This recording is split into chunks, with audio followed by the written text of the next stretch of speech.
Oh, say, can you see by the dawn's early light what so proudly we hailed at the twilight's last gleaming? Ooh, stripes and bright stars through the perilous fight, o'er the ramparts we watched were so gallantly streaming, and the rockets were glad, the bombs burst in air, gave proof through the night that our flag was still there. Oh, say does that star-spangled banner yet wave o'er the land of the free and the home of the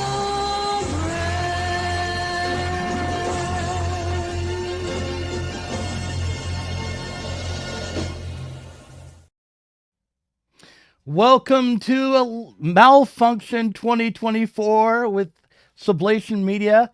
I'm Douglas Lain, the host of this stream, head honcho at Sublation Media, author of Bash Bash Revolution and the 84 Regress and a whole bunch of weirdly dystopian science fiction stories. With me today is Susanna Kleeman. You want to introduce yourself? Hello, I'm a novelist. I'm the novelist of the novel Twice, and I'm also writing for Sublation, my fatal dating tips. And it's really an honor to be here. I'm English. It's very late here, Doug. I'm in my pajamas. I've stayed up late. It's very exciting. Thank you for having me on the show. Well, you know, whatever happens here in the United States will, affect our lapdog, the UK as well. So it's good that so you're I see here. that even though you're a Marxist, you still talk about lapdogs when it comes to other countries. So that's No, only interesting. only the one that we had to fight a revolutionary war to escape. But no, in all seriousness, thank you for being on the show, and I'm actually really glad to start with you because I would say that of our authors at Sublation, you are the author who might have her finger on the pulse of what is driving this election, with the most important component of the 2024 election between Kamala Harris and Donald Trump, and that would be the war of the sexes or gender. And I thought we might talk about that as we waited for the results to come in. At the moment, just to let what are the people know, results now? Are there results? There are a at few the New York, results. yeah, there are. At the moment, the New York Times is reporting 95 electoral college votes for Donald Trump. He has decisively won Florida, which is the only thing that was even close to being a swing state that was in doubt. Whereas Kamala has not won any state that was in question. So Donald Trump has 95 electoral college votes. Kamala Harris has 35. The night is young. That does not mean anything. Have you voted? I did vote. I voted an hour ago. I actually voted an hour ago. I've been running around. I actually bought some beer for this stream. I also have a bottle of wine. So if Kamala wins, I'm going to break out the wine because I feel like that would be the right thing to do in a gendered way, would be to drink some wine to celebrate. Whereas I'll have another beer if Donald Trump wins. Not a baby sham. I don't actually. I'm using my cultural references are all wrong here. You possibly don't know what a baby sham is. Wine is what ladies drink and beer is what men drink. Is that how it goes down in Marxist circles? I'm not really sure myself. In Marxist circles, we all just drink vodka. But in America, it's traditionally beer is a man's drink, wine is a woman's drink. Although, we're all very progressive and forward-looking here in the United States. So usually we don't hold to these gendered codes. Okay. But Okay. Is that just in Portland, or is that like all over? that's all over. I think with more in states like Florida, South Carolina, Tennessee, Kentucky, the states that Donald Trump is winning tonight. Okay, to kind of get us started down this road of the war of the sexes, and I hope to get us to engage in a bit of that war tonight, but for the first couple of hours. I know you're a fan of the War of the Sexes. I know that. Yeah. I thought I'd start by comparing one of the last ads of the Trump campaign to one of the last ads from the Kamala Harris campaign. So let's start. Flip a coin. Who do you want to hear first? In your head, what would you like to hear first? I'd like to hear Trump first, please. Okay, here we go.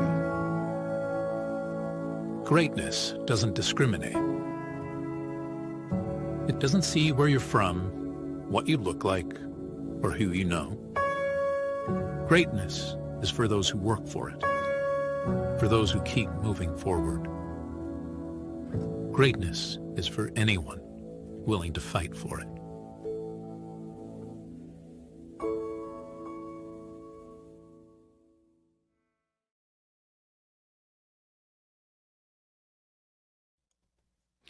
So would you say that is has a kind of a masculine energy to it? Yes, I definitely would. I would also say it surprised me that it has a very universalist, it would seem, energy about it. What it would seem to be, the first thing, the masculinity is definitely there, and we'll get to it. But the first thing to me is it's an anti-woke ad, isn't it? He's saying, forget about all of these things and these. So in many ways, it aligns with certain strands of Marxist thought, as I would understand it. He's giving a universalist message. We're all together, except we're not, because it's not really a Marxist universalist message. Because to me, obviously, what it's about what everyone wants is a boss. So that's a very male boss there with a male child. That's a man who's giving speeches. He's Donald Trump of The Apprentice, but sort of just stretched slightly to become the president of America. And yeah, for me, that's very manly. I can talk more, but maybe we should see Kamala's and then we can talk about them too. Yeah, we'll see Kamala's now. Here it is. Trying to rain on the thunder. Tell a storm I'm new. Something cracks open inside you when you become a mother. You realize long after you're gone, these children will be your legacy. This mother came to America at 19 years old. She stood 5 feet tall, but she stood tall. Becoming a cancer researcher, birthing 2 daughters, Kamala and Maya, and with them, she birthed her legacy. She taught them to believe in themselves and to stand up for others. It's what made Kamala become a prosecutor who fought for justice, an attorney general who took on corporations to protect working people, the senator and vice president who stood up for women's rights. And now, in this moment, Kamala Harris has a new way forward. She says every worker should be able to provide with dignity. That's your right. Every generation should do better than the last. That's your legacy. Every American should be able to buy a home, start a business, and save enough to invest. It's time for a new generation of leadership, one of optimism and belief in a better future for all Americans. This daughter of Shamala, this daughter of the American story, is ready to lead us forward. All right. Okay, so that one's not so clearly female. I mean, she's shoehorning and using the mother factor. She's bringing that in. But apart from that, she's kind of marching around. That's kind of shoehorned into me. And that's her marching around really kind of quite macho-styly to me. So I would say that Trump's is definitely going on the male thing. And she's using the mother stuff in order to do some, what we might call, I'll get my inverted commas out, male thing also. So that seems less obviously woman-led, if that seems, if what do you think? What is your take on this? Well, I think by your theory of how the masculine and the feminine work in our culture, you would have to say she is being androgynous a bit, because then any woman who ran for president would have to be a bit androgynous if you hold that, but that the masculine position, whether it's an actual woman or a man, the masculine position is the doer position, and the Yes. feminine position is the receiver position, which I think Yes. you've said in the past, right? Yes, that's So- definitely how it's easy to be. It's entirely possible to think of a presidential campaign run by a receiver and a media that receiver might make. Whether the world's ready for it, I don't know. But for you to say it's not possible is totally not true. It definitely is possible. It would just be extremely unusual and perverse and strange seeming at first to people. Although I think it might work and would chime with a lot more people, because it would relate to truth rather than not to truth. But we can get onto that. Yeah. I mean, I'd like to, let's just pause right here. This is we should wander around. We have 2 hours. We are not in any hurry to get through all the little clips that I have. All right. So a receiver, or a truly feminine president would be possible. Someone who did not feel the need to initiate or to act or to do to something, to the object, but a president who was not a subject but was an object. That would be possible, you say. But my understanding is that the presidency, in the United States, that's the chief executive, that's the head of the armed forces, that's someone whose role is to enact or enforce the laws of the land that created by the Congress. Okay, it wasn't always that way, though, was it? I mean, in for example, the in the northwest of America, in fact, where you are in Portland, I guess, there were, for example, a totally different culture there once upon a time, a culture of potlatch, right? A culture that Marcel Mauss writes about. And if to go even further than that, back in that, being the ruler, being the king, being the boss, it wasn't always what people aspired to. In fact, in many ancient cultures, it would seem, anthropologists tell us, that in fact, it was the lowest person on earth, the lowest person within that group, who became the king. Often kings were kings for like 3 years, and then afterwards they were killed. That to be a king was to be the fool, basically, is to have the lowest portion. It was just a required thing that somebody should be at the center. There should be somebody who lived in the big house. But it was, that there was a sense, that there was a real sense that it was bad to be the king, that to be the king was an agony. It was a difficult thing. Nobody in their right minds would want to be a king. So, it hasn't always been that way, that the idea of a leader has to be somebody who's the big dominant whatever. In those potlatch cultures, I guess in Portland, was it in Portland? I don't know how much you know about potlatch culture. Yeah, the potlatch was in Oregon. Yeah, there was a large Native American population in Oregon before the white man came. Yeah, I'm aware of that. I just don't know if they were the potlatchers, but let's assume that they were. You're talking to a white man who has been to a sweat lodge in his time.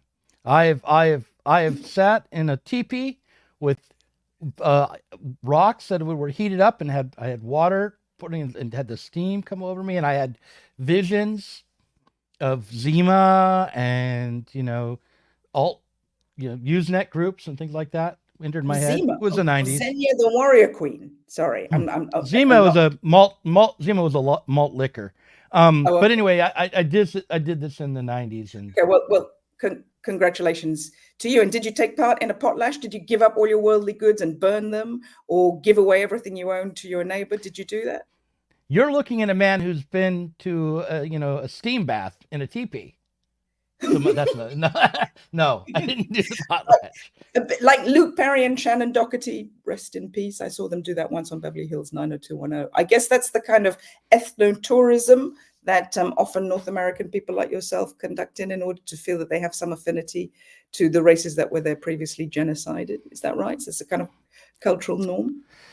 I was just going along with what my girlfriend at the time wanted, was her aunt. And, I was. Okay. We've strayed already. I'm not sure that your viewers are so interested. No. This is what, like I said, we have 2 hours, but let's go back to. Okay.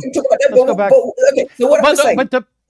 What I was saying is, power is nothing. All right. It's really a bad thing. One could say it would be a fool who wanted power. And in the theory of men and women that you and I have talked about before, why is it that men therefore would want power? It's because that actually there is power, and it's got nothing to do with running a country or anything like that. The power is to do with walking down the street and people's eyes being attracted to you and you being wanted as an object in and of yourself without any your personality or any good deed that you do, which is often something that women are allowed because of the imbalance between men and women, the fact that women are a bit more beautiful even to women perhaps than men are, and the fact that men seem to be that bit more sexually attracted to women than women are to men, just that bit more. It doesn't mean women are not sexually attracted, but it just means there would seem to be, with the years I've spent on earth, it would seem to indicate to me that men are just that bit more interested in it, and denying that seems to be very foolish indeed. So basically, if you have no power, if you're in the power of a different body that you follow around and is of all interest to you, and you have no power, you can well understand how you might therefore want to make some sort of a world where that imbalance could be evened out a bit, and where you might be able to get the women that you want, even if you by yourself intrinsically, because of personality defects, bad smell, general, slightly lesser attractiveness, would not be able to get those women that you were looking for. If you build a whole system called the world, where there's such a thing that you've invented called money, where there are feudal systems, where there is, where by your superior physical force, you're basically able to create a fantasy world where you get to be the person who chooses instead of being the person waiting there, hoping for a slight chance if you're lucky, then such things can arise. And that is what I believe. That's definitely what I believe. I believe that the inequalities and unfairnesses in our society are primarily gender-based, and primarily they're about men wanting to have a little bit of revenge and control over women after not experiencing that very often in their lives. But I would go even further than that in the case of Donald Trump. What I would say about Donald Trump is he knows all that, and he's definitely riding on it. Because a crisis has happened for men, it would seem to me that for a good few thousand years, they've been doing this thing called the world and making us feel that we need, presidents, all of this sort of stuff. But that very recently, that has been to some degree undermined. We might like to think it's been undermined, that we think, oh no, we don't want power in that same way, or we don't want the world to be run in these dreadful imbalanced ways that are the result of men being in charge because they want to reset the balance between the sexes. We may think that we've actually entered a different phase of liberation where we all love each other and people of different genders, different races all can go hand in hand with each other. But another argument might say that in fact what's happened instead is that the role of men has been opened up to more people, including women and including, in America, non-white men. And that has become a bit of a problem for people who used to be white men who had everything.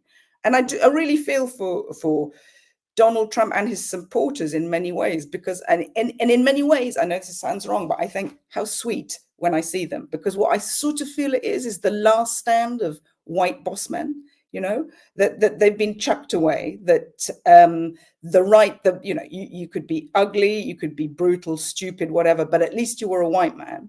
I'm not here, well, I am. I feel that there must have been a loss. You could look like Alfred Hitchcock, but you could still be ruling the world. But now it would seem that that the role of being a white man has been opened up to lots of different people. So perhaps naively, but what I see in Trump is, I think this is the last stand of the white boss man. And it's very important that he's as old as he is, because anyone younger than him would just feel a little bit more ashamed to do what he does. And the joy that surrounds him in many ways is the joy of, at last, yes, no, we're still there. We still got it. We can still shit on everybody. We're still awful. And I just think it's an antique roadshow that what we're watching here with Trump. And there's something very sweet about it. We won't see its likes again. That's what I think. That is what I think. I don't think. Okay. I want to just defend the men in the world, not all of them, but just the men who aren't white, and say that they haven't just recently been allowed to be men, that people of all different ethnicities have always had men I'm amongst not them? saying they're not allowed to be men, but I'm saying they haven't been allowed to be white men in America, have they? I'm not saying they haven't been allowed to be None of men. them are now either, but they're all allowed to be men. And I just want to say that to this idea of the white man being the most privileged position for all of the globe, it has to be historically situated, because obviously men are men across the world, and to the degree to which things are gendered, that binary that way, I think in China and Africa and a place like Ireland, where there aren't any white people, as far as I'm concerned, they Have you been to Ireland? no, but the Irish don't It's count as true. white. Okay, But I'm just telling you, they Irish people as are they descend from Phoenician people. So I'm with as you a on that. wasp in America, the Irish are not white. All right, but the point is, no, in all seriousness, though, I do think that you're conflating two different things. There's this, and I think all of what you're saying is very much from like the 60s and 70s. It's not a very long-lasting critique. It's like, oh, the white man as this unique, threatening person. Or I don't think that's been the case. That was not the case in the days of the founding fathers in America or before. I want to show Really? you something though that will undermine everything I'm saying and justify everything that you're saying. Okay, good. Forward to it. Here it is. It's from Alex Jones. There's no video of President Trump sucking a ding dong. And so what if there was? That's a lot better than World War III, Owen. I never sucked any ding dongs. But I'll tell you, if they were going to blackmail me to start World War III about one, I'd say, hey, I sucked a golf ball through a freaking garden hose. Didn't you already tell Der Spiegel that? Now, the son of a bitch walked in there in my own office when I'd splattered stuff on myself and I was changing shirts. He goes, oh, that's a good shot. Let's get your shirts. And then he goes, I go, hey, have some of this chicken and sausage. So technically I said, Jones offered me his sausage. Yeah, give me a break, you son of a bitch. I like women, not men. And if I like men, I'd be proud of it. I'd have a line of them. But I ain't ever been in bed with no man. I've been in bed with probably 300 women. And you sons of bitches sit there and you play these games, and I'm sick of it. So, there's no video of... All right. Well, thank you for showing me that video. Why did you show me that video? It was obviously very interesting. What particularly? Yeah, my glasses are fogging up here. It's kind of we got the heat on here for the first time, and it's fogging up my glasses. Well, because you were talking about how men feel like their role in society is maybe crumbling, and things are not so set or consistent. What else have they got? If men like what else have they got? If it's to be that everybody's exactly allowed to be exactly the same as they are, then there's going to be less roles for all of them to be there, and only a few of them are going to be there. These people who've been so used to stuff, and it must be dreadfully galling and upsetting to feel that you used to have nothing but your bastardry and power, and now you're not allowed to do that. So what you're going to do? Just sit at home and beat your wife, or go and sit in the back of the garden? No, that's not allowed. You're not allowed to do that anymore. We're really in a tough spot. You're not even allowed to sit at home and beat your wife like in the good old days. So what I love so much, Doug, about talking with you is that you're so Marxist, and then in a second, you're something else. Explain that to me. Explain that. I want to hear that. I want to know to what part. I just want you to know that I never sucked a ding dong. All right, that's all I want you to know. But if I did, I would have them lined up. I would think only ever more highly of you if you sucked a ding dong. Maybe you should. Maybe that would be that. Maybe that would. Why not? What would? It's a good question. I like women. No, anyway. No, I'm kidding, of course, about men not being allowed to stay at home and beat their wives. Of course they can. But the point here is that I think all of this talk, all the way we're talking about men and women, is apolitical. really. It's No, it's a way to it's shift away from no, it isn't real apolitical. questions in society No, and onto, amusing no. kind of anecdotes and things like that. No, it isn't. It isn't. And you always want to put me and what I talk about in that bracket, and you're so badly wrong, Doug. And I'm pleased to tell you why. The first thing I would say is it's not a real election. This is not real politics. The fate of the country is not really decided by this. This is a big bit of theatre. It is a simulation. It is not real politics. Is the first thing I say to you. There definitely is real politics. And if you think the likes of you and I get any oversight of it or any place in the decision making, I would say that is not true. So the first thing I would say is it's deeply political because it is a con. Both sides are a con.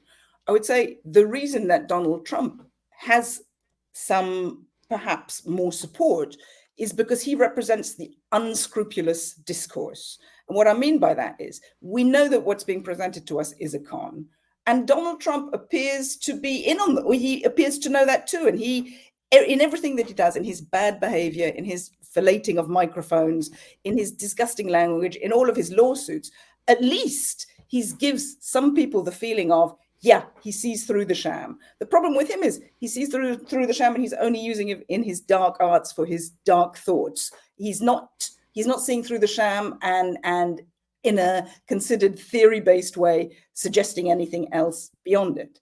But he wins to extend all of our hearts, even if we deny it, because he points out the unscrupulousness of the discourse, and in fact, he embodies it. He is vile, flatulent, coarse, crass. At least he isn't a smiling hypocrite of the hegemony, pretending everything's lovely and nursing babies. You know what I mean?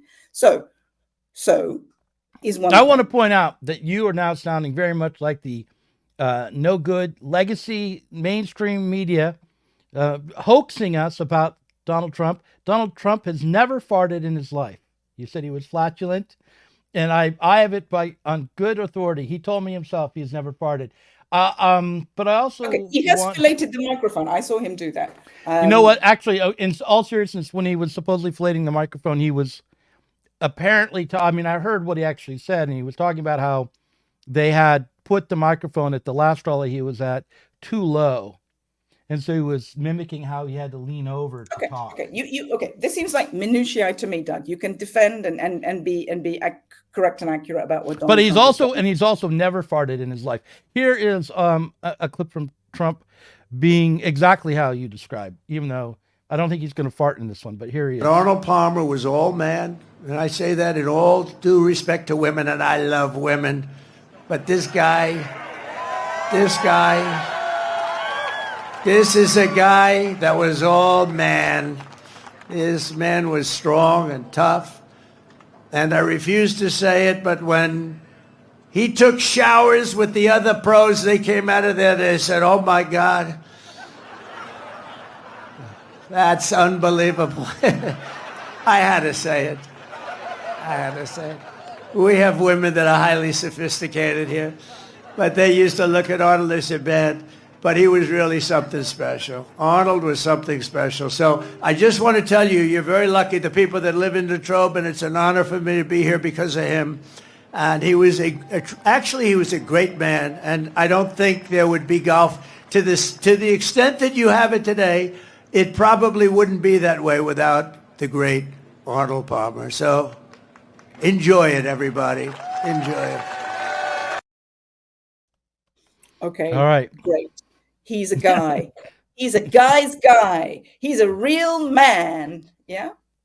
Well, what if to what degree, if that's true, why is it necessary for real men to talk about other men's ding dongs the way that he did there? I'm not a man myself, so anything I say will only be inaccurate theory. But this is what I would say. Men are very interested in their ding dongs. For men, ding dongs are a special friend and a constant companion in their thoughts and in their physicality. And what men absolutely don't want is a ding dong to touch any of their orifices. Often, not all men, obviously. I'm talking about perhaps men like Trump, because that would indicate that they're being done. right? And for certain sorts of man, there's nothing worse than feeling that you are being done and somebody else is getting their pleasure out of you. So to go back to your question, the reason that he's obsessed with ding-dongs is, firstly, I think men possibly are all obsessed with ding-dongs and thinking about them. It's strange, must be strange and interesting to have a weird external body organ that, you know, goes up and down. I've got no idea what that feels like, you know, an extra anatomy. So that must be fun and interesting. But the main reason is because it's a symbol amongst a certain sort of man about whether or not you're a real man, because do you let that of other men go inside you, in which case you're just a dog, a woman, a lowly thing? Do you go around the world swinging and getting your pleasure, or are you to be used by other people as their pleasure? And for certain men, there's not, you know, it is inconceivable that there's any power or pleasure at all in having some ding dong inside you. So anyway, there you go. That's my answer to that. Okay. Okay. I want to respond to that, but I feel stuck. Like the only way I could possibly prove you wrong is to say something like, listen, I'm a real man, I'm a straight man, and I love it when the ding dongs are inside me. So how dare you say that I wouldn't want a ding dong? It's fine. It's fine. Isn't it a lovely feeling to have come clean at last? That's going to be a good little clip for people to. Yeah, people should clip that out. When you were being so polite and honest about Trump, I was thinking, is it because Doug thinks that Trump is going to start when he wins to look back and sort of like, what is it like, when the singularity happens, supposedly all the robots are going to go back and see people who are anti-machines and wipe them out before their time, Terminator style. And are you concerned that I just dislike the Democrats so much that I don't want them to be able to lie about even Donald Trump and to do character assassination even on Donald Trump. If they're going to say that he did something wrong or said something wrong, it should be something he really said. He really did say that Arnold Palmer had a big ding dong. I like saying ding dong now. So I might try to see how many times I can say ding dong before the night's over. You just asked me a question about why does Trump like talking about other men's ding dongs, and look what's happened to you. Ding dong city. No, I'm not. I'm talking about ding dongs in the abstract. But the point here is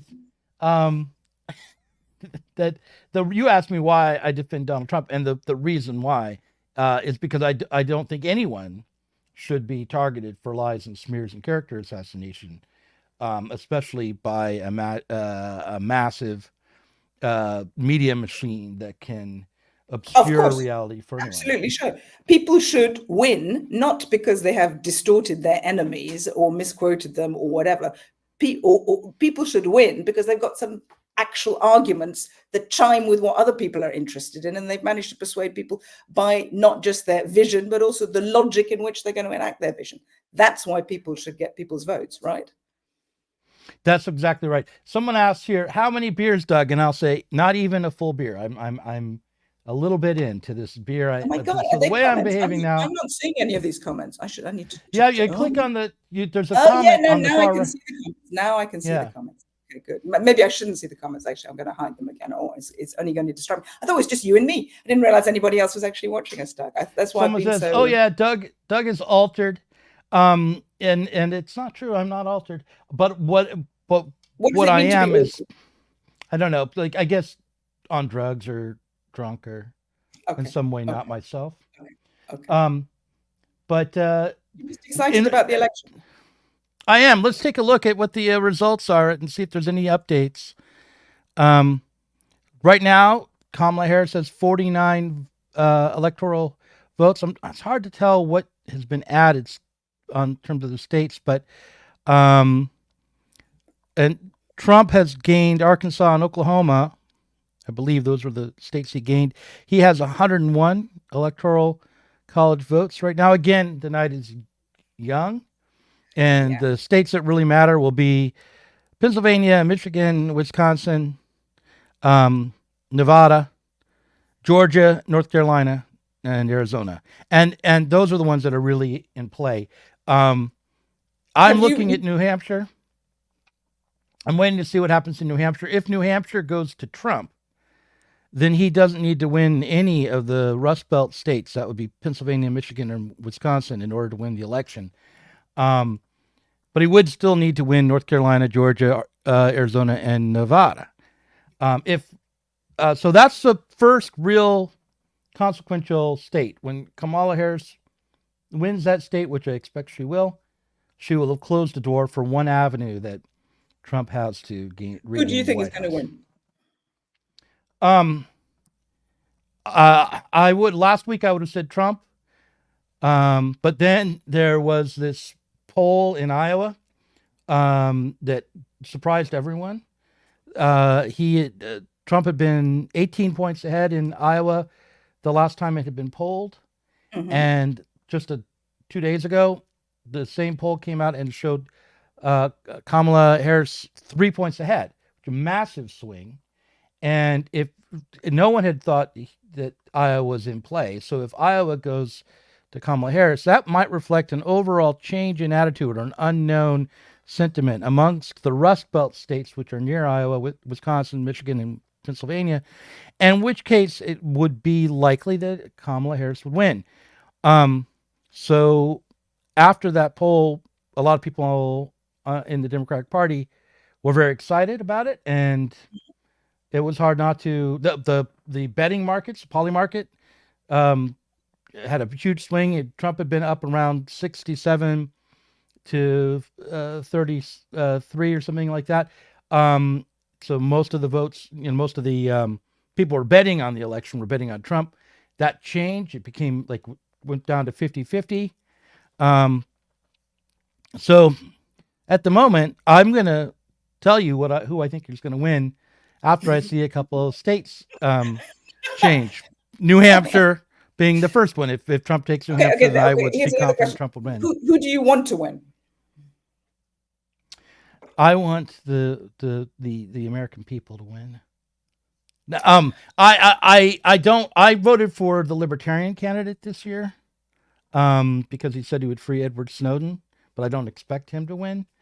I think that if Kamala Harris wins, it will be a bad thing for the left, that there will be a temptation to be recommitted to the Democrats through probably the pro-Palestinian protest movement. But I am not at all confident that anything good can come out of a Trump win either. But maybe what I need to do to really figure out what I want is to cross-examine my own internalized misogyny so that I can break free of that. And let's take a look at some more clips to see if I can how much before you do that, before you show us the clips, I just want to know how much internalized misogyny do you have? Tell me about it, Doug. It's internalized. It's not it's like unconscious. It's not. It's deep down. I don't have easy access to it. It maybe comes out of my dreams or in all those struggle sessions. And in fact, I am curious about this. In all those struggle sessions, are there ever struggle sessions about misogyny? Yeah, I've been through some about misogyny. Really? And a lot of people have told me I have a lot of internalized misogyny, but I don't know it because I have it. I went to a conference in Idaho where I had released a video back when I was at Zero Books. It said the title of it was "Intersectionality is Not Enough." Mm-hmm. And I was I was canceled on Twitter by many people when that video came out. It was around the time that we'd published Angela Nagel, and so I was already. But intersectionality's got nothing to do with misogyny, does it? Explain to me. Yeah, no, yeah, it does. It does have something to do with misogyny, absolutely. In what way? There are categories of oppression. Women, being a woman, being female, it puts you in one of the categories of oppression. Who's made that? Misogyny. But as you know, isn't necessarily. That's legislated. That's actually women are a protected class in America. There are laws on the books. And the idea about intersectionality coming out of legal theory was that somebody who had I actually support way at which it was originally applied. If a group of people or a person who's on the job is terminated, as part of a mass layoff, and you can demonstrate that the way in which it was decided to let that person or group of people go was racist or sexist, I do think that in order to adequately determine whether or not the determination of an employee was sexist or racist, and therefore against the law, the way to determine it, you have to be intersectional about it. So in the case but of sexism isn't the same thing as misogyny. I have to say that to you, Doug. Oh, okay. Well, look, I think heterosexual men in general, especially if they've been around long enough to have a few women break their hearts, are bound to have some misogyny. And I think that heterosexual women, to the degree in which they exist, they are bound to have a bit of misanthropy. No, I don't think so. I think misandry. Misandry, because I think when those words with the miss in front of them, it suggests, the root of that is hatred and dislike. That those are quite strong terms, and I don't think I think sexism isn't the same thing as that. And why don't you show me your videos so that I can see what you're talking about? You want to see this old video? I'm not sure I can find it. I could maybe pull it up. It's not so short. Well, but let's see. Video. You were going to show me something. You said you wanted to show me. Oh, that other video. Oh, I see. Yeah. Oh, well, all right. Well, we can move on. But before we do move on, I just want to say, okay, I was using misogyny and sexism maybe interchangeably. I don't only hate women. I also love them and like them and feel like they're my comrades and so forth. But I'm a complicated guy. Sometimes I have feelings of hate. Sometimes I have feelings of love. And sometimes do you feel neutral. Do you feel that women have all power over you, and you've had to construct the world and your role here as a podcaster, as a novelist, as a small way, Doug, to have a tiny stake and claim back against these powerful women? Listen, my stake is big. I have perfectly normal sized hands. I don't need to have a tiny stake. Okay, when you invited me here to talk about American politics, I didn't realize that you were truly inviting me here to talk about ding-dongs in America. Well, unless this is the state of the race. It's not my fault that this is what the race is like. Here, let's see this. I'm going to show you this clip here. I just went to go vote today, and there was a woman working the polls, an older woman. She was talking to me while I was waiting in line, and she said, "I love seeing young women come out to vote." And I was like, "Thanks, I'm happy to be here." She was like, you know, women were terrorized for centuries so that you could have the right to vote. And I'm so glad that she said that to me, and I think a lot of us need to hear that. And I wish more people understood the violence that women have been through so that we could have our rights. And it's been women fighting for their own rights and rights for each other for a really long time. And I'm just really proud that I got to vote for Kamala Harris today. Oh my God. And I'm really proud of every woman that goes out and votes today, because you guys deserve it. What do you think?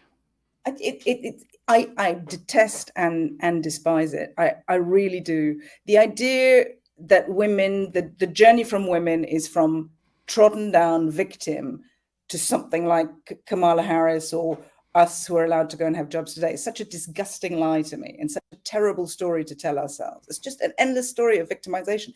Yes, it is absolutely true that women have been victimized by men because men have are stronger physically than women, and because men want something often from women. But to say that this has made women unpowerful, and it's only now that women begin to step up into the flowering of their power, is such a disgusting lie to me. And I'm so sorry to hear so many young women taking on this role of we've always been victims and only now it's possible for us to take off our victimhood. It disgusts me. It's not the story of women. Okay, I can't go back in time in my pod or whatever, but I can tell you from my own personal life and from anything I know about anything, That is not the only story. Being able to vote is not historically the only power. Having power within the state is not the only power in the world. In fact, it is not the greatest power in the world. Let me just tell you that. Women have always had a great deal of power. And whether or not the rest of society wants to admit the degree of the power of women is a separate and different discussion. And as I said to you at the beginning of it, my profound belief is men cannot accept the degree of power that women have. And that is why they've been forced to build the gentleman's club that is the country's government societies that we live in today. And what I absolutely believe is the con is now to say, oh, now women, you can come and join us in this space. You've attained, full powers by entering this world that we built as our defense against you. So I don't like the treacle. I don't like the victimization. I don't like the cringy music around it. I don't like anything about it. It doesn't speak to me. It repulses me. That's what I think about it. Yeah. And you think about it? I also did not feel that was a very convincing appeal to most, wouldn't be very convincing to most women. There's also, go ahead. No, you go ahead. You go ahead. There's also one. But there's also a lot of, at least in the last couple of days, there's been an attempt to revitalize the imagery from a Handmaid's Tale, which is a Margaret Atwood novel and movie and TV show.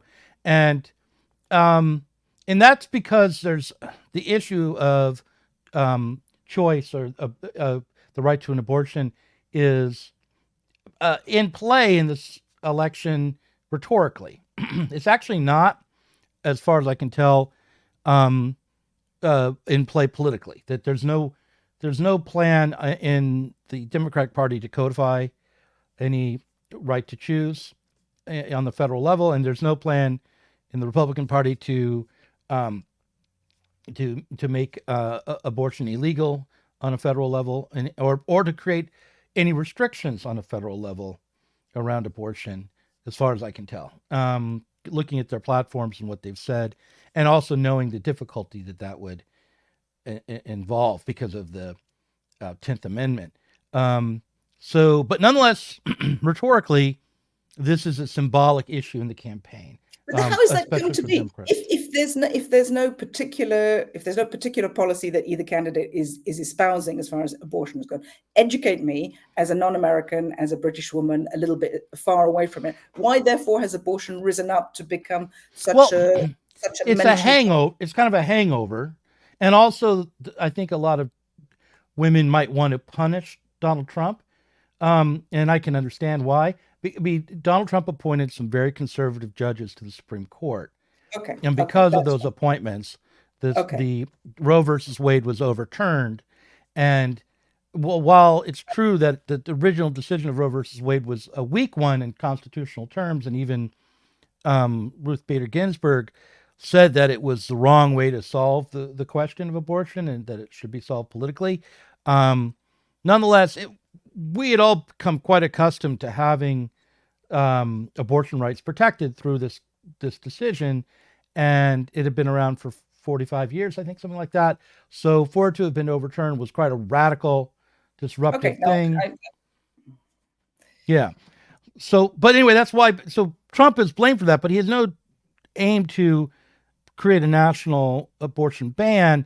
He's lost the support of some evangelicals in this election, which is one of the reasons why it might be close tonight. Because of that, the pro-life people are not happy with him. When I was at the RNC, they were protesting him. But at the same time, there are many Democrats, both men and women, who are wanting to make this election about women's right to choose, and then more broadly about the power of women, the need to overcome sexism and misogyny in society by electing the first woman president.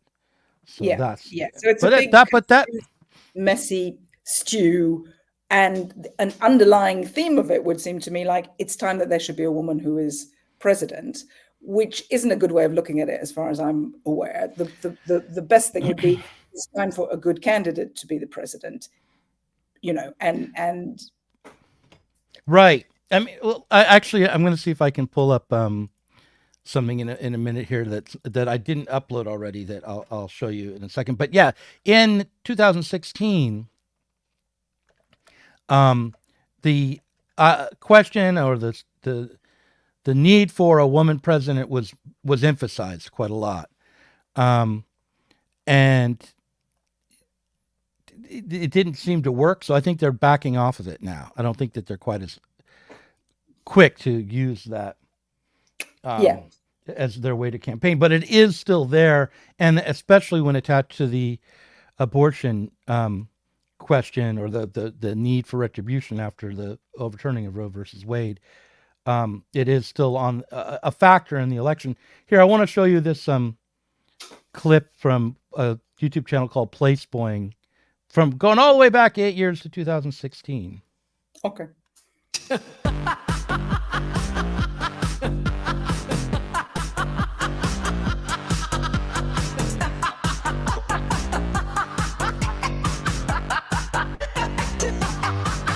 Look, we came, we saw, he died. We came, we saw, he died. Look, we came, we saw, he died. Look, we came, we saw, he died.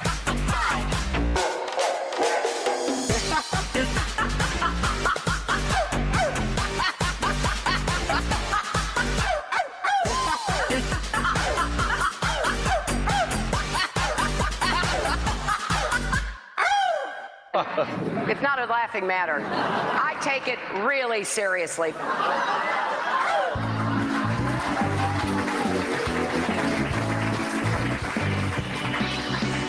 Vote for me because I'm a woman. One of my merits is I'm a woman. All these mothers vote for me because I'm a woman. Because I'm a woman. Vote for me because I'm a woman. One of my merits is I'm a woman. All these mothers vote for me because I'm a woman. Because I'm a woman. A woman running to be the first woman president. I cannot imagine anyone being more of an outsider than the first woman president. Who can be more of an outsider than a woman president? Well, I can't think of anything more of an outsider than electing the first woman president. A woman president of the United States of America.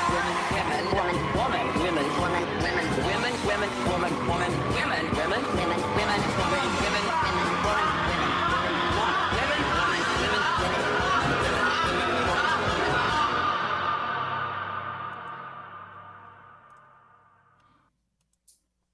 All right. So I What would did you say think that is misogynistic. I would say that's misogynistic. And furthermore, it's a particular sort of misogynistic. It is misogynistic against older women who have, to some degree, lost the youthful vitality that most men are into.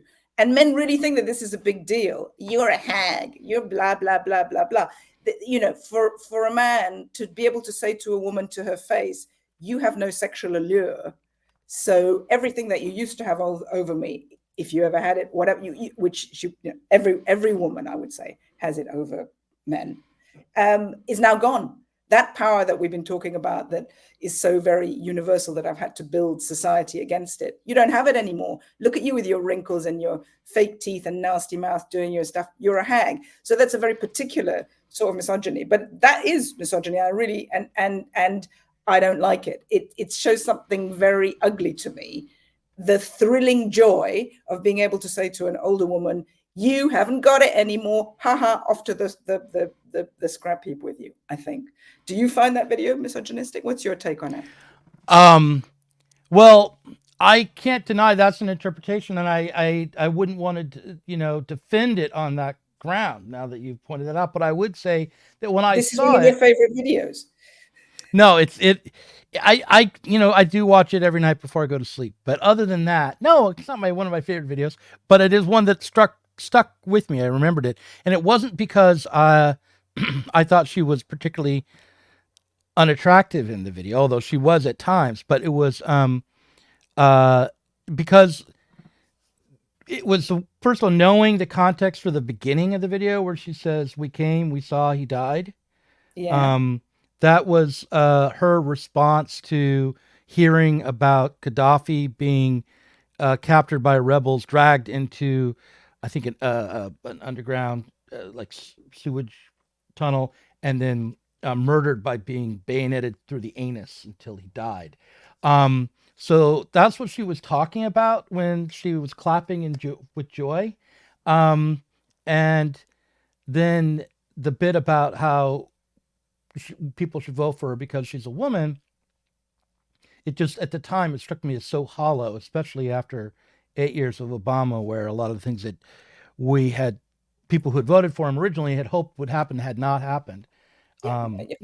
Sure, it is. That is incredibly hollow, and it's not nice to be clapping your hands at the and can I just say, this may be totally inappropriate, but that death of Gaddafi that you've just illustrated to me, the fact of the death also talks to what we were discussing earlier about some men thinking that the very worst thing would be something ding-dong shaped being perpetuated inside of you. But that's a separate thing that will go on from that. Yes, that's ugly. And so, but above and beyond that, these are just memes. These are stupid videos on YouTube. I know you spend a lot of your time on there. God bless you, Doug. You've got a fantastic channel. It's incumbent upon you to research what all the fun stuff other people are doing. But these are just memes. And I bet you I could make some memes of you and cobble together a video of any single person in the whole world where you could just take anything that I just said in the last 55 minutes, like what about ding dongs or beating wives or any of that. Or you don't even need to do that. The only thing that you need to do is to go close up onto somebody's face. That's all you need to do. Zoom in on somebody's face and you've instantly made a horror video of them. So to another extent, I have to say this discourse of I had a feeling about Hillary because I saw a video about her. That truly is us in the simulacra. Is it not? And in a world that is full of digital assets that have no meaning and have flattened everything out, where that can be done to all of us is also what I say. Okay, I want to say that I think Hillary Clinton is hot, and especially when she was in her 30s and 40s, I thought she was quite attractive, but she's not an unattractive older woman now. I just want to put that out there. A lot of people give me trouble about that opinion. This is going to be a good video. Hillary Clinton is hot. Hillary Clinton is hot. Hillary Clinton is hot. People are going to, in a year, they're going to be looking at, did you see the video of Doug when he was, anyway, whatever. Okay. But if she wasn't hot, like, I don't think Elizabeth Warren is particularly hot. I like Elizabeth Warren quite a lot more. I used to like Elizabeth Warren quite a lot more. But you are more sexually attracted to Hillary. Yeah, I didn't really spend a lot of time considering which one I was more sexually attracted to, because they're not, they're out of my, I'm not, they're out of my league. Both of them are out of my league. But the point out of your league. In what way are they out of your league?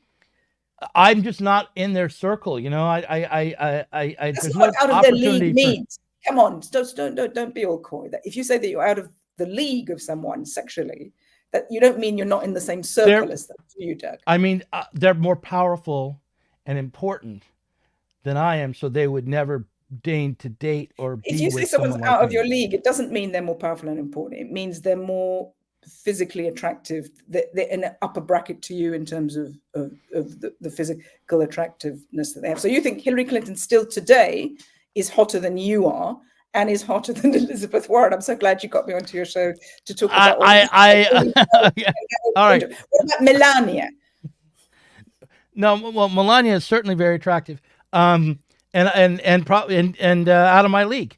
But the point here is that I don't think women in general, and certainly not when they're politicians, should be judged primarily based on their looks, or even much based on their looks. I don't think so either. But I'll tell you something else. I don't think they shouldn't be either.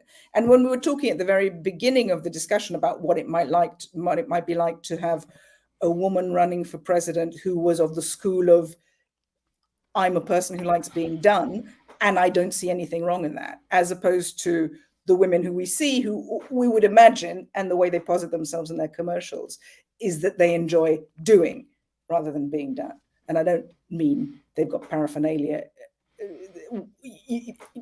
Okay, I actually won't go there. I won't say exactly what I was going to say there.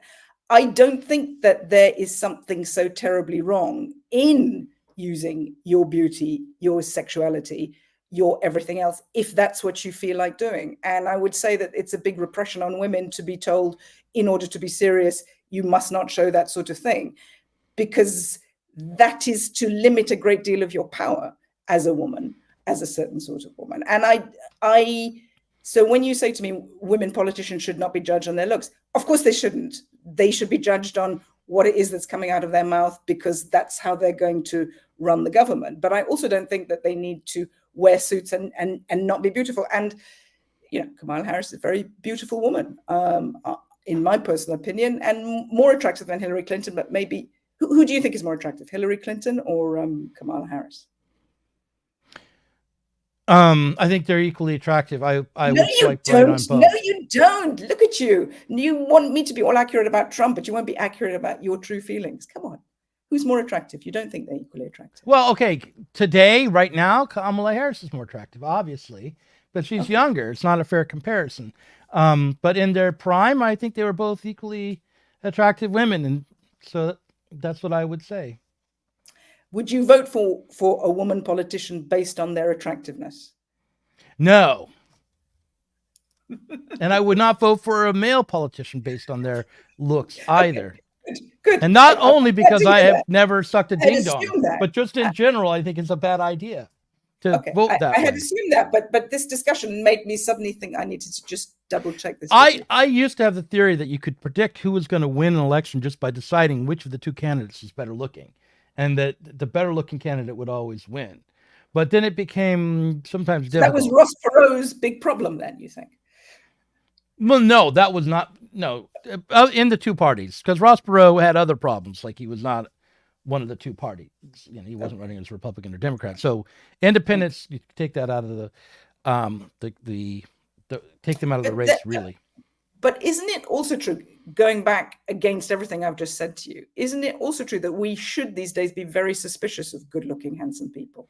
That people who've invested a great deal, people like Bobby Kennedy, for example, John Kennedy rather, or Bobby Kennedy, but John Kennedy more, have we not yet learned that people, and I would say increasingly I'm suspicious of very handsome men. I don't think that's what they should be up to.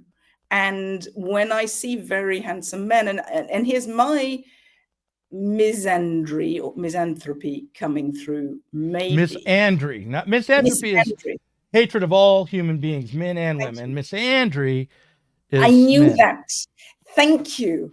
I want to mansplain that to you. What the difference between misandry? You get your little grains in where you can. You have your fun, love. You do some explaining to me. I will. I love it when you explain stuff to me. Doug. I know. It's what I do. It's not that when I say these things to you and compliment you on how well you can explain things to me, I actually feel that you're dissolving into a little puddle and would go around doing anything. It's not, I'll do anything to be able to explain things to you, Susanna. I will climb every mountain to be able to explain something to you. You can explain some more to me. It's fine. It's fine. And all right. Can I show you a clip? Can I show you a clip? All right, here we go. Women of the world take over. If you don't, the world will come to an end.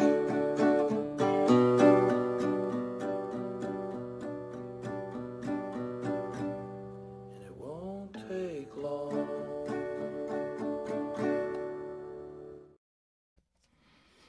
What do you think? I think deep in the simulacra, I mean, a poor deluded guy, I was going to say, and then I was going to say, no, a very cunning operator who knows this is the way to get lots of women. But either way, something totally fake. And for someone to say that this is going to be the thing, I haven't followed it to the same degree as I might have done were I living in the States. But nowhere have I heard the powerful message of Kamala Harris that's going to tell me about this glorious future. These are just cliches. This is just absolute bogus poopy crap of the highest order. And I was saying to you, I'm suspicious of handsome men. I'll tell you something else. I tell you what I'm really suspicious of is male feminists. Very suspicious of male feminists. You know, men who want to help me to be empowered. I don't think so. I don't think I need their help. Thank you very much. Is what I would say. What do you think? Is that is do you I am not a male feminist, so I am for women preferring men who are not male feminists, and I mean, can you imagine? I just want to say to you on the topic of male feminists, imagine that I told you that I'm a woman who supports men's rights. You know, what would you think of me? You think I was? I'd be suspicious of that. I mean, because I don't think that. I think that whole idea is wrongheaded. That men don't need rights based on their sex or their gender, and there should be a universal struggle for universal rights. But the idea that we're going to organize a political movement around men's rights in particular, it's insane. But do you think that women the equivalent is true in the case of women also? Do you think I do think that's true, but I am more forgiving of the fact that of women who struggle for women's rights because of the way in which society has been organized and the way our politics have moved. You know, so I do think we need a universal struggle for socialism to ultimately overcome the inequities in society. But I'm not going to judge a woman struggling as a feminist in the same way that I would judge a woman struggling for men's rights or a man struggling for men's rights.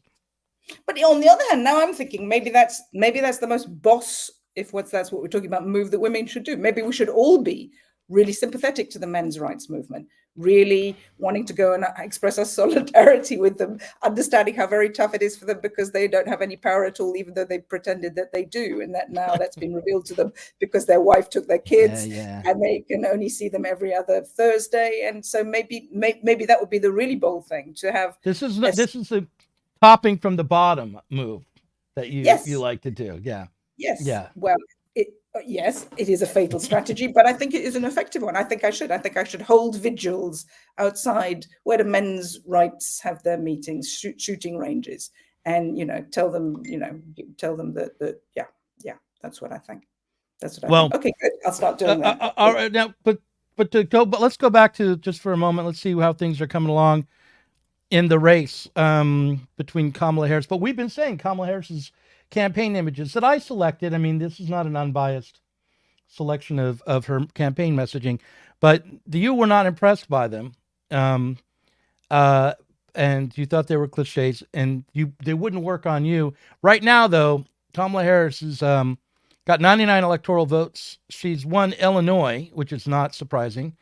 Illinois has 19 electoral college points and electoral votes. So that's where things stand. 120 for Donald Trump, 99 for Kamala Harris. None of the results so far are surprising. North Dakota, South Dakota, Nebraska, Wyoming, these are all very predictably going for Donald Trump. Illinois was going to go to Kamala Harris. There's no Kamala Harris, I should say. And there's no surprise there. New York, same way. Connecticut, Massachusetts, Rhode Island, Vermont. I'm still waiting for the votes to come in for New Hampshire. If New Hampshire goes to Trump, that would be a surprise. And it would give him 4 electoral college points, which would give him a path to the presidency that wouldn't have to run through the Rust Belt. So, but if she wins it there, then she's closed the door on him tonight, and that's worth noting. I get the sense that, in fact, some states there's no point having any elections there. It's very there's only point having an election in about 10 states. Is that true? Well, look, there's always a point, because you could always vote differently than you did the last time around. That when people say it's not very surprising that California is going to go to the Democrat, that just means that in the previous elections it did, and the polling indicates that it would again. But you really do need to go through the formality of having an election. I think you can't just assume that everyone there is going to vote how they did in the past. You do. You understand it as a pure symbolic act that actually doesn't really determine anything, I have to say. That it is a show that you're talking about democracy and stuff, but do we live in a democracy? And how do How do hegemonies have elections? Is this a hegemonik election? Is it possible? Hegemonies don't have elections, do they? It just stays on and stays on all the same. There's no booting out the hegemony party, is there? Well, what do you think of when you think about the hegemony or hegemony in the United States? Well, what I think is, in the widest terms, I don't believe that I'm not talking about that. I was making fun when I said there's a party that supports hegemony versus one there isn't. I mean, it would seem to me, not just in the United States, but generally speaking in Western countries, that we live in hegemonies. And what I mean by that is we live within systems where we've become our own oppressor, where the older state of play, one of dominance and servitude, has been overturned by us swallowing and becoming our own slaves and masters inside ourselves. And also the feeling of there's no getting out of this. We're stuck in it. You know, we're not going to fight back against it. This is as good as we can go. We will bend over and take it from the hegemonic ding dongs. Yeah, exactly. And so I look on all this and I'm honored and very happy to come here and chat to you. But isn't it just a theater and a drama that actually bears no relation to how things are going to pan out? Isn't everything sort of decided at Davos or in computers or by long-term modeling that we don't know anything about? Does this really mean anything apart from a mass sacrificial potlatch kind of a thing where we can, see one of them feel really upset and depressed, and out of that have some outpouring of emotion ourselves and pretend to ourselves that there's going to be a dramatic difference between one and the other, when the fact is that we've moved beyond democracies? Well, you said so much there, Susanna, that I feel like I have to go through it a bit at a time. Because, at the beginning you said something about how we've moved away from traditional forms of hierarchy, I think roughly something like that, and now have both the slave and the master inside of ourselves internally. You said that? Yes, I which did. I think of as being a good thing, that we're now self-responsible, we're independent individuals, we're living within modernity, and therefore we are both subject to society overall, like we're mastered by society, but we also are active in society to shape it. No, and we're mastered by that's how society. I would think of the one statement about that. That's what I think modernity is. That's our kind of condition in modernity, to be in that position. Are you going to go through the points, remembering what I said all in order, and then we'll go back to them one by one? Or can I stop and interject there? You can interject now. Go ahead. This would be my interjection. Obviously, it was really bad to live in the olden days of dominance, where there were masters and slaves. But it had one thing in it that's better than what we have now. And that was, all slaves had a dream of liberation. There was the possibility, when you were a slave, to think, the poles of value that I'm living in can be chucked out the window. It might be possible to have a revolution. And guess what?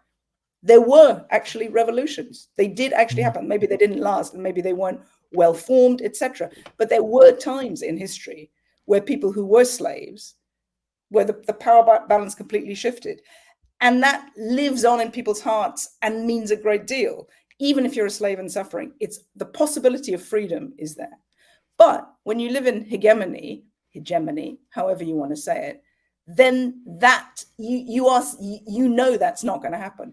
You are embedded in what seem to be vast systems. There's no way that you feel that all this stuff about capitalist realism is really about the realities of living within a hegemony. And the particular hegemony that we live in is a very digitized one.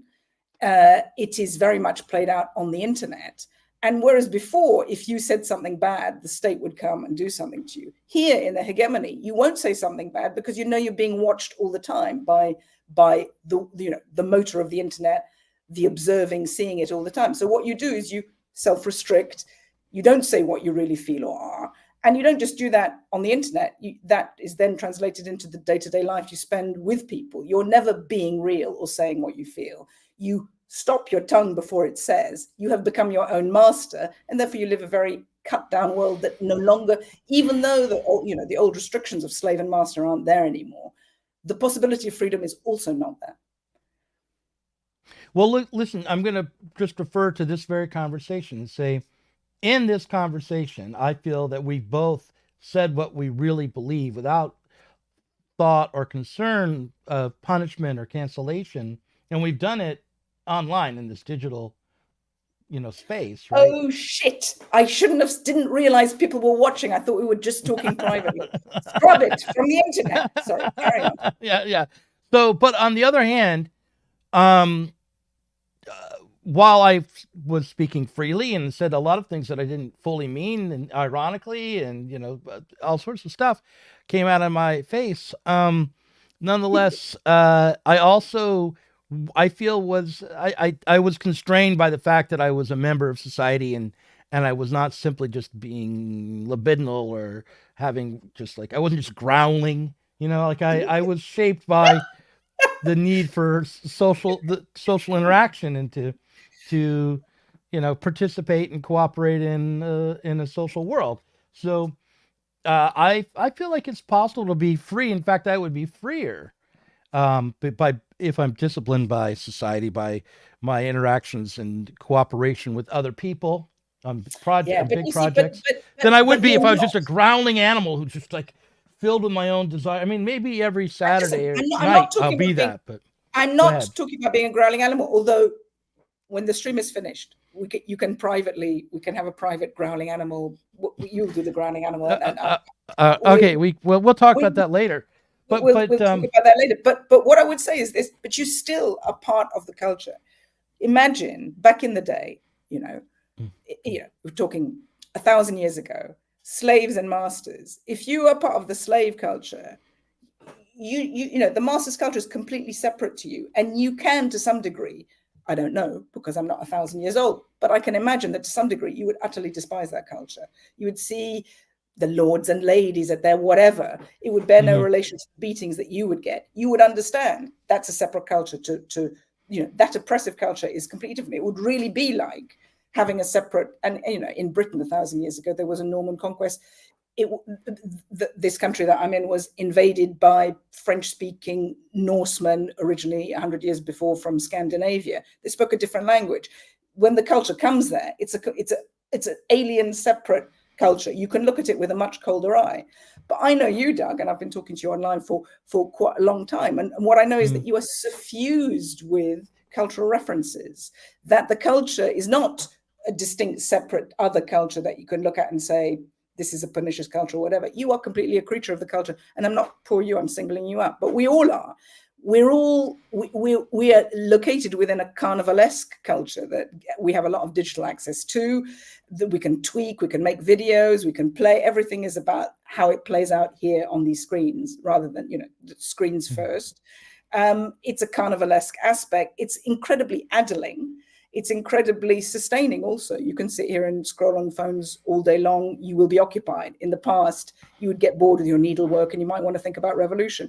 We are all being pumped full, talk about obesity. We've become mentally obese with the amount of media that is shoveled into any one of our orifices, even if we're Donald Trump and no ding-dongs gone anywhere near it. So it's a much more confusing situation. And it's one where you hate the culture, but at the same time you love it.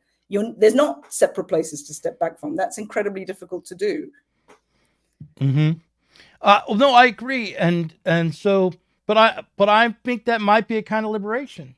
I mean, I'm not so sure that's so bad. Well, it's the liberation of. I was going to say it was the liberation of stupid, but that would be really rude and also snooty of me. And so I shouldn't say, is it a liberation? Is it really a liberation? It isn't. It just means you're entertained all the time and not really very bored. Is it really a liberation to have a screen first? No, but I think to be, on the one hand, to be manipulated by culture is one thing, but on the other hand, to be cultured and to have a life filled with symbolic references that's not a problem. That might be a form of liberation. Again, it's rather than grunting and growling, we have, stories and poetry and music and logic. Yeah, whatever. We don't really. I tell you what we do have. I tell you exactly what it is. The digitality of the system replacing the polarity of the sign. Do you understand what I mean by that? No, I don't. Explain that to me. Okay, well, I that really is don't know what that means, but I know it Okay. means something. I know it's Baudrillard, right? It's Baudrillard. It's Baudrillard. It's Yeah, Baudrillard. yeah. So he says the actual quote is, above all, in this age of models. So he says we live in an age of models because we live in an age of matrices, computer models. We spend our time looking at things that have been created by computer models. So above all, in this age of models, the digitality of the system replacing the polarity of the sign. So the digitality of the system is, are you in a digital system? Are you on or offline? So he says, are you on or offline is the number one value, as opposed to what used to go on in the days of dominance, which is what he calls the polarity of the sign. So what he means is, in the past, in the bad old past, we were basically controlled by values that had a positive or a negative. Are you honorable or dishonorable? Are you rich or poor? Are you a man or a woman? Are you, that things are polar.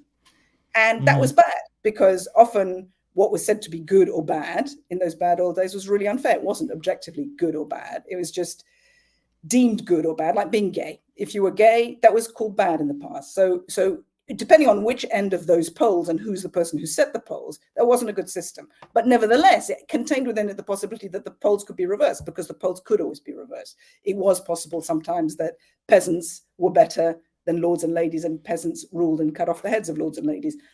The poles could be reversed. But so what he says is, we don't live in the system of the polarity of the sign anymore, whether you're in the positive, negative sign. Our only value is, are we on or offline? So when you say to me, oh, we can still have poetry, we can still have this, we can still have this, to be totally honest, you only imbibe those things online. And in imbibing them online, they've lost something. You're not sitting there. I don't believe you're sitting there in Portland, going through your Emily Dickinson with the lovely first edition or something, having a tactile. Not that chick, no, but I'll read Charles Bukowski from time to time. Charles Bukowski on the couch with your sawn off shotgun and your Jack Daniels. No, sorry, your manly beer. Yeah, that's right. So we're not talking here anymore about men and women, so maybe we can get back onto it. But that's what. Let's get back to it. But no, I understand what you're. Yeah. No, look, so, I don't entirely disagree with you about the way in which we're dominated by a digitized culture, and I even do believe that it has this flattening effect and doesn't that we're working on the level of surfaces now, and that you can definitely see that in this campaign. But I want to show you another surface. Can I go ahead? Go, show me another. If you're a male, especially a white male who hasn't voted yet or wasn't planning on voting, if you don't think your vote matters, I'm here to prove you wrong. Historically, the male vote can significantly influence election outcomes, especially where small margins can determine the winner. Due to demographic shifts in recent elections, the proportion of white male voters has been decreasing heavily. However, your votes can be decisive in closely contested states where every percentage point matters. Because of the widening gender gap in recent elections, men, particularly white men without college degrees, voting Republican can literally be the group that tilts the scales in Trump's favor. Issues that directly impact you guys, like, for example, mandatory registration in selective service, economic policies favoring traditional industries, and the trades. Lower income taxes. These are reasons why you guys need to show up and why you need to vote today. Get your butts out there. Vote for this country. Vote for yourself. Vote for all of us. God bless. Please listen to me. Go vote. What do you think of that? Yeah, this illustrates every point I was making to you before. It's the power, these women have got superpower, Imagine the reverse situation where some pimply young child man boy is giving advice to women, telling them that they should go and vote for Kamala. It's never going to happen. We would all laugh about it because those people would not have enough sway over the constituency that they're trying to appeal to. Whereas these gorgeous pouting lovelies, they will persuade some men to sit there. It will certainly persuade some men to sit there long enough to listen to what is being said, which is surely the main thing of it, because women have awesome power, because these beautiful little ladies can hold the attention of stupid old men in a way that's not reversed as far as women are concerned. And I'm all with you for universality, but there has to be a reality check also of logic that just says it is asymmetric between women and men. And unfortunately, men have a difficult time of it, I would say, in terms of the attraction stakes. But yeah, I would say this is very powerful work of getting, I also think, what's the name of this Alex Garland film about robots? What is, do you know what I mean? The one where it's about what's the director's name again? Garland? Yes, Alex Garland. It's about this reclusive billionaire who's developing Ex Machina. Yes, Ex Machina. There you go. The villain often is gorgeous. So in Ex Machina, it's a gorgeous female robot. And, if you can make your robot gorgeous enough, then it's going to have more powers than a robot that isn't gorgeous. But in fact, that whole film, and it's a strand of absolute misogyny and fear, more than misogyny, but more like fear of women that you can trace. So here I was slagging you off for always having your references from cinema, but I'm doing the same here. It's the same. It's the same thing as in Vertigo. The story of Ex Machina is exactly the same film to some degree as Vertigo, and it's all about men's fear of women. And of course, you would be very scared of something when it's so pretty and can hold your attention and tell you to vote for whoever, and you'll go along and say with it, that's awesome power. Gorgeous robots, lovely ladies who tell you to vote for Donald Trump. Yeah, illustrating my point. There was a advertisement for Kamala Harris. It was like men for Kamala, and there was a line in it that I truly disagreed with. Let's see if I can find it again, but I'll just tell you the line. It said, I'm a real man. As a real man, I'm not afraid of women. And I just thought,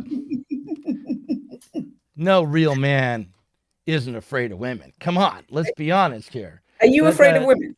Are you afraid of women? I mean, yeah, I've been around long enough to be a little afraid of them. Absolutely. Are you afraid of me? No, you're all the way on the other side of the world. I'm not well, there you go. No, it's not that I'm on the other side of the road, but I'm on the other side of a screen, and a screen means nothing, right? Well, I'm afraid of you. All right, I'll get that. You've gotten that confession. Well, you are now afraid. You become afraid. Now I am. Yeah, just to contradict you. Here's the I want to show you a tweet now. Here's some gendered tweets. Okay. Here's Autumn Christian, who is some sort of internet Twitter celebrity. She says, I really hope Trump doesn't win. I don't want my rights taken away. I don't want to be just an object to be used by the patriarchy without my own rights or will, an unthinking breeding machine, good for nothing but the pleasure I give to domineering men in service of a greater good that needs to break me for its use. Sounds horrible, terribly, truly. I'd hate that. So anytime someone says, well, methinks she doth protest too much is what I would say, first of all, about that. And anytime someone says truly, I immediately think that in fact they're speaking untruly. An object to be used by the patriarchy. I've got to tell her that there's plenty of women, secretly or not so secretly, who love to be an object used by the patriarchy, because in many ways this is what a very powerful aspect of women's sexuality, and and something that not only men but our whole culture seeks to repress. There's only a value given, it would seem, sexually in wanting to be dominant, being the one who has the ding dong, real or metaphorical, and sways it about any which way, and where you have your, that's good. To be like that is good, but to say I like to receive, or I get sexual pleasure from being used by the patriarchy or whoever else, that's a completely unacceptable thing to say. That would seem to suggest that you are powerless, whereas it's a profound misunderstanding not to understand the extreme degree of power it takes to know this, to enact it, to say it, to be it. So I believe Autumn Christian here knows very well what kind of power she has by saying those kinds of things. Of course she does. And I was also going to say that this is not real opinions. This is just stuff on Twitter to get a name for yourself. You know what I mean? And, yeah, right. And so, so this is just stuff, but she knows exactly. She knows she knows what she is doing. She definitely knows what she is doing, which is planting seeds in the head of things that are true. I really truly feel that this a definition of sexuality that is just solely, you don't understand anything in our culture because it ignores and cannot speak this dark truth. Right. Okay. We'll move on to the next tweet. You ready? Here we go. Okay. Catherine Valente, who is a well-known science fiction writer, around my age, I think, or maybe a little younger, but she's part of the milieu I was in the early 2000s, and has succeeded with several novels. She writes, responding to Elon Musk. Elon Musk says, "The cavalry has arrived. Men are voting in record numbers. They now realize everything is at stake."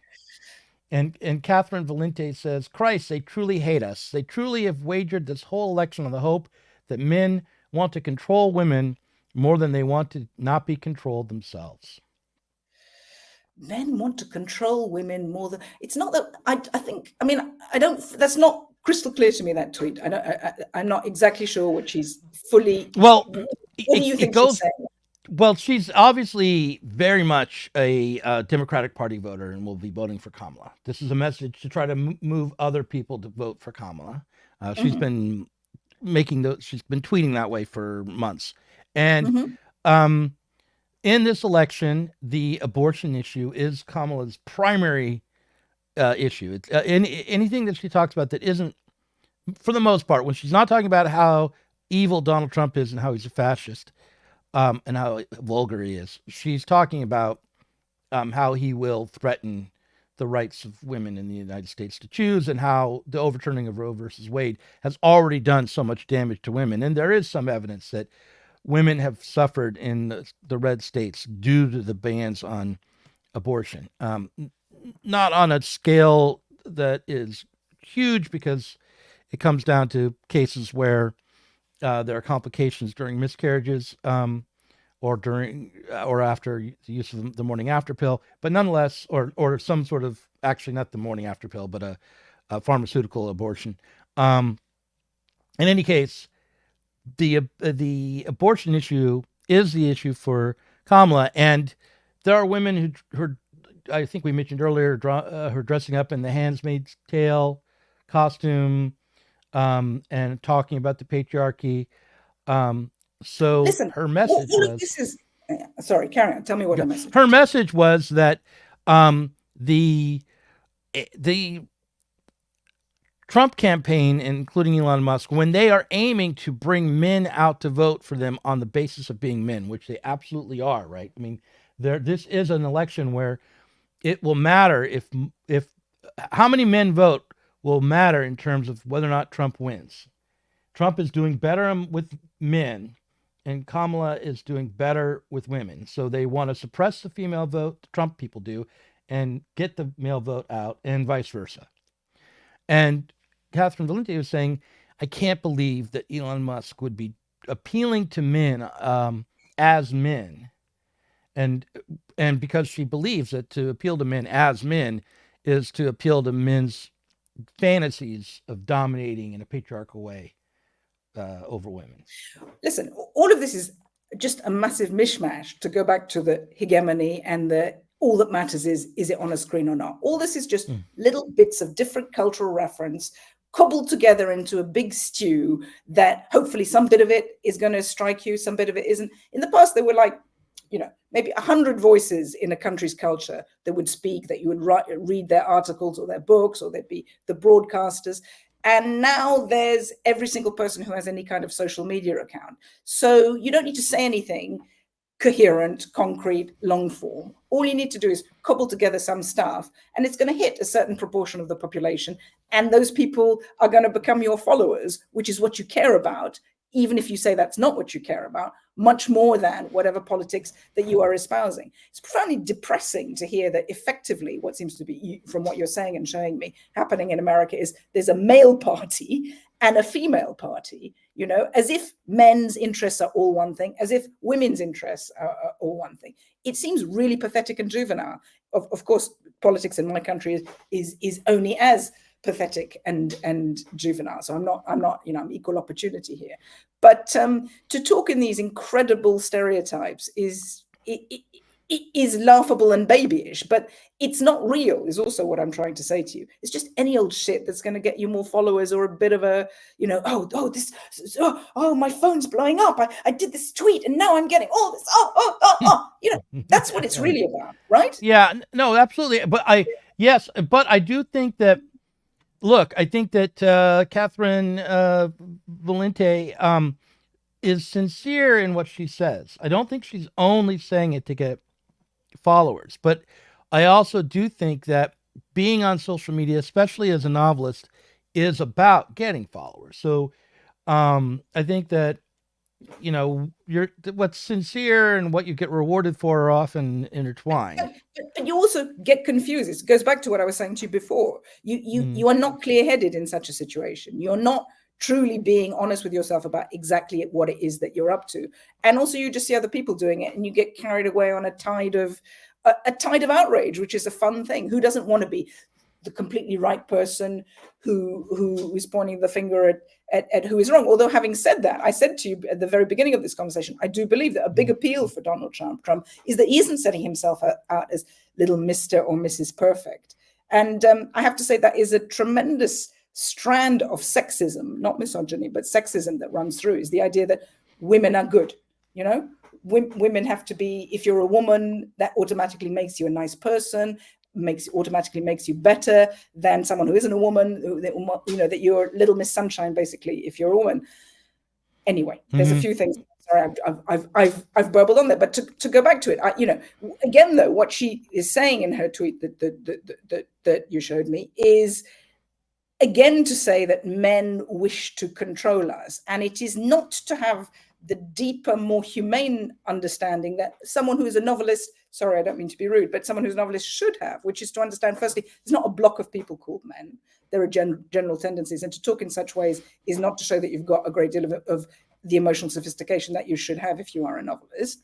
Sorry. But the other thing is to only see it in terms of men wanting to control, not about what I think a lot of it really is about: men's fear, anguish, having got themselves into a position of powers that still don't make them happy, twisted up inside themselves, fear, is the woman actually attracted to me? A whole nest of what I only have deep commiseration with you for, and to have compassion with you for.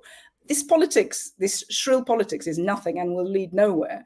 The only thing that could actually, if anything actually could make any sort of difference, is about being able to surmount those sorts of things and to be able to have compassion for each other, to understand each other's different situations from a loving place. Does that sound really woolly of me? You know, no, not at all. I totally agree, and I don't like this kind of politics.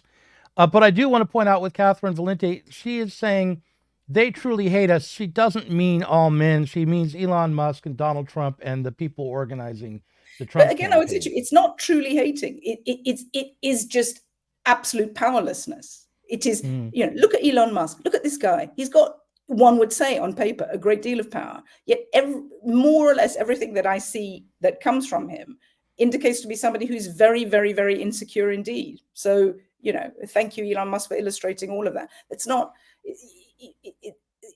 It doesn't come from a lust for power. It comes from, it would seem to me, absolute desolation and feelings of insecurity. Yeah, I agree. But on the other hand, look, the men are arriving at the polls today, and look, there they are coming on horseback. Okay. But again, though, you know, I know, but it's just memes in the world, isn't it? The men are arriving today. Yeah, you know, it's funny. Isn't it funny? Today is the day, men. Take 15 minutes and go vote. The men before us didn't fight and die for the country to be ruled by Karen from HR. Well, there you go. We did all this so that we could have more power than women. Are you going to tell me that they can still be beautiful like Kamala Harris and yet do all the stuff that we did? Where does that leave us? Nowhere. We can't let it happen. And you know, it's not a coincidence that it's about fighting. The rhetoric is fighting in armies. The one big thing that men have is being bigger than women in some countries, not in China, for example, as I discovered when I spent a lot of time there. Very interesting as a woman to be in a place where men and women are kind of the same height, even if anyway, whatever, I'm digressing here. But what men have going for them is violence and strength. And again, one could have compassion for understanding those are the means that people need to reach for, rather than and thinking, why is it, just the sympathetic exercise of putting myself into to think why it is that men behave in these ways is a tremendously useful exercise. The building of compassion towards people who are not you, completely different to you in every way, is a useful exercise, even if they vote completely differently from you. Yeah, no, look, but the reality is, of course, in America, that many, many women will vote for Donald Trump, and many, many men will vote for Kamala Harris. Exactly. But so what this is really pointing to when they're focusing on getting the men out to vote is how they imagine, I think correctly, that what will decide the election is a very small number of voters in these swing states. And that's what this is all really about. Okay, so if I was in charge. Here's someone who says, this is a typical white dude for Harris. And it says, my wife used to punch me in the face when having an orgasm. I didn't mind too much until I realized she was faking them.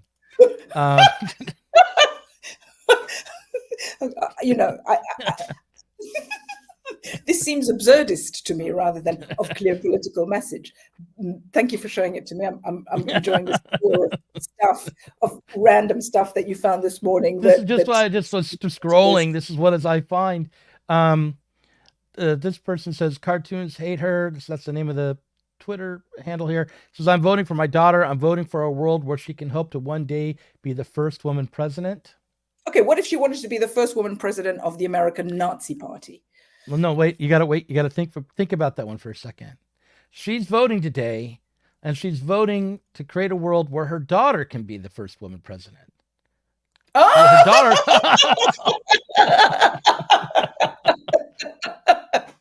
Okay.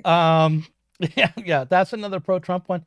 And this woman says, I didn't vote for the brown-skinned woman just because I'm both of these things. And there's the MAGA. I tend to think these young, attractive women who are pro-Trump are getting paid. That they're, these are not organic. I don't know about that. I know some women who vote for Trump and were not white. And there's a lot of reasons why that might be, it's not yet a man's party and a women's party, or a brown person's party and a white person's party. Thank God that it's not like that. But I think I think possibly very attractive women on social media who are doing that are being paid. But I also think, I think Trump, it's weird, isn't it? I think Trump to some degree is kind of a reminder. I don't think he is. I think he's a simulacra of the earlier model of dominance and slavery that I was talking to you about, as opposed to the place now of the digitality of the system, of the signal rather, which is more, I think, what Kamala is. And I think what Trump is, although he isn't, he can give a feeling of like, what you kind of want. What you want is you want to vote for someone who you can feel safe with, who you don't have to think, who's not going to make you think and worry. You understand exactly what they represent. And I think he very cleverly represents, not really as a simulacra, he represents, the old worlds of dominance, where a man could be a man, where you knew where things were, where this, and there's women who like that too, and for all sorts of reasons. So I think you would be wrong to say that every attractive non-white woman who appears on social media saying she's going to vote for Trump is paid for it. I think that's not true. I think that Donald Trump's masculinity is more complicated than that. I'm not talking about his authentic masculinity, but I'm talking about the image that he projects, right? No, I'm talking about his image too. Like, let's see if I can. Here, I'm going to pull something up that will go. It goes back to Alex Jones at the beginning of this thing in a way. Here Alex Jones is my favorite. Isn't he funny? I mean, okay, here we go.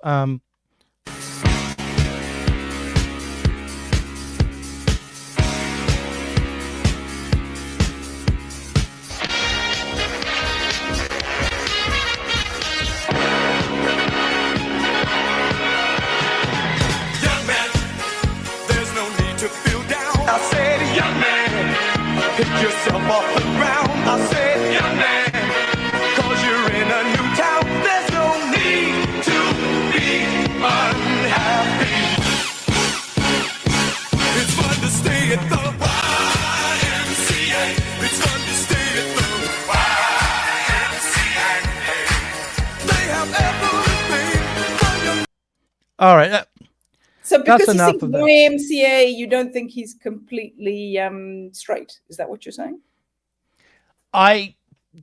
No, I'm not saying that exactly, but I'm just saying the image of masculinity today is to be a man who'd be happy enough to dance to a song about gay young men meeting up at the YMCA. That's not the dance he's doing. I'm sorry, Doug. That's not the dance he's doing. Is grandpa at the wedding dancing to the young people's music. Yeah, but this isn't the young people's music. This is the music of his generation. This is grandpa at the wedding dancing to what was slightly outre in grandpa's day. He's being grandpa patriarch. That's what he's being by doing that. He's being grandpa. Okay, patriarch. but I'm just maybe yes, he is a grandpa. He is a grandpa, right? I think. Or he's certainly old enough to be a grandpa. But I don't know if he has grandchildren or not. Actually, I should know that. But I don't know if he does. Yes, he has. Yeah, he does. Okay, so he has grandchildren. He is grandpa. But he chose this song to end every rally with. It's his favorite. Like this and Macho Man. He loves the Village People. I don't. That doesn't make him gay exactly, but it just makes him part of a culture that is accepting and has incorporated gay culture into it, and I think that means that the Republican Party now has done that as well, and the patriarch. The Republican hasn't done anything like that. He's just a useful candidate who's won the election for them, and if someone else turned up who was completely different and did something else, the Republican Party would support that person. There's no,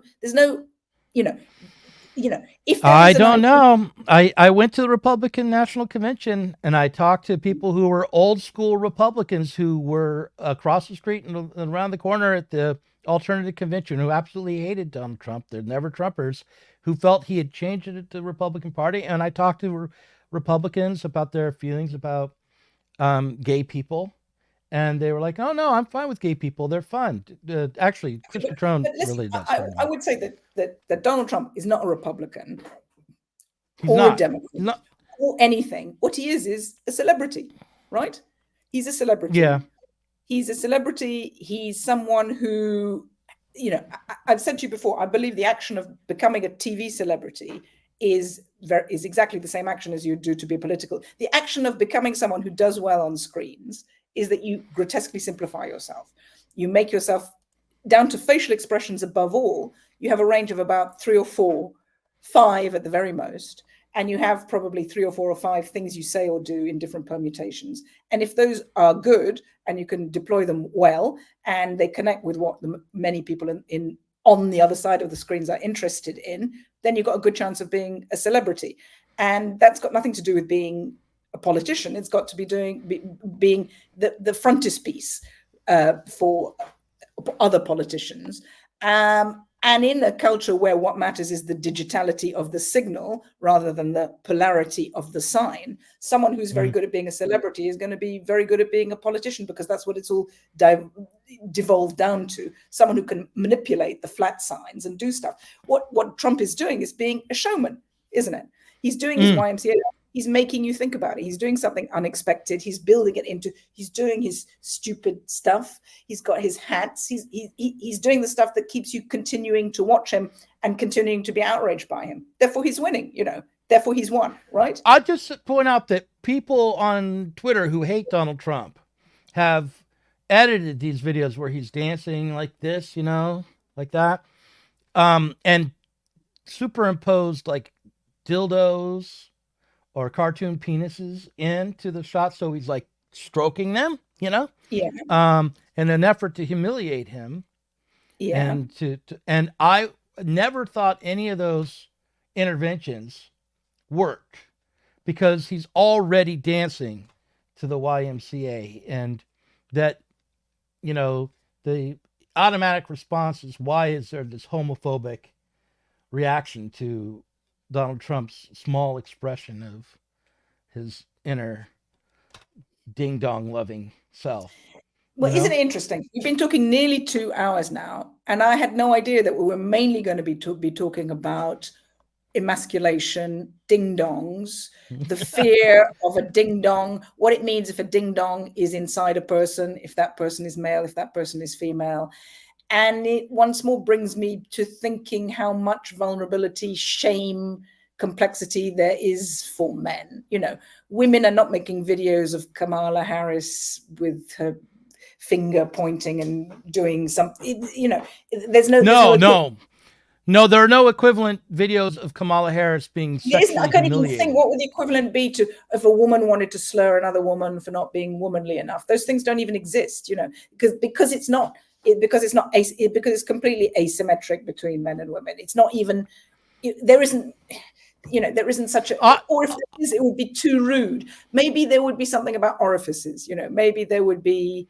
Yeah, I just don't think you could do it. I think there's still a certain amount of patriarchal. Even though I don't think this is a patriarchal society, there's a certain amount of chivalry left in politics, and that to try to create to edit a video of Kamala Harris in such a way that she would appear to be sexually humiliated would be a bridge too far. But there has been images of her. Suggesting there have been a few. Actually, there have been a few. I take it back. There have been images of her where her face is superimposed on top of a young woman who's dressed scantily or in a tight skirt and things like that. And because the insinuation was, and there was even a rumor that when she started out in politics, she was actually an escort. Yes, I've read those rumors. And which is not the case. She did have a relationship with a powerful mayor, but that was how. Have you ever had a relationship with a powerful mayor? No, although the mayor did live across the street from me for a while, and I did say hi to her a few times, and I tried to get to know her, but she rebuffed my advances. And did you ever have a fantasy of something happening between you becoming the Mr. Mayor? What would your title be? How would you deport yourself? Come off it. You've had that fantasy. I know that you have. I've never wanted to be mayor. I've never set my sights that low. But you wanted to be the swain of the mayor. You thought it through. I know you did. From time to time, you did. Vera Katz was quite a charming lady. I was very sad when she passed away. Here is Kamala Harris. So I want to throw a clip of her up here before we wrap this up. Spencer Leonard is waiting in the wings. I think Chris Cutrone might be about to join us as well. Can I just ask? I just want to know about your sexism. Are you going to have this kind of chat with them also? Are you going to be talking about ding dongs when you get together with the bros? Are you going to be talking about ding dongs, or are you going to be talking about Hegel? Tell me. Listen, you chose to write a book called Fatal Dating Tips about the sexes. I did not say to you, Susanna Kleeman, the only kind of thing you can write about has to do with sex and gender and men and women and ding dongs and vaginas. That was something you chose to do, and I'm quite happy that you did it. I quite enjoy talking to you about these topics. But I just want to say quickly 2 things about that. Mm-hmm. The first is, so it's my fault. Good. And then the second is, it's not a fault. There's nothing wrong with talking about these things, but I'm just yanking your ding dong. Okay? Oh, yeah. Okay. Well, that's fine then. Go ahead. What I was gonna say to you, I forgot what I was gonna say to you. No, it's gone from me. What was it? Let me just think briefly. I gave an excuse as to why I'm talking to you about ding dongs, and I probably won't be talking to Chris Cutrone about ding dongs. Although I'll try to bring it up to him at the beginning, just to be fair. Okay. Well, I'll look forward to seeing. I forgot what I was going to say to you, but it was a really good point. It's gone now. But anyway. Okay. Before I show the clip of Kamala. I want to say, things haven't moved very much in terms of the results from the election. We had 178 electoral votes for Trump. One thing we can say is that at one point, the Democrats were saying there's a chance Kamala will flip Texas. Hold on. There's no chance of that now. Okay. Oh, no, really? Okay. So yeah, Texas is firmly in Donald Trump's column, and that was not flipped. I'm still waiting for the results from New Hampshire. That will be interesting to know. That will be the first real signal for the night as to how things are going to go. And here's a clip from Kamala that we can discuss here the last 5 minutes or so. As a woman, there's a balance to be struck between being tough and being a bitch. Turn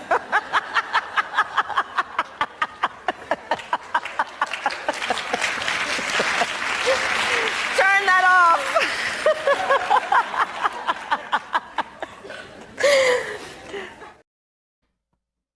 What do you think of that? As a man, there's a balance to be struck between being tough and being a bastard. But yet, again, I think what she's referring to is that women have have extreme power. And the idea that they don't is incredibly sexist. And we all know that that is the case because women have incredible advantages as well as their innate whatever they have, and they can deploy them. And that can be very persuasive and destructive to people who are under the spell of that. And that is an awesome power that you have to learn how to moderate. But the idea that you don't have that power is something that men would be glad for women. You know, it may send chills down men's spine to see Kamala Harris saying that, but at least she knows her power. There are many, many women in the world who have awesome power and yet do not know it. And often that is because they have been told that they don't have that power. So they have never allowed themselves to feel the power that she's so obviously enjoying there. Yes. Someone says Kamala has a nice pair of inherent advantages. And there you go. You're speaking exactly, you know, poor men in having, you know, we all understand tee hee. We all know it's true. We all know it's true. You know, we all know it's true. You know, at one point during the campaign, Trump said that he thought Kamala was a very beautiful woman.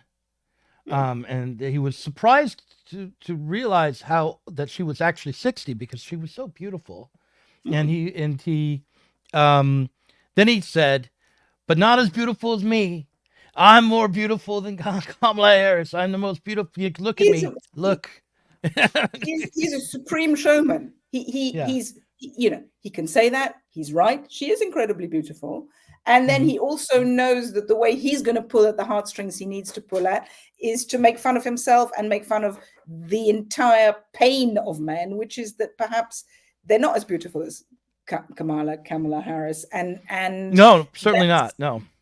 And you know, beauty is nothing. Beauty is to be despised. Yet beauty is everything. You know, the tremendous unfairness of two people walking down the street, and one of them, just because they got the same pair of great assets as Kamala Harris, you know, could earn money, could have a place to sleep that night, could have all sorts, not because of any thought they have whatsoever, or any good part of their personality, but simply because of the receptacle that they're born into. It's, you know, tremendous advantages that we're talking about here. No wonder men have got such a problem with women and have wanted to exclude them from man-made, man-built power systems for so long. Yeah. So I want to check to see where Spencer and Chris are, because I think they're going to be. Are they both? You're tag teaming with Spencer and Chris now. Yeah, I'm just. I'm gonna say to Spencer to come on. Come on.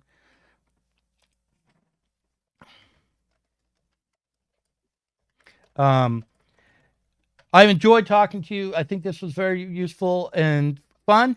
I want to know, do you think, who do you predict is going to win this election? Do you have any idea? I feel that Donald Trump will win this election. I don't know why I feel that.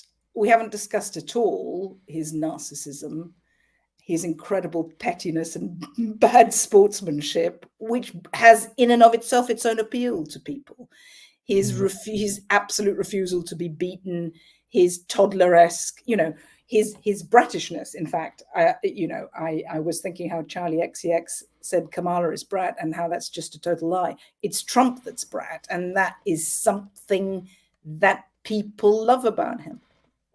I think that he will win, but I think it will be really messy. But I also want a question for you.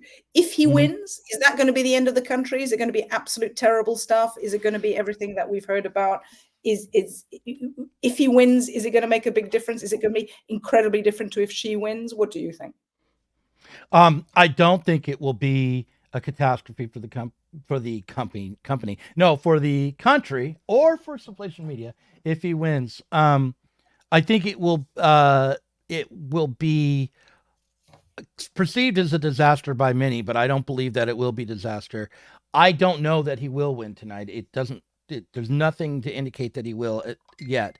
And I'm gonna bring Spencer Leonard on from the Platypus Affiliated Society, and thank you again, Susanna, for coming on. We'll be back with Fatal Dating Tips soon. This month. Will be. Yeah, we will and, be. We will be. Yeah. Yep. All right. Here's Happy election night. Hi, Spencer. Hi, Susanna. So, all right. So, hey, Doug. How are you? Hey, I'm doing all right. We were talking about ding dongs and gender, and I was given a lot of trouble for only talking about those kinds of issues with women, I guess, or with Susanna Kleeman particularly. But I want to know, what do you think about, just to start with, the gendered character of this race between Kamala and Trump? I mean, I thought Susanna was saying some, essentially sound things, right? I think that there is a problem, with the gender wars as regards, finding a way for young people to, get along and find their way sexually and inhabiting masculinity. I don't think that I completely agree with her that, that something like masculinity isn't a man's issue. It's a social issue. There are loads of, and it's not about, I mean, sure, there are lots of women who are, fine with patriarchy or more traditional values or whatever, but I don't think it's really about that. I think that people, obviously, especially Democrats, but, people in general, they think like, people, they think that voters, the population, comes in these boxes with these labels, and they don't. People have families. Everybody has. Hey, Chris. Hey, Chris. Are you at the party? No, I'm not. I'm at home because, because of the time that we're doing this, but also I am in my living room because my desktop died today. So the deep state's at work. Oh my God! Yeah, already Kamala might as well have won, or Trump, depending on. Might as well. No, but anyway, Spencer and I, before you came on, we were talking about the gender character of the race, and I've been talking about that for a couple hours with Susanna Kleeman, so I thought continue with that for a bit. But so go ahead and finish what you were saying, Spencer. I mean, I was just making the very obvious point that, women and men are not as easily divided as, ethnic groups, geographical groups, urban, rural divides, etc. Women and men are obviously represented in all categories. And, all women have or a lot of women have an investment in men being able to succeed in the workplace. They want the economy to be good for their husbands and their sons, who are expected to make money perhaps to a greater degree than women are generally. So, that you could take an issue like the economy, right? And you could claim that the issue of the economy is, a gendered issue. But at the same time, you're going to see, it's not really that divided by gender, maybe slightly. I think it's overblown. I think that the abortion issue certainly does. Chris and I talk about all the time how dishonest the media is about the ability of the presidential race and national politics, Congress, the congressional outcome to affect the abortion question. Right. We had never, I did, Chris, last time we talked, we were saying that we never see the media honestly report on this. I did see that Megyn Kelly said, laid out the argument that actually national politics won't matter because they can't pass. Oh, Megyn Kelly did. Megyn No, Kelly. at least saying it. Neither of the campaigns are admitting. I mean, Trump came close during the debate to admitting that it would be unconstitutional to try to legislate abortion nationally, but he shied away from it. And so to me, that means that they want to dangle this before the electorate, both sides, as some kind of a promise. But there was back in the day, I mean, in our time, we're all the same generation. If we recall just a short time ago, actually 20 years, the Republican Party platform had a promise of a constitutional amendment to ban abortion, which is what it would take. They also had promised a constitutional amendment to ban flag burning, which would also be required, right? And now they don't, because and of course, promising a constitutional amendment to ban abortion meant we're never going to do it, right? So it was just a pure expression of sentiment because it was understood this cannot be accomplished, but it was their official program. Whereas now I'm constantly shocked by the fact that both parties, well, I mean, the Democrats much more than the Republicans, but still hold out this national legislation idea, which has just been rendered unconstitutional. Like, in case we didn't know that it was unconstitutional, the Dodd decision would reinforce its unconstitutional character. Right. And don't you think that the Democrats actually hold out this idea in reverse for the most part? They claim that the Republicans are going to be implementing a national ban, but they don't really promise to. Oh no, Kamala has said that she would pass national legislation, like restoring Roe versus Wade. Oh, what is really? it? It's that there's something about, and this came up in the debate, something about like abortion pills or something like that, like that can be federally legislated, like access to FDA. And yeah, so it can't be legislated, but it can be regulated. And Trump said that he would not. Right. He explicitly said that he would not try to make it, try to regulate the abortion pills out of existence or something. But right, so that's what it sort of starts to look like. I mean, for instance, the Democrats could pass a bill affirming women's right to an abortion, according to the terms of Roe versus Wade. It would have no actual impact, but it would be like a symbolic vote or something. Maybe that's what they're promising. I don't know. Right, well, and there's a lot. There's a real lack of clarity about the stakes of state legislative elections, which is actually where this issue is going to be decided. Can I say something also about this? Because I was talking to some of the platypus kids at the coffee break yesterday, SAIC, School of the Art Institute of Chicago coffee break. I also said that gay marriage can't be legislated at a national level either, right? In other words, they tried to legislate it, Defense of Marriage Act, and the Supreme Court said, no, that's unconstitutional, which means that you could not have a pro-gay marriage national legislation either. It's the same thing, right? You can't have an anti-gay marriage national legislation. You can't have a pro-gay marriage national legislation. Same as abortion, because the states regulate these things. Right. The gay marriage decision is effectively an equal protection decision that you can't have marriage for one class of people and not for others. Exactly. That's right. And so that's in some ways the only way that it could be nationally legislated is by Supreme Court decision. So what do you guys think is going on tonight? I mean, have you been watching the results as they come in?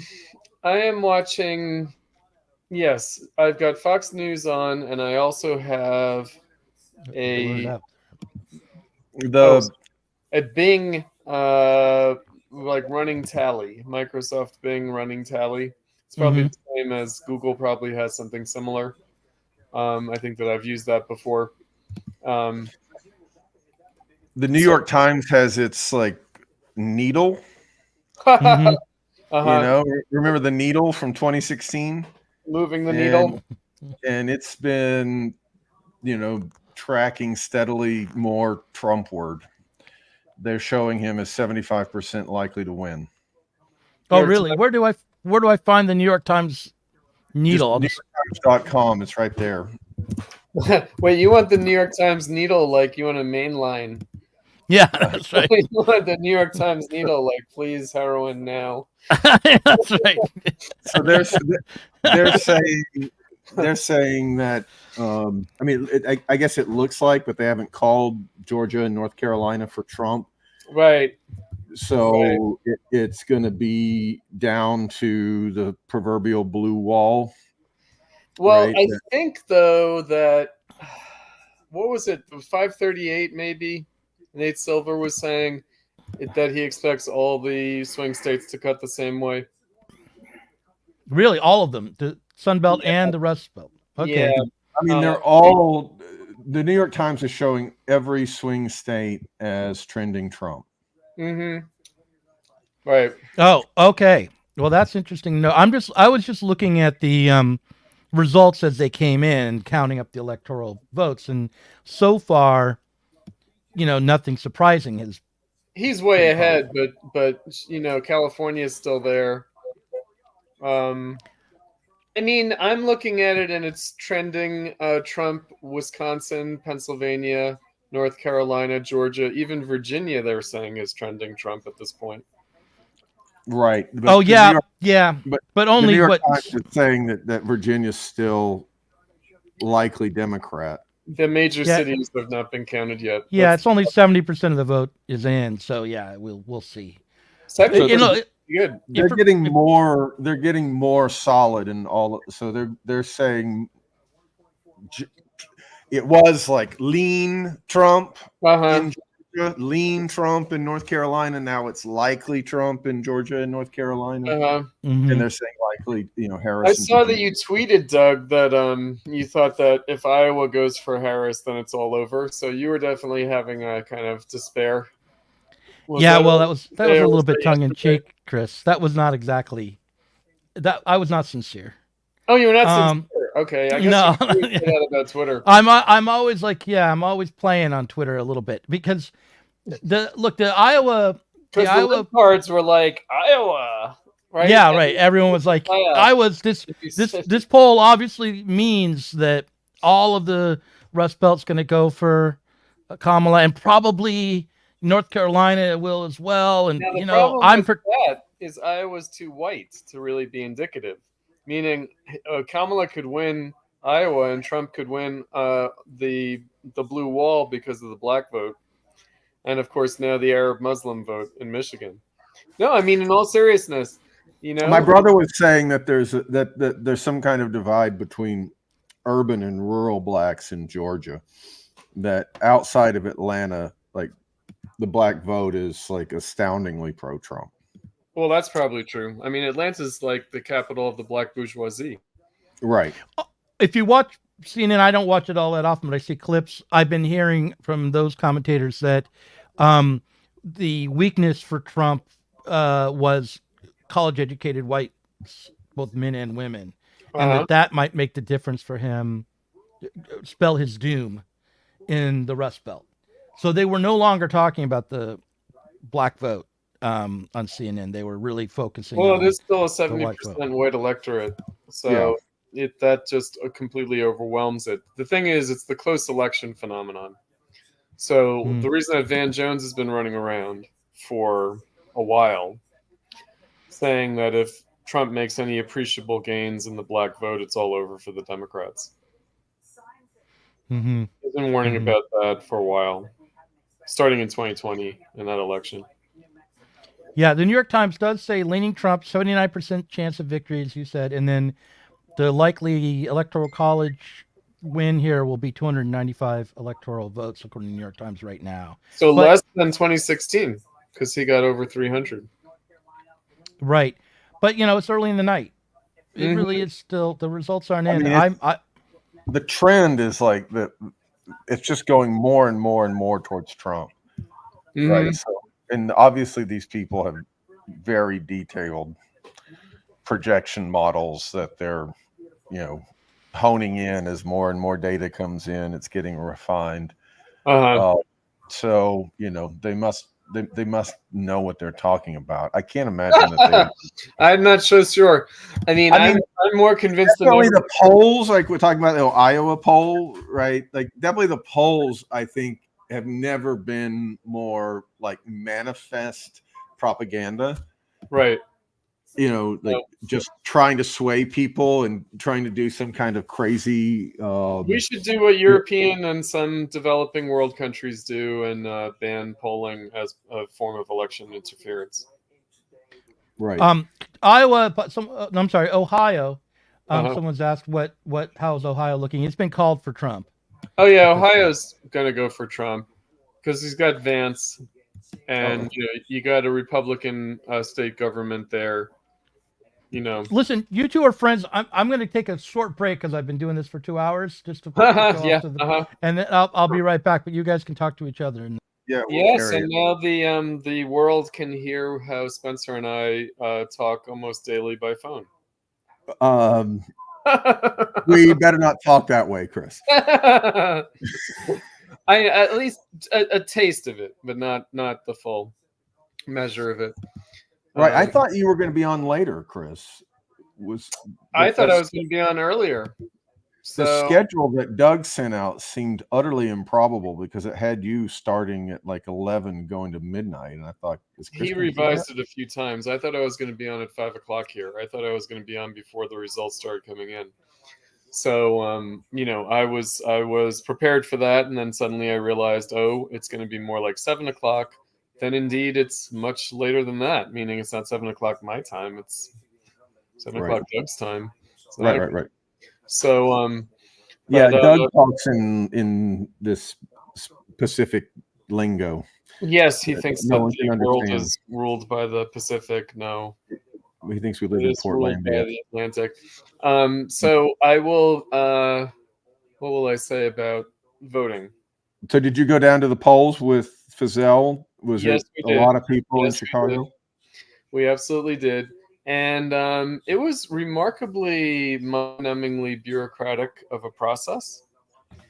I thought. Lengthy. It was, and it wasn't even a particularly long line, but it still took a long time to process us through. And, you know, so of course I had to vote for Trump in order to register my protest against the Democratic Party, you know, totalitarian control over the state of Illinois. You know, one less vote for the Democrats.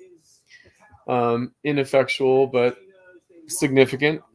You know, we'll see. I definitely want to see how Chicago cuts in this election. You know, and you know, I mean, you were on the phone with me today when Dibali was voting, right? Yep. And you heard her get in and out of the car. I mean, that was all of 5 minutes. Usually voting's really fast, but today it was a little mind-numbingly slow. I don't know what's going on. And you know, but it's interesting. So Doug, I'll just say about like my essay, you know, you know, magical thinking is really powerful. People think that I've endorsed Kamala. Oh, I know. It was shocking to me it's how many people thought like, you were. You know, and then it's like, well, so we know that people don't read anything besides the headline.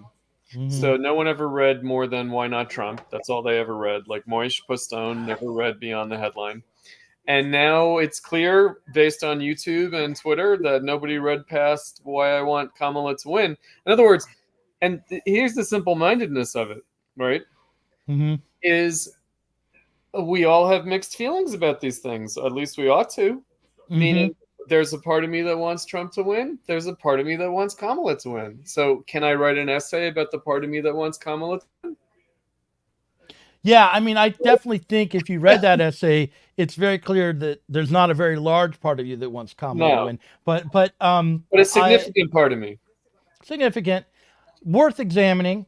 Yeah, well, this morning I was talking to Benjamin Studebaker about what we're going to name this film, and I said, well, why don't we call it we're going to call it maybe The Last Election, because it seems like that's. Yeah, and he was like, oh no, people will think that you really are saying it will be the last election. No, it could be the last election, like the election that just happened, considering that the film will come out after the election. But it can also be the last election because both parties have stoked fears by the public that this will be the last election, that we won't have a country anymore, according to Trump. And by the way, I mean, that is something that I have to say about if the Democrats do win. Is, I always mention this. There's a film. It's part of a trilogy of films by Stephen Frears. So he made The Queen, he made The Special Relationship, and he made The Deal. And it's all starring, I think, Michael Sheen as Tony Blair. And The Special Relationship is about Bill Clinton and Tony Blair. And they have a conversation when Bill Clinton is the elder statesman and Tony Blair has just been elected or is just running. And he says, if we play our cards correctly, we can, we progressives can rule forever. So all we have to do is not fuck it up. And of course, it's very ironical because then the idea is that somehow George W. Bush only had a chance because of the Monica Lewinsky scandal, right? It's a kind of a lame, but I do think that ever since FDR, the Democrats have thought of themselves as the only legitimate governing party. So the Republicans coming in is just because the Democrats fail in some way.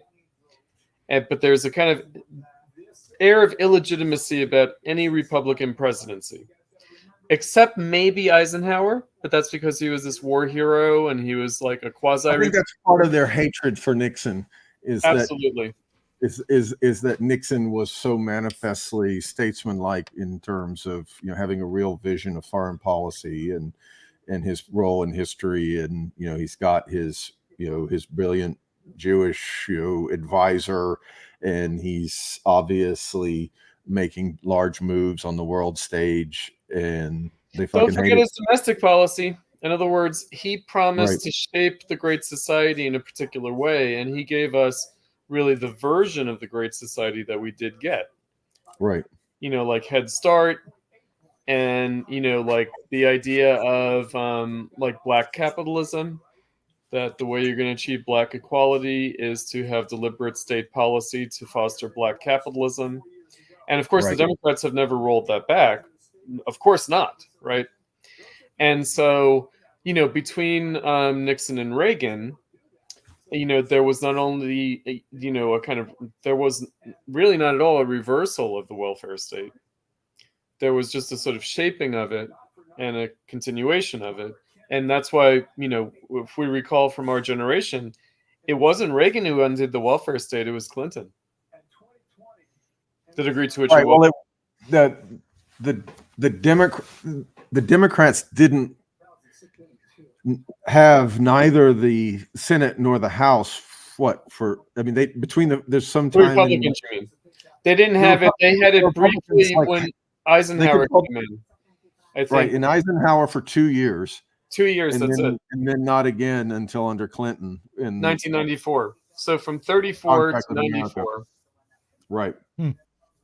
Right. So it's the Reagan, obviously Nixon and Reagan governed through the Democrats. Yes, they had the Democrats still had a congressional majority under Nixon and Reagan. And but what happened here is some kind of, the difference here is that, Eisenhower was he was a takeover of the Republican Party from, he was marginalizing New Deal Republicans. Yep. Yeah, the New Deal Republicans marginalizing Taft and that class of Republicans. So it was acceptable to them. And Nixon too was no kind of radical shift. I mean, he obviously was the vice president under Eisenhower. There's something about the Trump revolt, the Trump takeover of the Republican Party, that they're no longer viewed as, legitimate sort of opposition, occasional, loyal opposition, that there's something, there's something unhinged about this, reaction to him. I mean, people hated Reagan, but I don't think it was like this. Obviously, this victory, whatever we're talking about, 295 electoral college votes, it's probably not going to be the end of the election. 296. I was going to say, the Republicans, the Reaganites, also view the new Republican Party as illegitimate. Yes. In a way that I think is unique or different from the way the Democrats felt, that they were entitled to power. There's a sense that they're, if you ask a Trump supporter, or someone like Vivek Ramaswamy will say that we're not running against Kamala Harris, but we're running against a machine, and that machine includes the Democrats and the old Republicans, Liz Cheney's of the world, and so forth. The elite.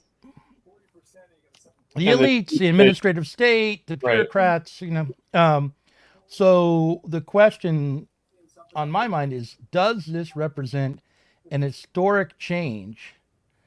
Does this election represent an historic change in American politics? I mean, there's many, many people, and most everyone who I talked to this morning about the election, including both Benjamin Studebaker, Ashley Frawley, and almost everyone in the parent room after, had the feeling like, I don't care about this election. Sure, that's like sour grapes, meaning I was watching the New York Times Opinion Editorial Collective. They have a podcast.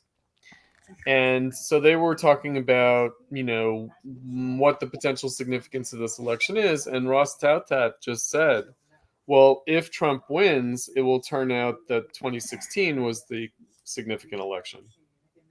Mm-hmm. Which is what I always thought. Although I did think that for people to get it, you needed a second Trump term, meaning both Margaret Thatcher and Ronald Reagan were treated as anomalies until they were reelected. Mm-hmm. And then there was a registration of, something is changing. But at first, it was sort of accidental, illegitimate, aberration. These people don't know what they're doing. Chaotic first term, very much like Trump, fighting against their own people. Second term is what really gets people to wake up and realize something's going on here. Now, granted, people did notice that something was going on in 2016 because unlike Reagan and Thatcher, Trump, this was the first time he was elected to any office. Mm-hmm. He's not at all a politician. And that's unheard of in American history for a very long time anyway. So it was misconstrued. Since Eisenhower. Right. Eisenhower, although, being a military leader. Being a military man is a political position. Especially during World War II. Right. Because I think that there was a kind of blow-by-blow coverage of World War II at the time that we tend to forget now of the generals. I think Patton, the famous movie Patton from my birth year, thematizes this. In other words, can you tell when a general is doing things on the battlefield for military reasons or for political reasons? And then, of course, famously MacArthur versus Truman, in the Korean War. But even during World War II, there was a lot of jockeying among the generals. There was sort of political showboating, etc. So he was a political figure already in that respect, in a way that we're not used to thinking of generals that way. But World War II being like MacArthur, Eisenhower was a theater commander, right? Which is to say, he was basically he was remaking the world order, right? And he could claim military necessity even when it wasn't driven by that. Mm-hmm. So the virtual Jonathan here says, Trump went to Wharton. How is he not an elite? And I think we kind of been he's not an elite. The question is, does he represent a crisis of the elite? Right. To use elite theory, right, which I don't want to completely concede to, but we do have to admit that in the absence of class struggle, the so-called Italian elite theory is plausible. Meaning we're talking about a struggle among the ruling class. Right. Can you outline either one of you outline the Italian elite theory a little bit? We dealt with it this summer. It's Burnham, tries to consolidate what all of this is. It's Vilfredo Pareto. It is Mosca. It is Robert Michels, sometimes pronounced Michels. And who's not himself Italian, but then he's sort of hitched to that wagon. He does become enamored of Mussolini fascism. And who am I leaving out? I feel like I'm leaving somebody out. No, maybe that's the troika. Michels, Mosca, and Pareto. And Pareto, we know from the Pareto principle, which is that it's a 20-80 split, right? And this is where we get the notion of the coordinator class, that Chomsky and Michael Albert are fond of, that it's not the 1% that you have to worry about, it's the 20% you have to worry about. Right. So there's a left wing and a right wing version of it. Right. There's a left wing and a right wing version. The PMC thesis is connected to this, of course, Aaron Reich's thesis, and that has dogged the DSA. But the idea is that politics is a struggle within the ruling class, and political change represents a kind of new elite replacing an old elite. Right. So it's a kind of a generational historical struggle. And I think Mosca, his view, so there's a lot of quasi-Marxism. There's a lot of response to Marxism in it. It's turn of the 20th century, late 19th, early 20th century.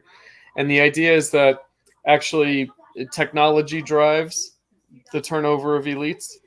In other words, that a new technical order, whether at the level of production or at the level of military, involves a change in the elites, right? Because they transhistoricize it, right? So it goes back, it might be even a transhistorical principle going back the entire history of civilization. And I would say that, again, that seems plausible, right? So, and it's the way people talk about things. They talk about Silicon Valley, right? Who's dominating?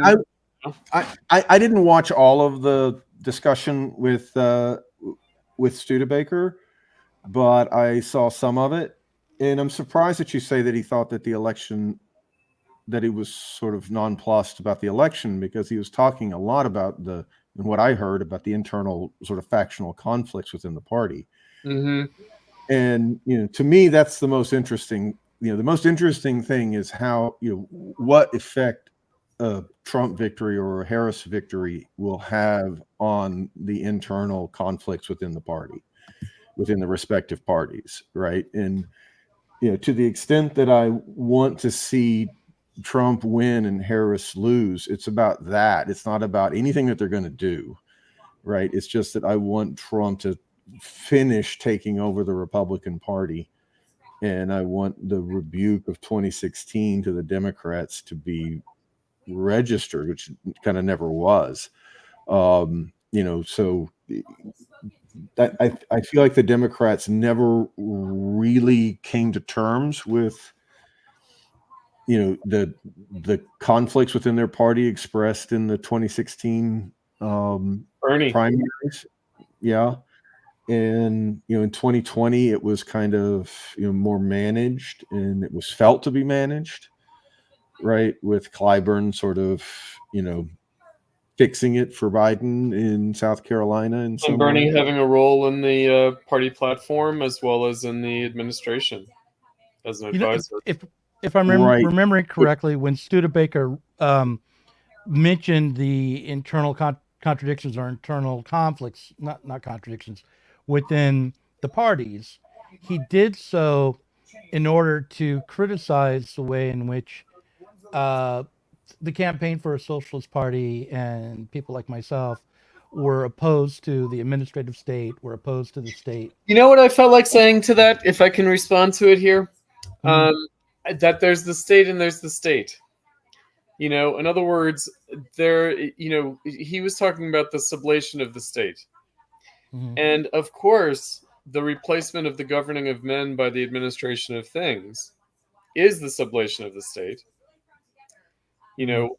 So you are going to have, centralized coordination, planning at a global scale. But will it be a coercive force? No. I think that he is anxious about politics. And I think that what he doesn't like is the idea that overcoming capitalism will be overcoming politics. And I think also as a goal, but the intermediary stage, of course, and I write about this in Lenin's liberalism, which he likes. He interviewed me and we talked about it. That, of course, in certain respects, you could say the struggle for socialism is to allow politics to be practiced for the very first time, but with the ultimate goal of overcoming the need to do so. Right? I think that that's the complex idea. And when you are a political theorist or a political philosopher or political scientist, you are apt to think that the human community is constituted politically. Which is, of course, true at some level. But to naturalize that, to say what makes us human is the zoon politikon. And this is true. We did a summer reading group in Platypus. Hannah Arendt has this view. Certainly Carl Schmitt has his version of this view. Even Georges Sorel has this view about the class struggle and about bourgeois politics being a kind of depoliticization, liberalism being a kind of depoliticization. Burnham, of course, has this view. Right? Leclau and Mouffe have this view. They're kind of Schmittian Marxism, or quasi, via Gramsci, right? And, who knows, does Gramsci fit into, does his vision of hegemony, is that part of elite theory? What is that? Well, I don't want to, dump on Studebaker, because I do really like him. I think he's very smart and worth listening to, but I am going to dump on him a little bit and say that it seems to me that when he complains about, for instance, this election being stupid and reduced to kind of memes or flattened out, simple messages, and that he denied that it's a war election, that it's a war and peace election. Right. He did, and I was shocked by that. And I think that this is a blind spot of the millennial left. I want to denied it. My little. Yeah, he denied it. Go ahead. I'll finish my little critique of it.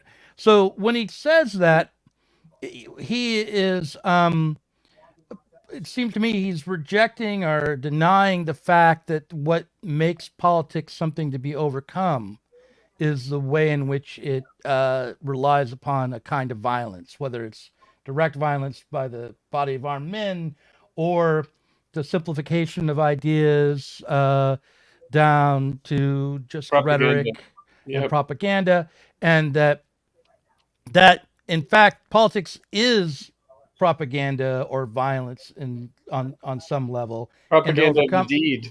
Yeah. Facts on the ground. Right. So if you don't want to overcome politics, then you have to accept that propaganda, simple-minded rhetoric, illegitimate forms of persuasion, and even violence will be a part of our life forever. And if you do want to overcome politics, then you're trying to overcome those very things that he does want to overcome. I think that we live in a time that the anti-neoliberalism is very stark. Right? So anything that smacks of neoliberalism, I think, is rejected by the younger generation. In other words, the very idea of civil society, the idea that the state and the capitalist ruling class has to deal with organic realities that they have no control over regarding the working class. People think that this is some kind of like mystification of like free marketism or something, and it's like, well, no, like if workers move from California to Texas, that, like that's not like the invisible hand of the market. Like there is society, there is civil society, there is voting with your feet, there's world migration, for Christ's sake, that we're obviously living through. Mhm. And how do you chalk that up? And so you could say, oh, well, this is all regulated by the state. The state opens and closes borders. Yeah, to a certain extent, but not nearly as much, right? So the state has some control over that, but not nearly as much as people They might. struggle to control it, right? I mean, They it's struggle. really, obviously, at the nexus of the relationship between the state and society is political parties. And how in the world can you deny that that the war in Ukraine is favored by the Democrats and that the first Trump impeachment was all about it? I Mhm. mean, Trump will just say it's about weakness. Trump's, always whatever, laconic. But it's pretty clear that there was a crisis over, what was shocking about Trump, right? What was shocking about Trump is that he called into question the fact that we weren't going to talk about Iraq and Afghanistan Syria, as failures, as defeats. Yeah. Not talk about the aggression in Syria, right? And the fact that, for all of his involvement, Obama was fending off even more aggressive people in his own administration. In his own administration, absolutely. War hawks over Syria. Right. Which is, yeah, I think that's a very odd, for someone. I mean, I appreciate, oh yeah, Benjamin as a political scientist, right? I mean, it's a lost form of it's a lost discipline, lost art. It really is, and and so God bless. But I think that he's afraid of the prospect, and it does remind me of the millennial left generally. I mean, there's just a statism in the millennial left that is everything from being preoccupied with universal health care and Sandersism to the new neo-Stalinism, to this Studebaker sort of belief that the state's going to be there and politics is going to be there forever, right? There's a reason why Marx is saying we have to overcome democracy as a form of rule, right? That it's a form of state. Mm-hmm. And once you say that, I mean, obviously you're talking about, democracy. When he's saying that, he's saying democracy is the culmination of human history as regards politics, right? Perfection of the political state, which is something that Marx actually really savagely attacked the young Hegelians for, other socialists and communists for, as a mystification. I mean, I think, we just have to be careful about the way we experience politics in the last 200 years and the way we experience it in the last 20 years. And I think that there's just an impatience with anything that smacks of liberalism, like the kernel of truth in conservative liberalism. What is the famous new right expression? Unintended consequences. In other words, like progressive reformers want to help people. They implement these policies, these administrative measures, they pass these laws, but look at the unintended consequences. And I think it's undeniable that clearly the 60s reforms had a host of unintended consequences. That you can make the argument, there's like a black conservative argument that like civil rights legislation impoverished Black America. And you can make that case. In other words, Thomas Sowell is there, and not only him, but others who can who have the receipts, so to speak, right? And on the one hand, it is rank ideology. On the other hand, there's an undeniable reality. Now, there's a lot that's misconstrued there, but the Democrats hardly talk about it, right? They'll just say racism. They'll just say structural racism, permanent racism, redlining. They won't. Nobody really talks about deindustrialization. because it's like, well, what are you talking about? But insofar as we're not going to talk about that, changes in capitalism, then what are you left with? Then you're left with, these reforms, these measures that were meant to be temporary became a new status quo. Right, and the conservatives usually put it in a conservative way that it's that women are marrying the government instead of men, and crisis of the family, and blah blah blah.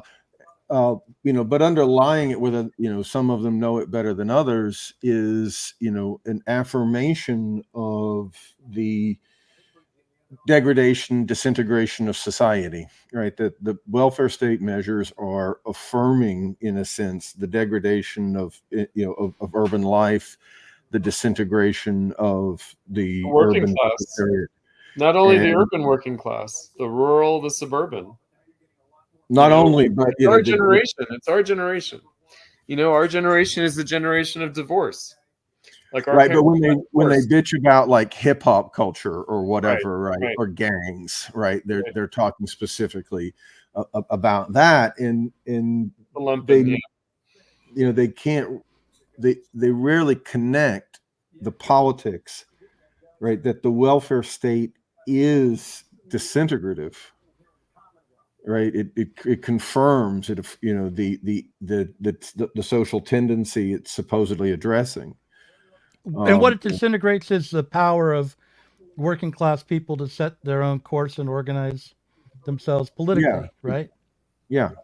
That's what it disintegrates. Not some conservative notion of the family, but the freedom that those families as working people would have. Independence. Yeah. The independence of working people. Their self-organization. Their ability. There was a story. There was a story about like the Black Panthers would do these free breakfasts. Yeah. And it became very popular. And then I think the city. And then the next administration took it over and made it Head Start. Right, exactly.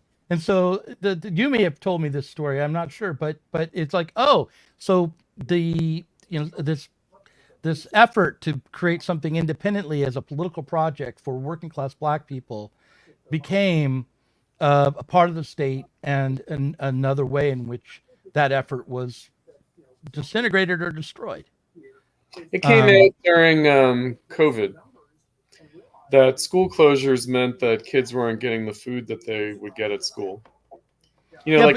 Realities were revealed, meaning like when that story came out, I went to junior high at a time when there were breakfast programs in place, and I sometimes would skip breakfast at home, despite not needing to. I would go to junior high and get breakfast in the morning.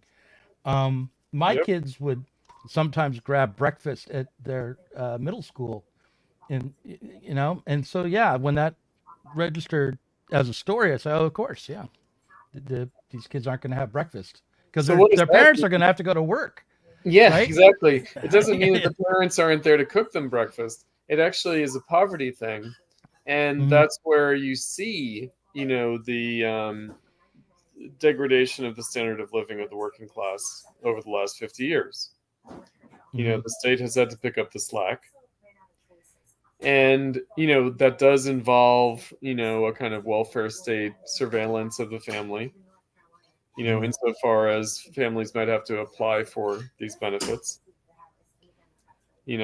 Means testing, this kind of stuff. The degree to which that, because these things are administered very differently in different locations. And, so again, now we're not necessarily going to go back to the Trump-Vance promise is that we're going to go back to working class incomes where you might be able to have like a single income family support, just on the basis of earned wages. Are we going back to that? Unlikely.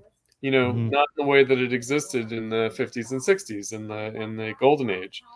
However, the fact that that's appealing, and also that it does exist to a certain extent. There was again, the New York Times podcast sent out someone to interview a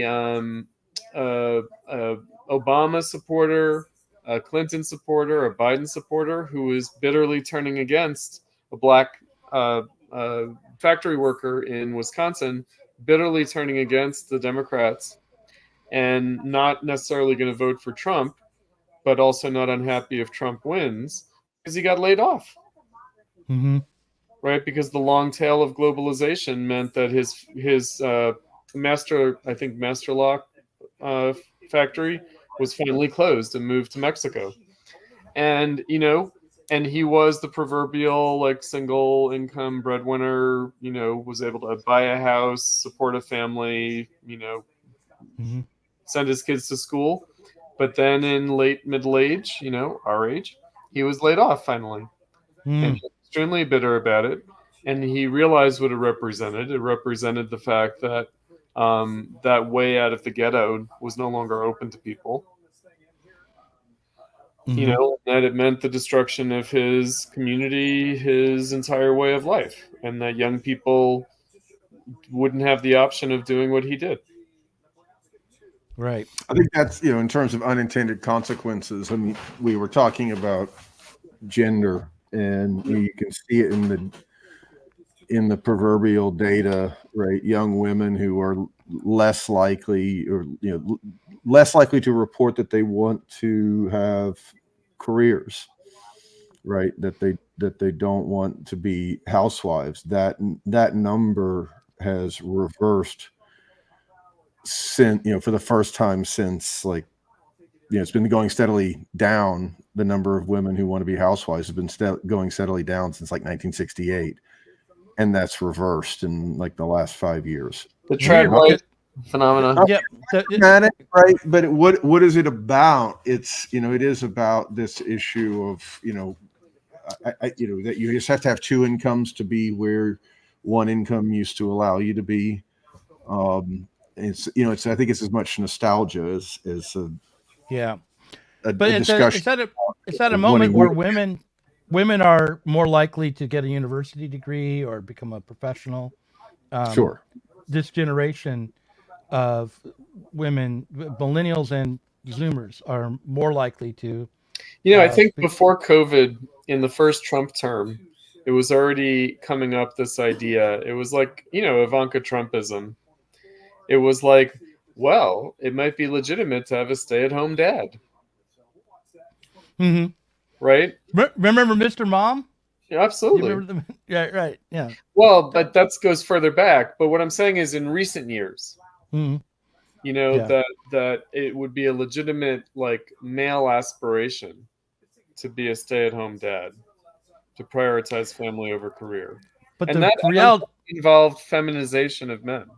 No, but there really is, if only, because the reality is that there can be no stay-at-home parent for the majority of working class people, right? Now, this is, of course, a middle-class prerogative. Mm-hmm. I mean, I take for granted the fact that there's a vast mass of invisible, mute people in the United States. And majority of them won't vote. But if they were to vote, they would probably vote for Trump, not for Kamala. I saw on Twitter today a video came up. It was a woman who was 79 years old. They asked her, she said, I just registered to vote for the first time in my life. I've never voted before, but I'm voting in this election. I'm voting for Trump. And they asked her why she hadn't registered to vote before. And she said, I don't really know. And they asked her why she was. Well, I mean, clearly this is the first, or maybe the second, I think the first election where they're openly saying high turnout favors the Republicans. Yes. High turnout favors the Republicans. That's right. But let's, so the thing is, it's election night in America. Sublation is not a strictly American venture. You were on with Ashley earlier today, and as well as with Ben Studebaker. And, it might be easy for those outside the United States to turn up their nose at the American election, but this is a world election, meaning this is consequential for the world. Mm-hmm. And, I think the other thing is that the way people have played the Trump phenomenon as like white nationalism, like MAGA, American nationalism, what they forget is the simple truth that if everyone in the world could vote for the American president, Trump would overwhelmingly win. And that includes people in China and Russia and the Middle East and Africa and Latin America. And, of course, the Europeans might vote for Kamala, but who cares about the Europeans? We're getting Wisconsin leaning Republican right now. Arizona's leaning Republican. Michigan's leaning Republican. Georgia is very likely Republican. North Carolina is very likely Republican. Virginia is very likely Democrat. And Pennsylvania. That. Poor Spencer. Poor Spencer's got to deal with these Washington blob people, Loudoun County. Although I'm still hoping on Virginia because I still think this is a second COVID referendum, or in the case of Virginia, it's the third COVID referendum because the second COVID referendum brought Youngkin to power, right? And so, the Democrats and maybe the Republicans to a certain extent too were like, oh, this is the CRT, critical race theory education election. No, it's the COVID education election. And people are still bitter about that. And I think that insofar as people have not had the chance to rebuke the Democrats for the COVID policies already, they have another chance now. And so I do think that there is a, white suburban woman vote that is bitter about the way the Democrats handled these things. And so it's not, the other thing that came up, I was talking. Hard to understand why it doesn't register more in states like California. Right. No, exactly. Because you would think that it would be extreme bitterness. But, this is called the gender election. But it turns out that the gender split has been pretty much the same since 2000. It's not any more this year than it was in 2000. So, again, we have to be careful if the Democrats have this kind of incessant, relentless propaganda where they just say what they want to be true. And what I've heard said, Chris, is that the women's vote isn't any different, right? But there might be a men's vote for the first time, very marginally, right? But enough. And it's very unclear exactly what that's about. It's making men vote more than because women vote more than men, right? And so the entire Trump strategy, by the way, was very deliberate. It's aimed at a very small slice of the electorate, 11% of the electorate. It's those men between 18 and 30, men of all races. And their attitude is that if they could make appreciable gains in that demographic, that would be enough to swing the election. Because the Joe Rogan endorsement might have been. Absolutely. And that was, I guess that was like steamrollered, meaning he interviewed Trump, then he interviewed Vance, then he interviewed Musk, and then he was like, oh, I've made up my mind. It's like, no, you did these 3 interviews because you'd already made up your mind, right? But he played it like, I want to ask these people first before I give my endorsement. Well, he gave Kamala a chance to come on, and he interviewed Fetterman in between. But he did, and he was hard, by the way. He pressed Trump. He didn't like really just fluff Trump. No, I want to show something on the screen before we wrap up here. And David hasn't shown up yet, so when he shows up, I'm going to give the Democrat his time. But here's this. That I saw you tweet that, and so that is the way the results come in on election night, right? Okay. And so that might still happen, Here, if you'll let me share my screen, let me see if I have. I'm not sure if I can from here. But what do you want to share? Do you want to send me in the private chat? This is something that Ed Remus, who worked on our film, sent me. A kind of despairing. Here, it's actually going to maybe let me do it.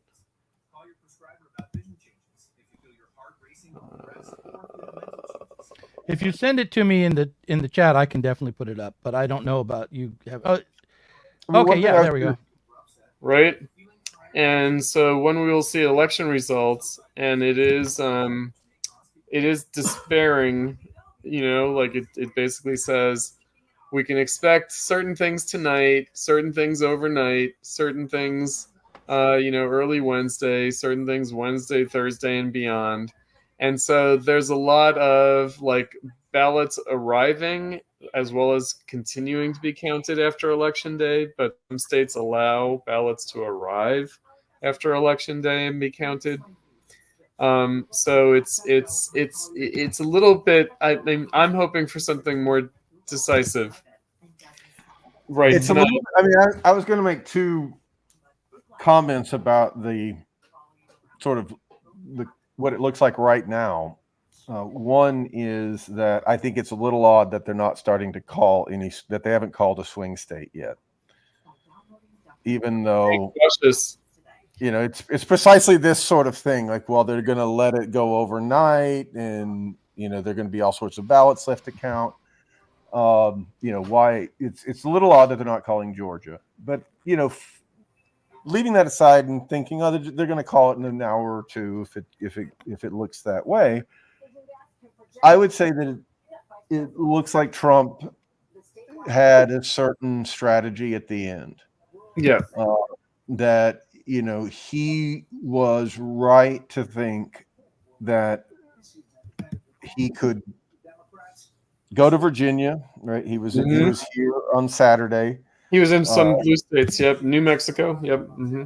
He was in sort of outer fringe swing states, and he was going to California like in the last month. He was going to New York. He was concerned about the popular vote. Yes. He wanted not only I think that he thought that he was going to sweep the swing states, and it looks like he might do that according to what things seem now. And he could afford to go to Virginia, and he wanted to not only win in the Electoral College, but in the popular vote. He does. All of that seems possible at this point. Can I put in my crazy prediction? So, which Spencer and I have talked about, and I think, Doug, you and I might have talked about it a couple of weeks ago, but I think that it's more and more looking like it could happen if things go a certain way. Namely that if the Democrats happen to win the House of Representatives, which might be the case if they win the popular vote, and Trump wins the Electoral College, that they will refuse to certify Trump. Well, that will be exciting. It will be exciting. It will be miserable. I will not be happy because it means that I have to, be in this kind of manic state of keeping up with stupidity for another few months. Yeah. For the rest of November, December, and a large portion of January. Mm-hmm. And it does seem like they, all the prosecution of Trump, all the lawfare has teed up the argument that they can, in the end, just decide, he wasn't a legitimate candidate anyway. And that they can do that a variety of ways, but to get that process rolling, they only need a 20% vote in both houses of Congress. So we'll see. I got David Shields waiting in the wings. I'm gonna say goodbye to you both. Thank you both for coming on and talking to me as I discovered that it looks like Trump is winning. Right. So have a good night, Doug. Try to take it easy. Yeah, we'll do. Here's David Shields. Hey, David. Hey, Doug. Good to see you. Good to see you. How are you holding up tonight? I'm doing okay. I think, I don't know. I'm trying to read my own nerve endings. That's what I do. And that's sort of what Trump does. And I'm not, if I'm oddly giddy or, I guess part of it is a told you so sort of thing. Not you, but I just feel like. You mean like all your, like Chuck Klosterman and all your colleagues. Everything I've been, of course, I've also, with you sometimes I've mentioned, I thought I was reading the tea leaves somewhat differently sometimes, but, everything I said, nobody hates Trump in 2018, Christian existentialists, and how we got here.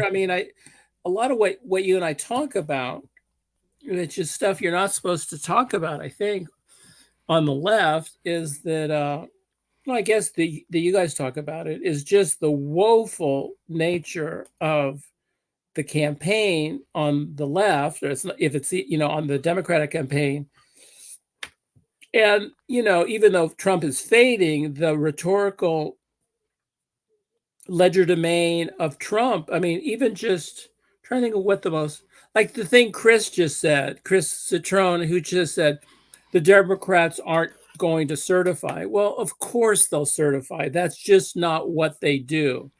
The rather cheesy metaphor I often use is Republicans are playing ice hockey and Democrats are playing beach volleyball or badminton. And I don't know, it just feels like this inevitability.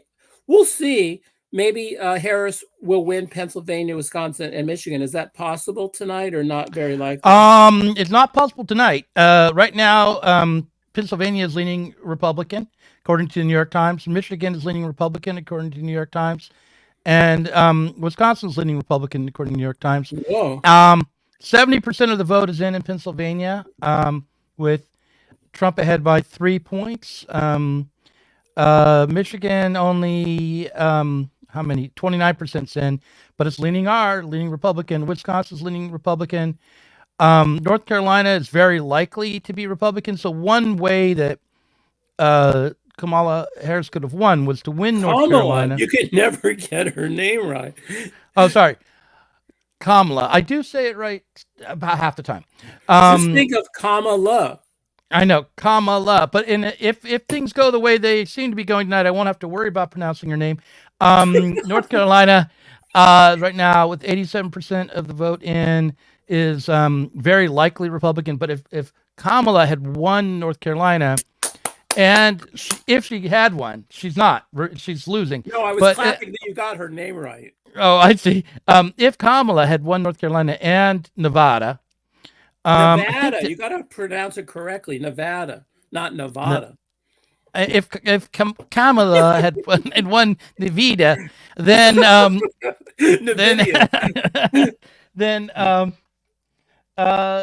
then she might have had a path without Pennsylvania.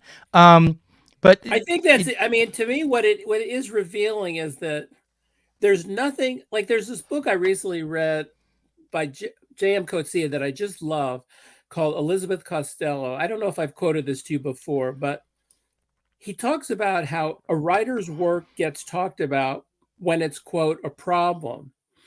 And that basically when your work is a problem, it gets talked about. And I think the book of mine that's got talked about the most in my life is Reality Hunger, which seemed to be like a bit of a problem. Like, what the hell is he saying? And the majesty of Trump, he's always a problem.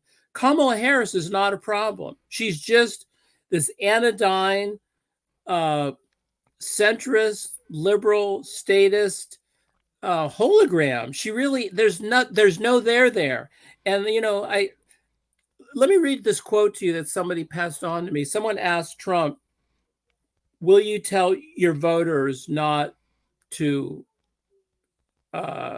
commit to violence? And he said, I don't have to tell them that there will be no violence. Of course there will be no violence. My supporters are not violent people. I don't have to tell them. And I certainly don't want any violence. And I certainly don't have to tell them. These are great people. These are people that believe in no violence. Unlike your question, you believe in violence. It's the move at the end that's so Trumpian in that, how does he know to do that? Like I was trying to figure out those 3 lines that Roy Cohn told them, those 3 talking points: always be on the aggressive, always declare victory, and never apologize. Basically that. And I guess I've been struck for the last, 100 days, something like he is always on the offensive. And very briefly, Harris was on the offensive. And apparently Trump's campaign was completely baffled during her brief brat phase, in which she came out with a little bit of swag and a little bit of fuck you attitude. And apparently the Trump campaign was completely baffled. Behind, was Clark Kent turning to Superman. And then she couldn't pull it off.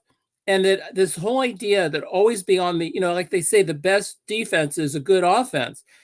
Trump is always on the offensive. And Harris was always, always, always apologizing, saying, that was a bad word you said. I don't know. I just really... Well, I want to address one thing that you're saying about Trump, which is that, and that you said earlier too, that it isn't the case that the Democrats won't refuse to certify. I'll bet you any amount they won't do that. It's not their. I don't know. They did impeach him twice, and they did try to put him in prison. And in my opinion, there's a good chance that some sort of state operation was behind the assassination attempts.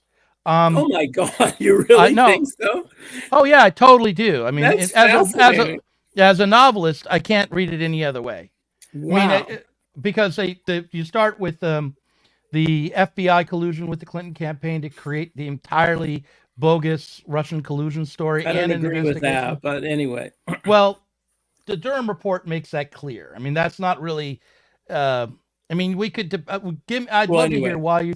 I'd like to hear why you think the Russian collusion story wasn't merely a hoax. That, given that the Steele dossier was written by the Clinton campaign and fed to the FBI, and that the FBI knew that Clinton was planning on trying to steer them in a manipulative way towards. I mean, I question almost every single thing you said there, but that's a ways away. But that's all from the Durham report. That's not me making stuff up. As if Durham were an objective. I mean, he was a Republican appointee, so you act like Durham is some I give Durham equal weight with I give him equal weight with Mueller.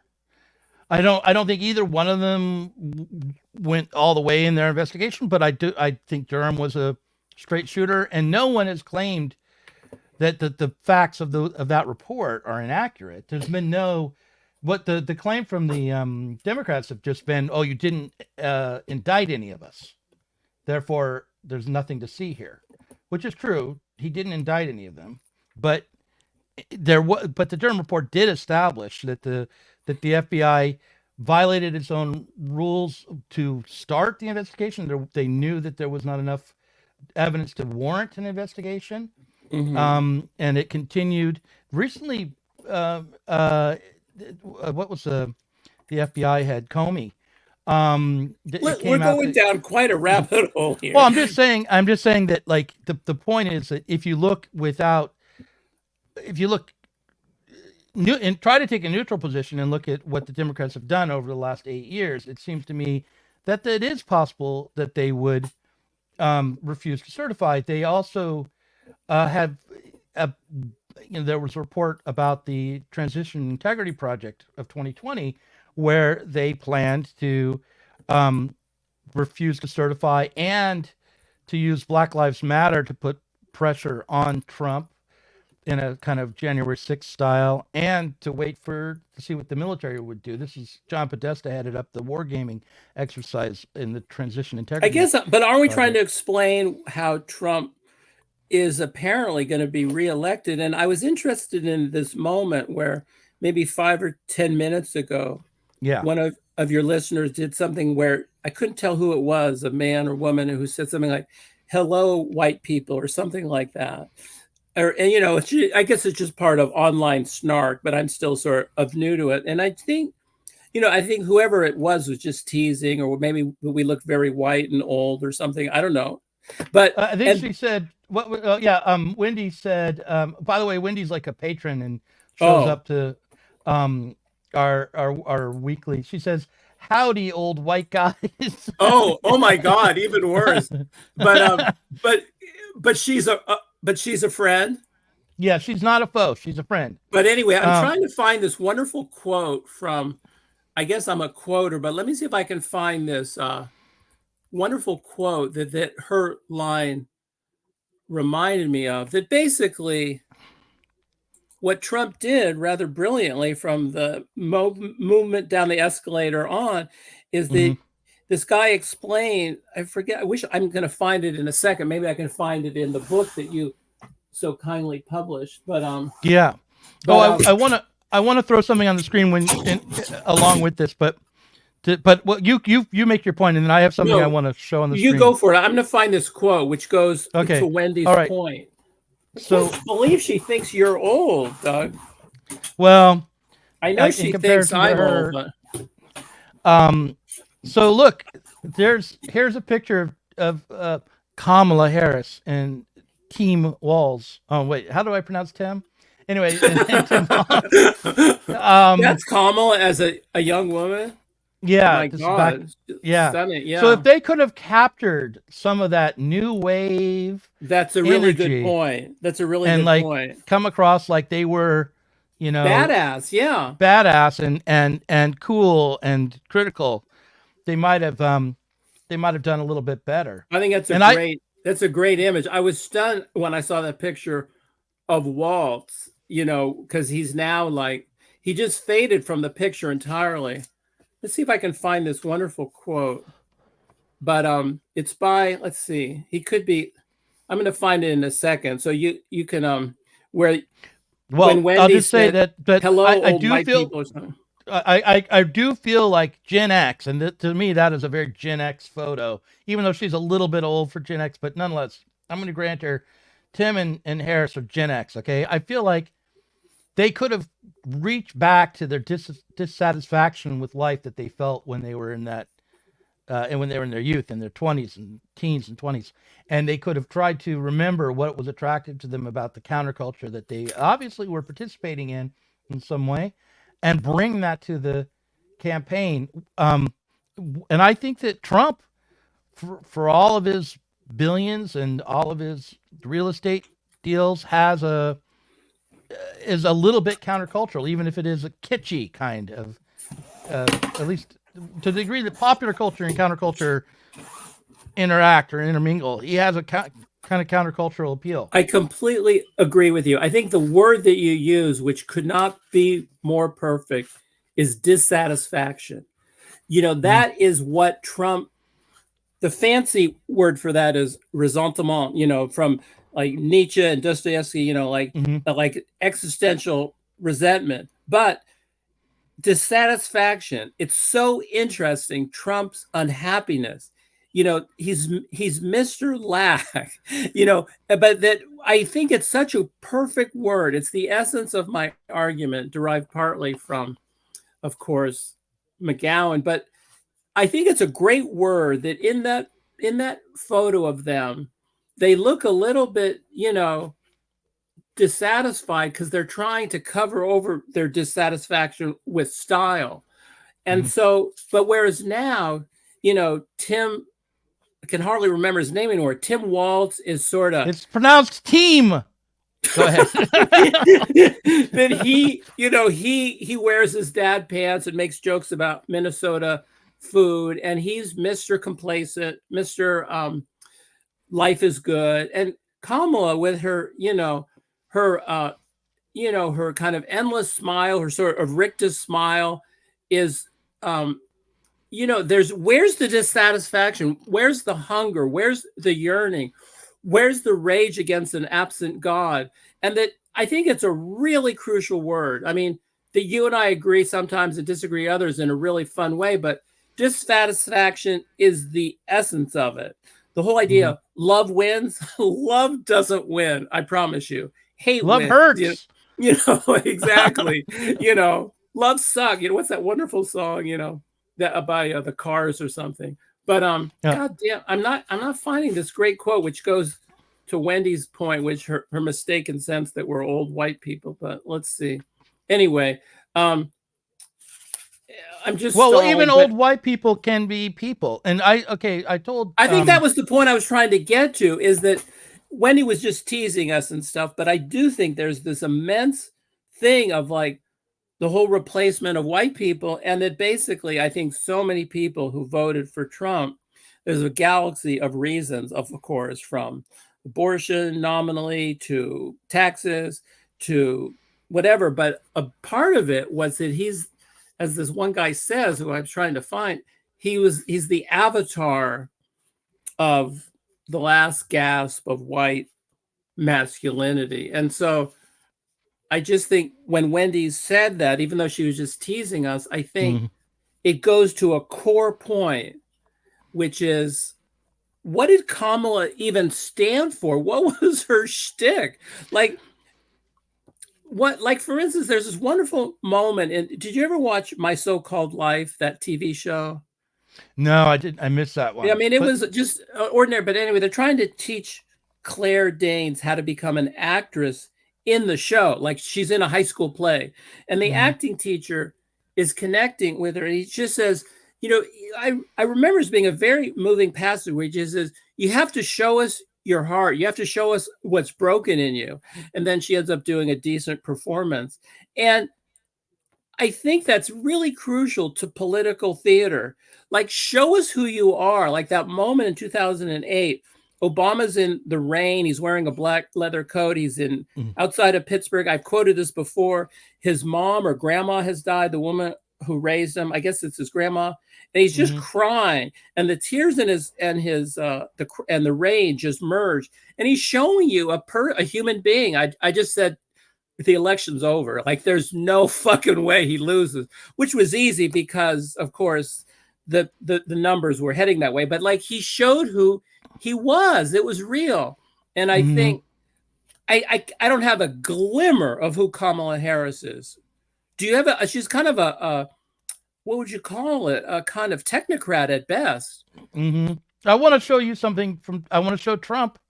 I want to show you Trump. Can you stand it? He may be the next president of the United States. Like, is he actually speaking now? Yeah, this will be Trump speaking. So this outfit, you know, is... but it's not him speaking now. This is from a few days ago. Yeah. Okay. So this outfit, you know, is when he called us all garbage. How stupid. What a stupid word. That blows deplorable away, don't you think?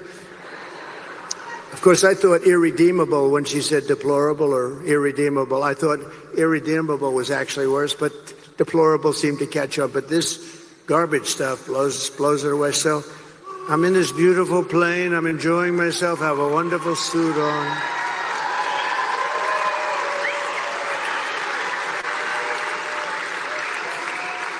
And one of my people came in and said, "Sir, you know, the word garbage is the hottest thing right now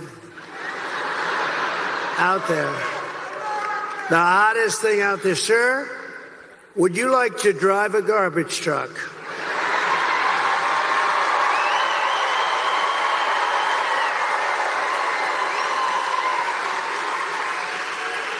Now, we're about, 30 minutes from landing. We had to do this pretty quick. I said, it's sort of cool, though, isn't it? Because, and I said, I think that's okay, but, I don't feel comfortable wearing a suit. And they pulled up this garbage truck. I don't know how the hell they did it so fast. I have very capable people. They put a big sign on the truck. Did you see it? I think they showed it.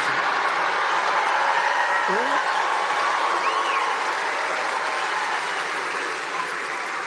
And then they said, "Sir, we have a vest." I said, "Well, should I leave my suit on and put it over the vest?" But that doesn't look very good, right? That doesn't look good. So I said, "All right, look, let me take it off." And then I actually said, I climbed into the truck. So I said, "How the hell do you get into this truck? It's way up high. It's a big one." This was a beauty. I said, "You didn't have to buy it that big, right? You have to get it that big?" They brought this brand new, gorgeous truck, wonderful driver. He looked like Cary Grant in his prime. You know who that is? This beautiful driver. And he drove that big thing up. And I said, "Man, this is bad, because now I have all the cameras are all watching. Look at all the fake news. They were, most of them.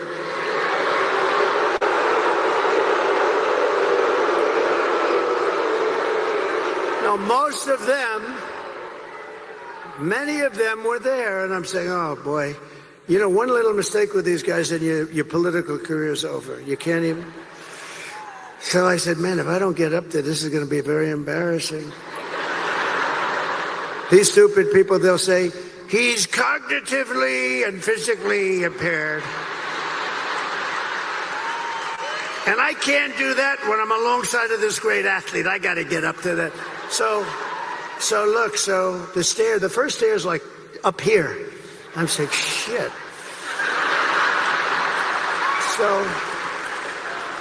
So I had the adrenaline going and I made it.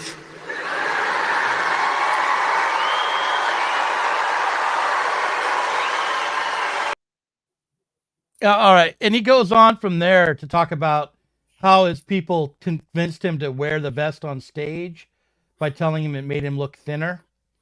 And he didn't want to wear it at first, but he's like, oh, if the vest makes me look thinner, I think I'll just wear this everywhere I go from now on. But there was a self-deprecating quality to all of that. Yeah, that what athlete was he standing next to? No, he was standing next to the guy driving the garbage truck who he described as looking like Cary Grant. That's who he meant.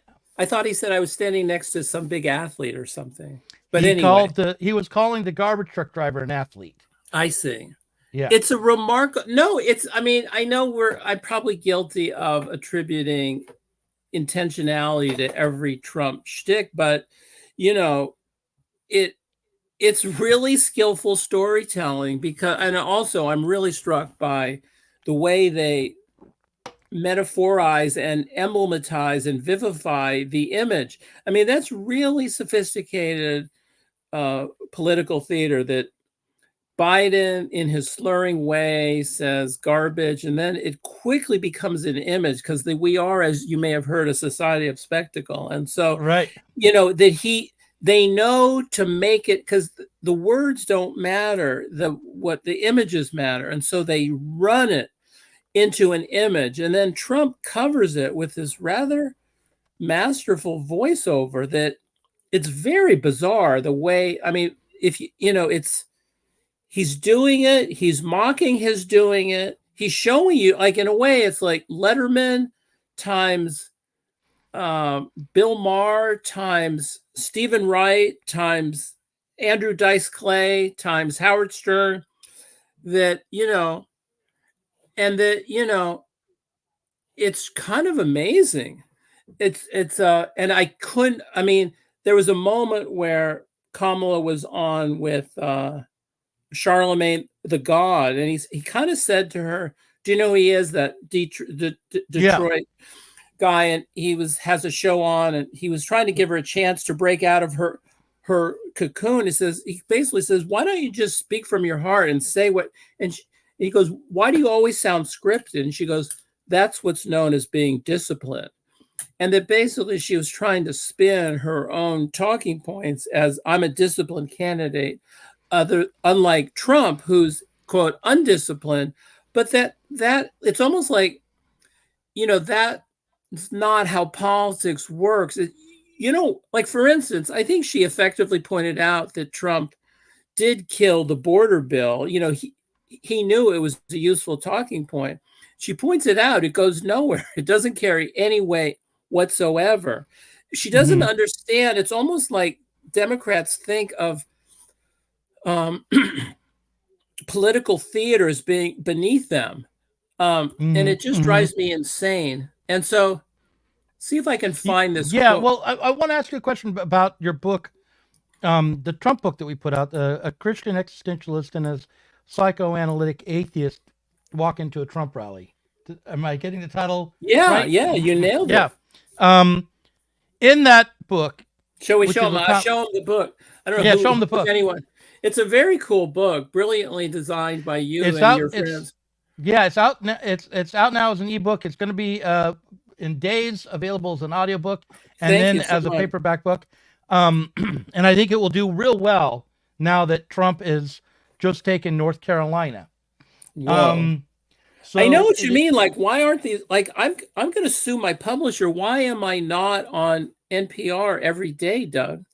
What is the matter with you? We'll try to get you on NPR. Now maybe they'll be willing to talk to you. This is the other book. How We Got Here. Also, of the two books, I think How We Got Here is the one to read if you want a broader historical view and totally. to pick it up. But the question I have is that, look, in your book, Noah hates Trump more than Trump. There was a way in which you were characterizing Trump's self-hate and his brokenness as an explanation for his, his deviancy and his viciousness and his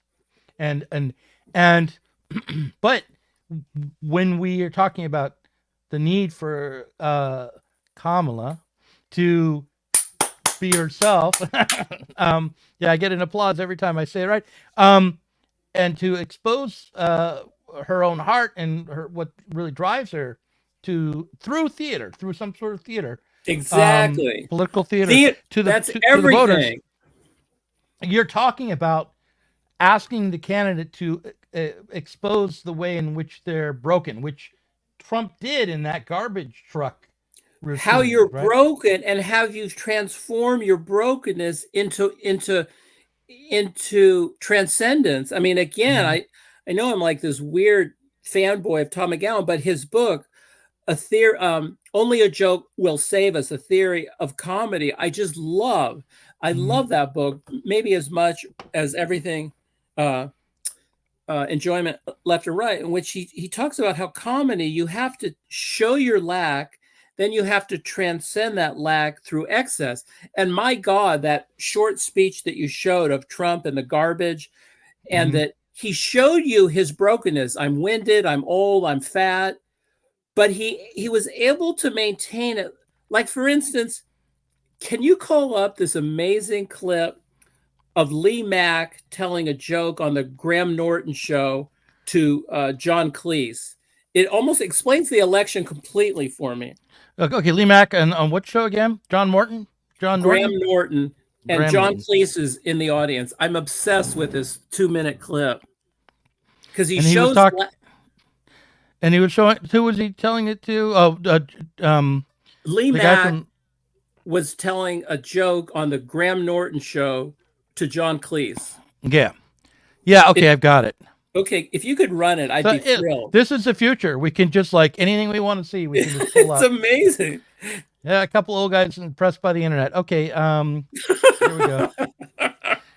You really were a blue coat, weren't you? I was a blue coat, yeah, at the place you showed, which was next door to Heysham Nuclear Power Station. The thing is, I got sent there because I worked at a really good one in Yarmouth, Great Yarmouth, got sacked, which is another story, and then was sacked and was sent to. We'll move on to that in a minute. But sent to this one. Sent to that one as a sort of punishment. It was like you're going to Morecambe to do 6 months because you've just done something which. What had you done? Well, something that was considered cheeky in the 70s, but now is illegal. Oh, what? It was actually an incident where it was my first attempt at stand-up comedy.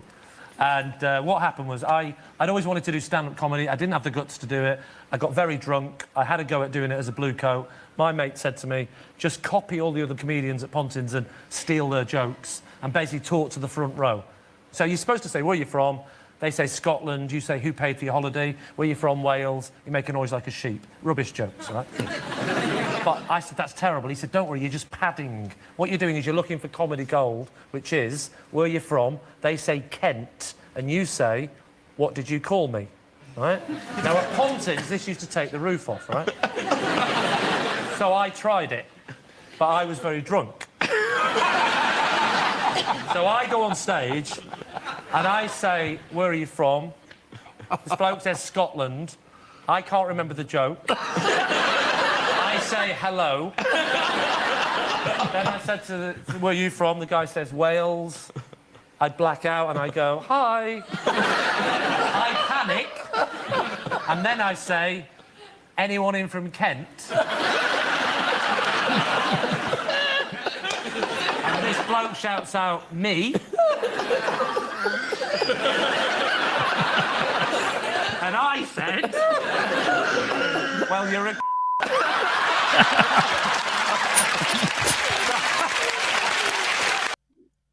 To me, it's absolute genius. And that what he shows you his brokenness, his nervousness, his drunkenness, his first timeness. He completely is on top of the story, and our joy in it. I must have watched that clip 100 times. Yeah. Our joy in it is that he's utterly comfortable with his own brokenness and his own nervousness, which he then right in front of you, you watch him transform it into magisterial storytelling. I mean, it's unbelievably great. And in a way, in a more, stumbling way, a more vulgar way, Trump basically does the same thing in those 2 or 3 minutes. He shows you his brokenness, then he owns it and says, I'm just a broken motherfucker just like you are.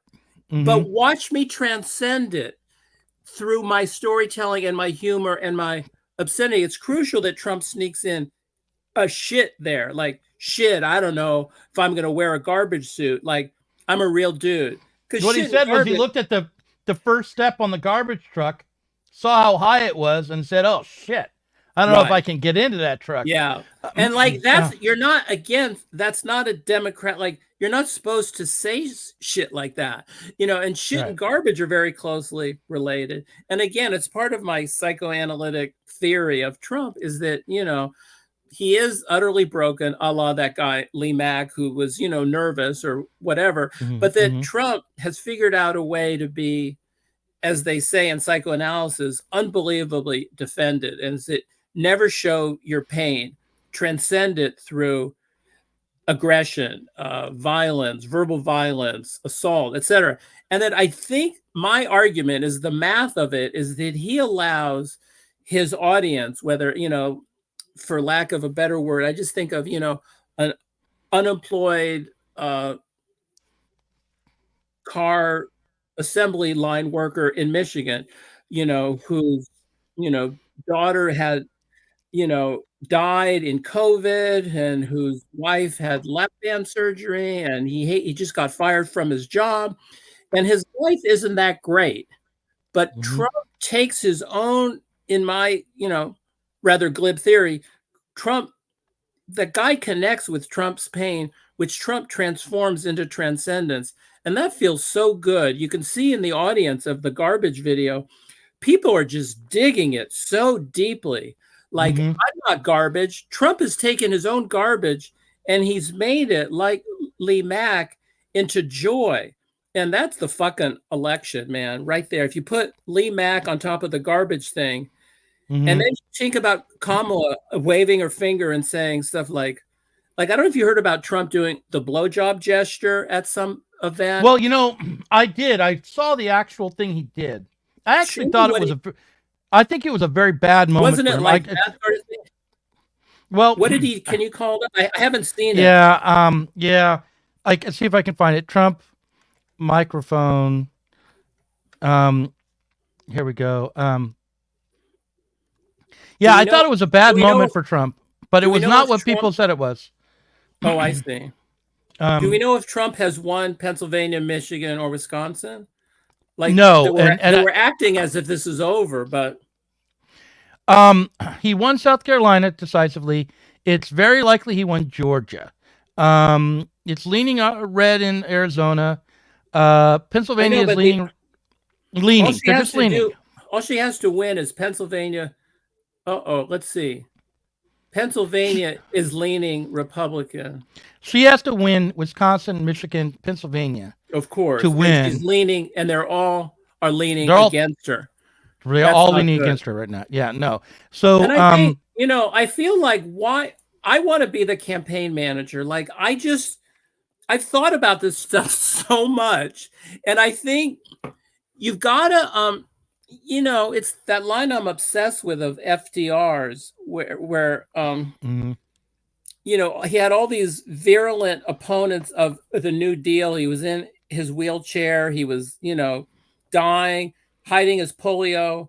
And all these people hated him. They thought he was the Antichrist. And he said, I welcome their hatred. I mean, that's such a boss move. Like, just bring it with some passion and some wit and some transcendent vitriol. Like, I don't know. I was trying to think of who the last president who was a Democrat, who had that kind of, performative chops. I mean, was it LBJ briefly with the Civil Rights Act? Was it what Democratic candidate or Republican for that matter had that kind of understanding of political theater? I think Clinton did. I think Clinton did. Interesting. I think Clinton had it. Not in the same exact way. I think that I'll give you an example that comes to mind. Clinton gave a speech in at the 1988 Democratic Convention, Mm-hmm. and Is it that went on. Is that the Sister Soldier stuff or no? No. He got elected in 92. Oh, right. This is 4 years earlier. He was governor. Okay. Yeah. And he was invited to give a speech, and he went on for like 45 minutes. Oh, right. And people, and when he said at the end of it, he said, and in conclusion, he got a big, huge round of applause from the audience. Like they were glad it was finally over. Right. And, but he recovered from that because he went on David Letterman the very and made next fun day of himself, probably. and made fun of himself. And then later, he had the ability to seem flawed and accessible and very charismatic. Yeah. He went to McDonald's. Another guy went to McDonald's, and seemed to really enjoy McDonald's. I think Clinton had real charisma and ability to reach the public. But you wanted to see the microphone scene with Trump. Or I also want to show Trump at McDonald's because she goes, I worked at McDonald's. Trump just eats McDonald's. Mm-hmm. And then, of course, as you pointed out, or that we've spoken about this earlier, but, she worked at McDonald's. She doesn't have the pay stub now at age 59, And so he says, I don't have any proof that she did it. And then, again, brilliant political theater. He goes to McDonald's and serves fries, and all the people in line were already designated Trump voters. So no one was going to throw a McFlurry at him. And so, people, like, there's a famous moment during the Reagan administration when CBS News 60 Minutes, they ran a long clip of how Reagan's rhetoric never matched his actual policies. And they did like a 20-minute piece on 60 Minutes. And the moment the show was over, or perhaps the 60 Minutes on 60 Minutes, I don't remember. But afterward, the Reagan press secretary, maybe Marlon Fitzwater, somebody called CBS and said, thanks for showing a 60-minute television ad for us because no one pays attention to the words. All you showed the audience of however many people watch 60 Minutes, 10 million people, were our campaign rhetoric and our campaign visuals. And then you'd put in small, no one cares about that. So Reagan got that as early as 1981. And I think that's what Trump gets to an nth degree. It's sort of like, they get it. So I guess we still have to get the blowjob thing, though. Yeah, okay, we'll do this first. Slowly, gently lowered into the oil. Don't want to burn yourself. Up, down a little bit further. It was a big part of her resume that she worked at McDonald's, how tough a job it was. She specifically worked at the French fry, where they make the French fries, and she talked about the heat. It was so tough. She never worked at McDonald's. McDonald's just confirmed that again, by the way. She never worked at McDonald's. In other words, she's lying Kamala.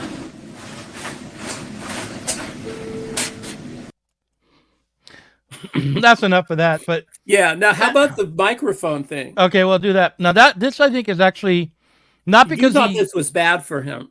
I thought it was not a great moment for him. But I just don't think it's something a performer should do. That's such a surprising take on your part. I think I'll probably love it, but I'll see. No, right where that young lady is, John is sitting there. And I called him, I said, could you come back? And he comes backstage. Thank you very much. Fix the mic. You gotta be kidding. Do you want to see me knock the hell out of people backstage? You want to see me?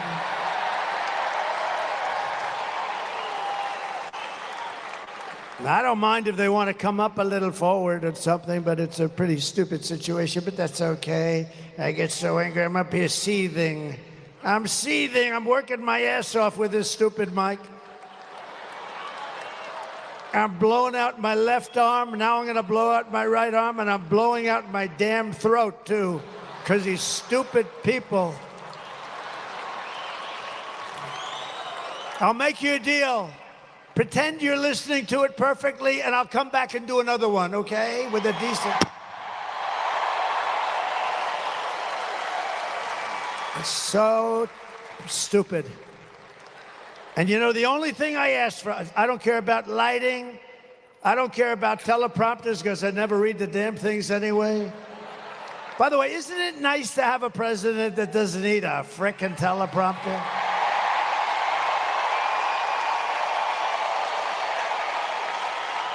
But I don't ask for much. I don't ask for much. The only thing I ask for is a good mic. And this is the second time today that this happened. So now if I were the president, and you know, like a dopey guy like this Kelly, the guy's a total moron, and that happened, I'd fire him, and everybody would say, gee, I'm such a bad person. You're not bad, you fire people. When, for instance, the generals that destroyed us in Afghanistan, every one of them should have been fired. Should have been fired.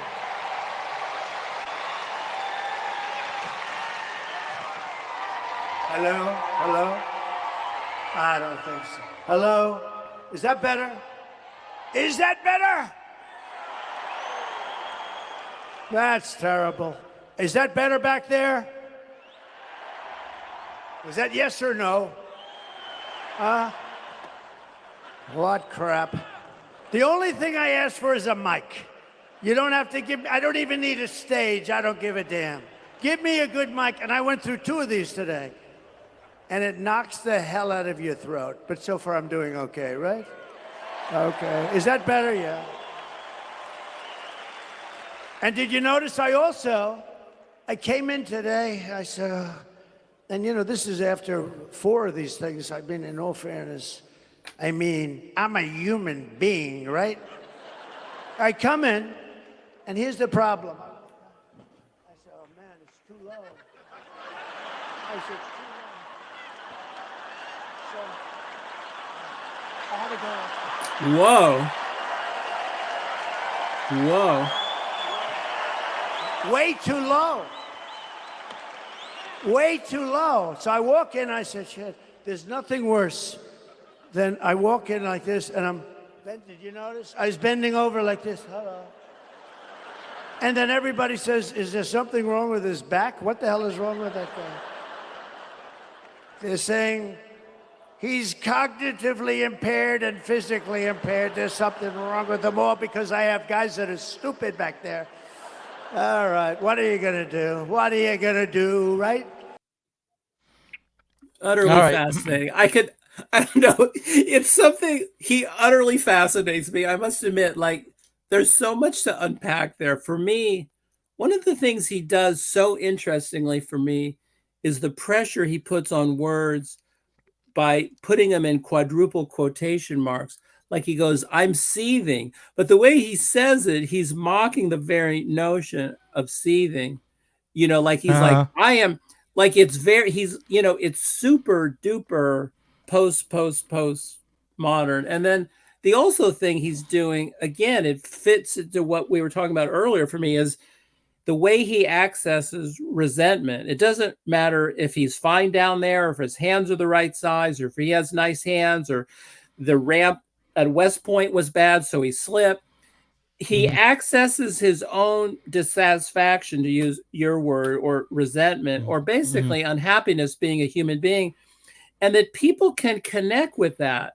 And then they're again, just to replay this theory of mine, then he accesses transcendence through verbal violence and anger. And then, you know, I thought the sign in the back was utterly fascinating. Dream big again. That's like, that's the essence. I mean, you know, the whole thing is unbelievably sexualized to me. I mean, that he offered, like, it's super, I don't know, it's so saturated with psychic residue, the whole thing. And I don't know if he just has a reptilian understanding of it. There's no way he would articulate any of this. He gets it. He just gets it. It has nothing to do with politics. It has much more to do with WWE and free associating and psychoanalysis. It has very, very, very little to do with political policy. Well, you know, okay, my complaint about that is I remember an old Steve Martin routine where Steve Martin pretended to have a fit about the spotlight not coming on him at the right moment in the bit. Right, And he right. just stopped the whole show and Yeah. started complaining. And the way he was complaining was so overblown Right. that it made the audience laughed. And it was a very funny moment. He was taking the piss out of diva performers, you know? Of And, which he is one, of course. So, but well, yeah. perhaps he is, but he was mocking himself then as well, Steve Martin. Right. But Trump was like legitimately doing that. He was actually upset about the microphone, and he was letting himself take it out on his staff. I know. At a time, and in a way that I thought wasn't very attractive and wasn't very professional either. Now he Right. did make it into something that was funny. He Namely turned his what? rant. Well, just he made a lot of little jokes along the way. He you know, like Right. this whole almost blowjob to the microphone. It's was clearly what he's doing, I think. But he was also talking just about how he had to lean over. I You know, could but read it was two ways. unmistakable. Yeah, And then yeah, I yeah. think to me, I do think it's interesting. I mean, I guess you could mock my sort of professorial take on all this stuff. But that Hey guys, how is Trump's there's second that term guy- election party going? There's that guy. He never likes what I say. But you know, that basically I mean, what are we supposed to do? Drown in a puddle of tears? I mean, like No. Eli's not upset about Trump winning again. It's not. By the way, I just want to point out what's going on in the and Eli's another one of the patrons. I know. I'm yeah, I'm pretending to be upset a la Trump. Okay, good. But I want to say, like, it's not a lock right now. It's 230 electoral college I votes see for that. Trump, and Pennsylvania is leaning Trump. Michigan's leading Trump, but only 43% of the votes are in Oh, Michigan. that's true. I mean, 71% now, in Wisconsin. if Kamala wins, we have to delete this whole website. You know, 'cause we'll look like idiots. But Well, no, I mean, no, I don't think anything we're saying is necessarily wrong, even if she wins, because she's not going to win in a big landslide here. She'll have to turn around. Look, for Kamala to win, she'll have to win what right now has Trump up by 2 points in Wisconsin, and she'll have to win where Trump is up at the moment in Michigan. And this is actually weirdly the most likely because only 43% of the votes are in Michigan, but she'll have to overcome a 5-point advantage for Trump in Michigan, and she'll have to overcome a 3-point advantage for Trump in Pennsylvania, which, you know, and is doesn't at she also 82%. have? Doesn't she also have to take that one vote district in Nebraska? Yeah, but she's gonna. I think she's gonna do that. I mean, I at the moment, Nebraska in total is actually Trump. But let me read this one line. I finally Go ahead. found it. Tell me how to pronounce his name. C.J. Polychromy? C.J. Polychromy? Perhaps Mhm. someone in the audience knows it. But anyway, he says, I think this is really good. C.J. Polychromy evokes a line in which residents are standing, expecting to move forward steadily as they work hard and keep to all the conventional values. But their position in the line has stalled ahead of them. They see people leaping forward, but that doesn't cause distress because it's allegedly the American way for merit to be rewarded. What does cause real distress is what's happening behind them. They believe that undeserving people who don't follow the rules are being moved ahead of them by federal government programs they see as designed to benefit African Americans, immigrants, and others, people whom they regard with contempt. That's a crucial part of it. But then C.J. Polychromy says, the demagogues, whether it's someone like Trump or Hitler or Milosevic, manipulate people so that instead of being a German, you're an Aryan. Instead of being a Rwandan, you're a Tutsi or a Hutu. Instead of being a Yugoslav, you're a Serb or a Croatian. Now it's our gene pool against their gene pool. Trump has, and his people, just made this very explicit. Trump's basic theme is, I'm the alpha male of the white people, and if you want to live, follow me. And they did. I think that's a remarkable summary. Okay, but can I run something as a counterpoint to that real quick? Sure. Okay, here we go.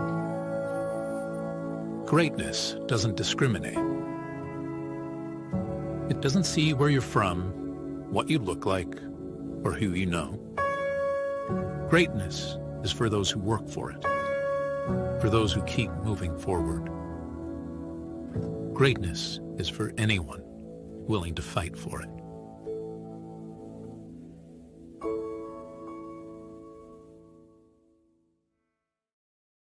Said, I thought. I don't think that is it. I don't think that contradicts anything of what I just but read. you just well, the that was the actual. You think that was just aimed at white people, that message, and Trump is gaining with Latino and Black voters in a way that no Republican has, and the reason he might win Pennsylvania, and he looks like he might, is because he's going to win more Black votes there. Georgia, the same thing. Yeah, I mean, the last I heard that his percentage of increase on Black votes has not proven as high as people were claiming, but it could be it's higher. But I think, anyway, that only explains one part of the vote, this whole idea of I'm the avatar of the white people, vote for me. But then I think there is this other thing going on, I think, with Black and Latino voters. Again, I'm not Black or Latino, so maybe I'm not, a person who is best predisposed to comment on it. But it has to do with, I would think many people are tired of being, receiving the benefits of affirmative action and then being treated like a second-class citizen once, this is the whole Clarence Thomas riff, that after he got out of Yale Law School, everyone just treated him as an affirmative action baby.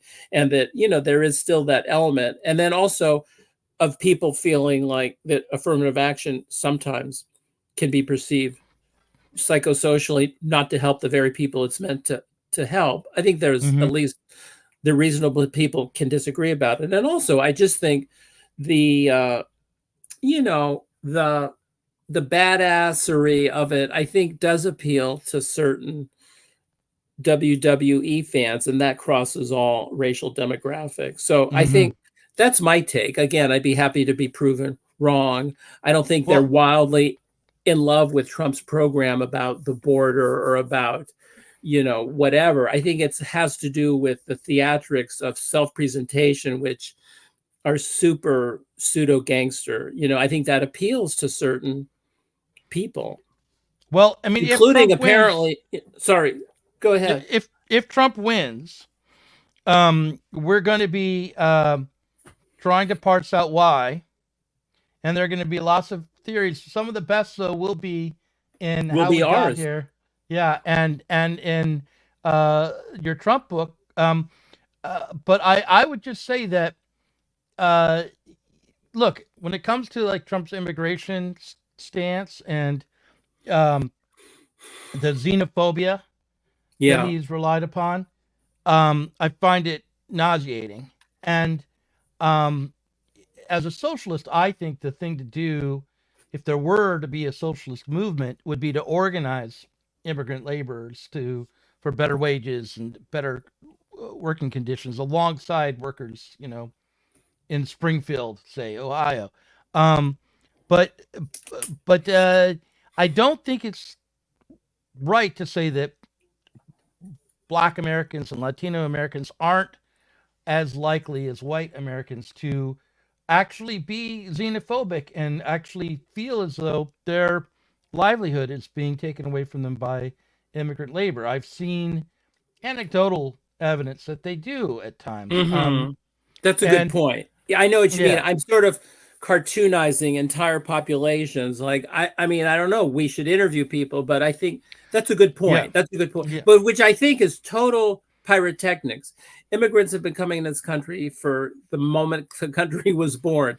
America, you know, as we know, you know, enslaved Africans and African Americans, and they decimated the Native American. That's just a fact. So, I mean, immigrants are the country, and that it's not really an immigration problem. Every country has a porous border. It's a virtual non-issue, but it plays well as theater of the other. And I think it, you know, again, if Trump gave a shit about it at all, he would have helped with this bill, which he actively. Well, we could. Yeah, I mean, we could debate the question, the bill. The Republicans would say that it wasn't a good bill. The Democrats say it is. There were some Republicans who supported it, but I hope that bill doesn't pass, and I don't support the Democrats' immigration policies or the Republican immigration policies. One thing that comes to mind for me is Milton Friedman saying something which I agreed with as a socialist, weirdly, which is that in a country where everyone could participate economically, could find good work and make their way in the world, could be productive, there would be no need for such strict control of the borders, because there would be so much productivity that people would be able to participate when they came in. And in fact, every worker who came into the country would only be contributing to the country. And which is more or less, isn't that? I mean, well, anyway. Yeah. But I know you're trying to kick me out so you can talk to Ashley about what's going to happen to Sublation now. No, it's Jack Ross is in the wings waiting. I can bring him in. You don't have to go anywhere, David. If you want to join Jack Ross as well. No, I have to go. I'm going to be appearing on CBS News now, so I have to go now. Oh, do you have to go to CBS? Yeah. That's great. Hold your book up. When you're on CBS News, hold the book up. All right. I'll talk to you soon. Okay, David. man. All right. Bye. Jack Ross, what are you thinking tonight as the election rolls along? And do you think that would be premature to say that Trump has won? What do you think? Well, we're not in. We don't have to answer to the AP or anyone like that, so not at all. And I deliberately chose my shirt, as I have before for your podcast. Yeah. Should be our message in the coming days. So, do you have a copy of your book? Because I think it's going to be super relevant now. Yeah. Hold it up. So.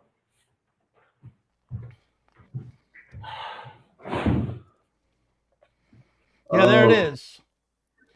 The Strange Death of American Exceptionalism. And that book is all about the realignment in the political parties in the United States. Right? Well, yes, and more. It's about, and more. But do you think that as you're looking at the election results tonight, do you feel like your book has been vindicated? Do you feel like your book has been vindicated?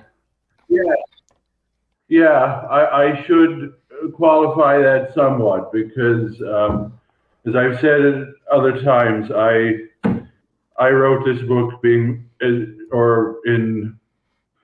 the stage of final rewrite, and ultimately in the form with Sublation. I wrote it much more hopeful about a post-Trump right and not wanting to see Trump come back. And I did the final edits for you just after as that possibility was falling apart, and I realized, reading over my prognostication, I realized exactly how Trump was able to come back, that he just slightly crept up from 46% in 2016 with the white working class vote, and then up from there to 47% in 2020 with increased non-white vote, and now he has managed. Over the years, it has very much come and gone, watching The Five. Greg Gutfeld is a sometime guilty pleasure, sometime, and and emphasis on the guilty. But I have to say, Greg Gutfeld actually was quite insightful. I have my own sense of moral purity. Why I voted Libertarian, I could not, after what Trump did, and well, it's purity of my own soul vis-a-vis January 6th, or sense of snobbery watching Madison Square Garden. I mean, I will say I knew exactly what they were doing, and it happened exactly how I expected it would. That they wanted to provoke the media talking about norms and decency and how dare he be so crude in the last week, and that's exactly what happened. But yeah, well,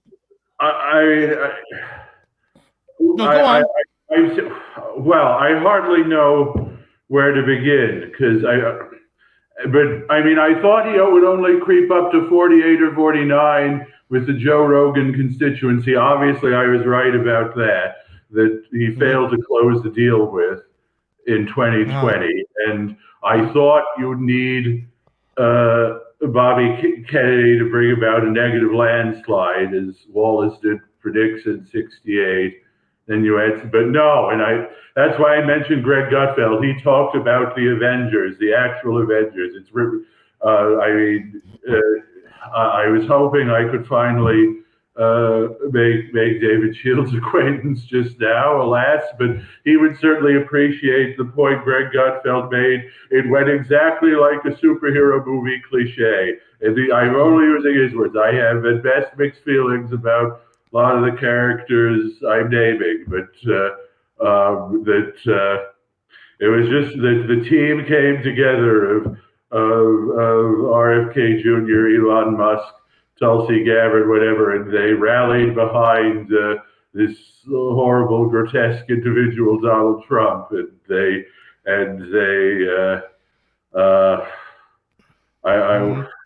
I mean, whether you're right about the Democratic deep state and civil liberties, and it wasn't just decadence, that we've had that conversation before. I'm sure we'll have cause to turn to it. I don't want to be too definitive on one side or the other. I think it's a useful ongoing conversation. Anyway, okay, so. Cool. I want to flash something on the screen since you mentioned the deep state. Hold on, I want to show you this. This is still a possibility. That's the I think at 20. It's kind of a not really a real graphic representation of any particular state from 2020, but there was a sense that it was 2020. Michigan. And in Michigan, I think they have over 60%. Well, I noticed in all the states that it was the very heavily Democratic areas that were coming in first, which is against the historic pattern, I think, in most. I don't know what the story is about trying to outsmart red mirage, blue mirage. Well, it's an example of forgetting nothing in addition to learning nothing, because that is the whole story of this past year. As far as how, I was convinced Trump is a loser. He was weak during 2020, and how could they be rallying behind weakness to get the job done, or whatever? I don't need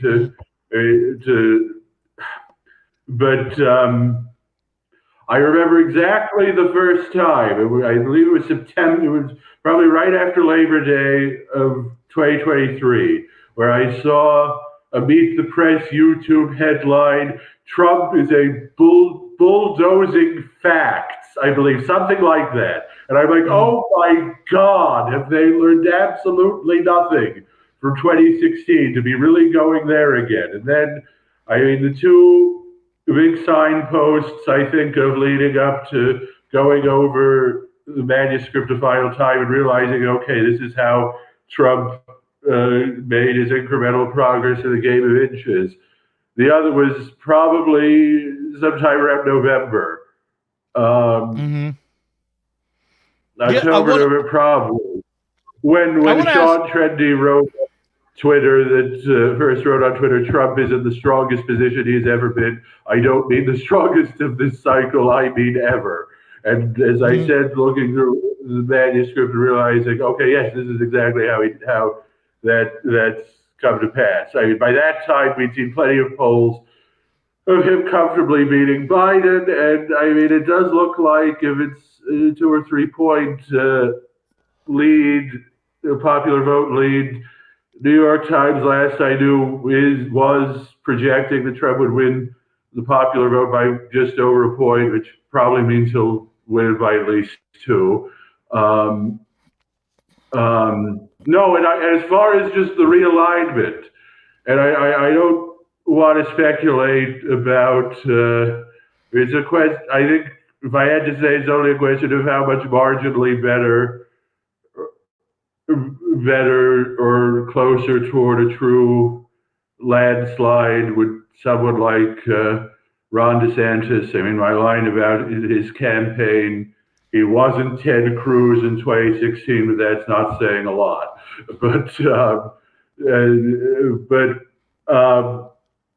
Okay, no, well, Jack, let me jump in. Jack, let me jump in. Jack, let me jump in. Jack, let me jump in. Jack, let me jump in. All right, so I have to ask this question, and then we can go back to the realignment, because look, this is a left-wing channel. This is a socialist channel, and somebody asked, I can't understand Jack's politics. Who cares about a post-Trump right? I want to ask you a question, which maybe you're not prepared to answer right now, but it would be great if you could try, which is, how did you decide that you wanted to see the Republican Party become more dominant, and that you, how did you come to back to DeSantis, especially considering that you are, an historian of the socialist movement and have, came out of the Bernie Sanders movement and are a socialist of a type. How did you come to want DeSantis over Trump, but overall, like, how did you decide the Republican Party was the way to go forward with your own politics? Well, maybe I should have brought that up, but that is ancient history. I mean, the short answer to that question is the events of 2020. And maybe it's, as you ask that, I've said to myself, I mean, as far as how could Trump be reelected after the way he left office and all the rest, and my answer has been, well, first, only the Democrats could fuck that up. But that's not exactly right, because, I mean, when people would say, oh, COVID politics will be totally a thing of the past by 2024, I'm like, no, we don't know how we've all been affected by it. It could be a bit how it'll play out. This is exactly how it played out, that we could bring back Trump. But I do actually want to address his larger question first, because I mean, I did feel, I mean, as Trump had his comeback over the course of 2023, I did feel like I had lost my illusions or after 2020, and I still feel that way about a lot of what's happened, like with the online right. I mean, now that I have the Substack app, and for all of its virtues over what Twitter used to be, I do feel like I have felt like in recent days I've been seeing the beginning of the very scary mirror image on the right of what first emerged on social media in 2013, 2014. And I do feel like I've come home in a lot of ways as I've become part of building up Sublation. And I do still feel, I mean, from the snippets I've caught of your stream this evening, I do still feel extremely dubious at best about the way you talk about building a socialist movement or a new socialist party or whatever. I mean, I can think of that as a stand-in for a lot of the things we hope to build up out of this in the future, and that's a discussion for another time. And that doesn't mean I'm all for a lot that you're doing in practice, but Um, Well, and- I want to talk about that a little bit now, because one of the things that I've been kind of reluctant to say, but have kind of hinted at, is that I felt that if Trump were to win tonight, that it would be easier as a socialist to try to build a campaign for a new socialist party outside of and away from the Democrats than it would be if Kamala had won. And not because Trump will be, great to socialists, or that he won't present a lot of barriers for organizing, but rather just that the defeat of the Democrats might be a moment where people on the left who are socialists would recognize the failure of investing in the Democratic Party through Bernie Sanders, but also then through Biden. But I worry that we will pass this possibility by. Do you think that the Trump victory might be a moment where the Democrats will, despite every effort, have to face a defeat, and that there will be a recognition of their failure to overcome the problems that have been presenting themselves since 2008, at least? Well, let me again come back to the story of this whole past year and a half is that the Democrats and the political establishment, and certainly the media establishment, learned absolutely nothing. The cliche of having learned nothing and forgotten nothing has certainly never been more true in my lifetime, which is a pretty short window of time in the whole 200 years since that cliche first entered the lexicon.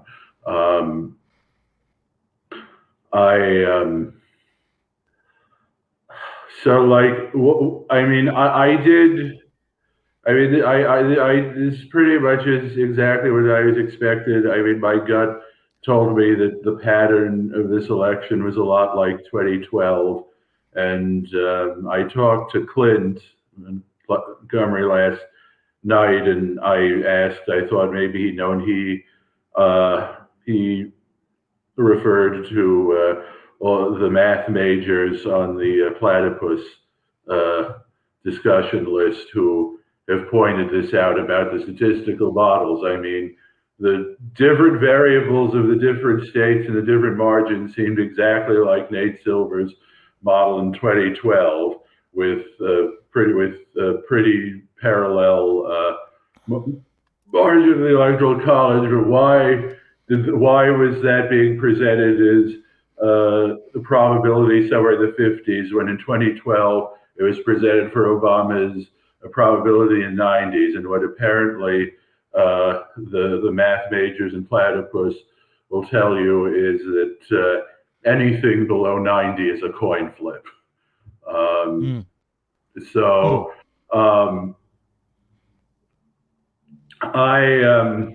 On that, just to underscore that, right now, the New York Times has Trump's chance of victory at 90%. So it's no longer a coin flip. It's looking very strong. I mean, I don't know how their model for electoral vote is working. That seems kind of iffy.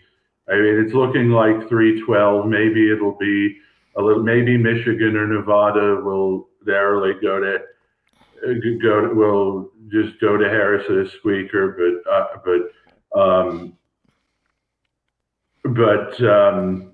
Where do they have the popular vote margin? Oh, let me see. Where do I find that? I'm just looking at the state by state, the electoral. I'll just say, I'm going to type into Google popular vote.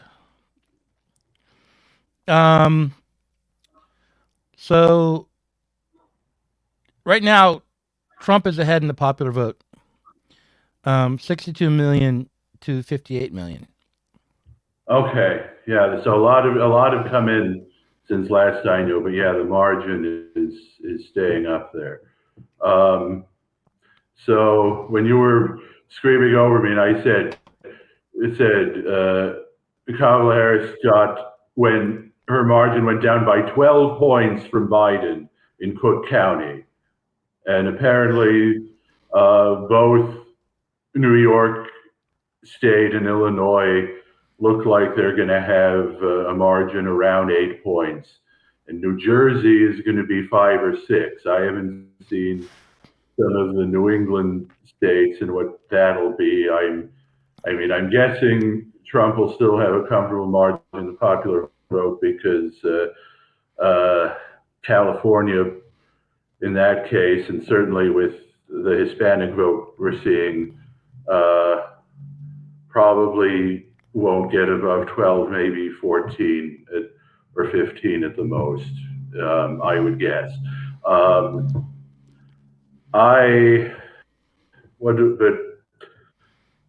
Without too deeply into that, I mean, we had the discussion with Chris back in September, and we were talking, and it really, I mean, just the complete rerun of Hillary's campaign and all the mistakes. And I would see people on YouTube saying, don't underestimate these Obama veterans who are running Harris's campaign. And I'm like, okay, yeah, they know how to get the job done tactically with a ground game and whatnot, but they're completely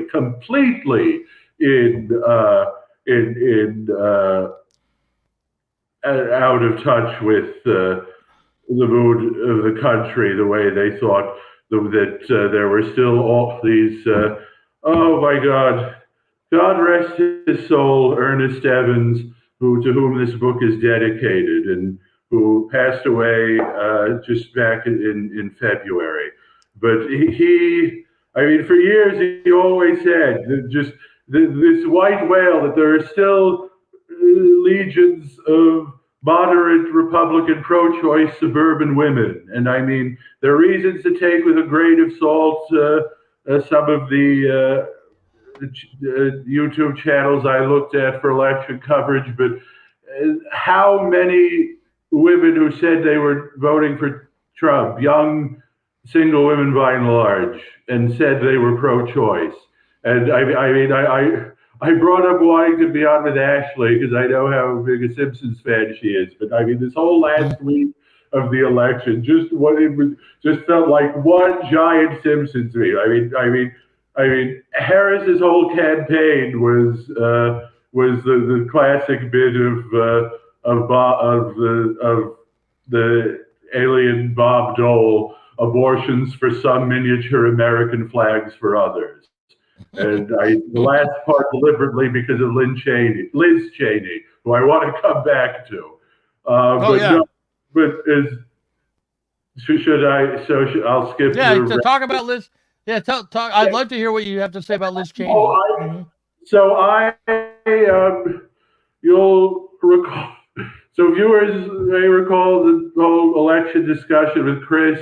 I was researching a book, staying in half-abandoned dorm in Ohio, and that was a blessed escape. And then even with my mom in Vermont for a lot of October, that we managed to talk very little about the election, and that the unspoken understanding probably spoke volumes about. I could point to other anecdotes about just resignation or expecting this result from a lot of my parents' generation. But I think the day I got back a little over 2 weeks ago, either that very day or the next day, it just hit me watching Liz Cheney being out front and center. I mentioned in my book the paper, a whole political science paper was written on this about the impact of the wars.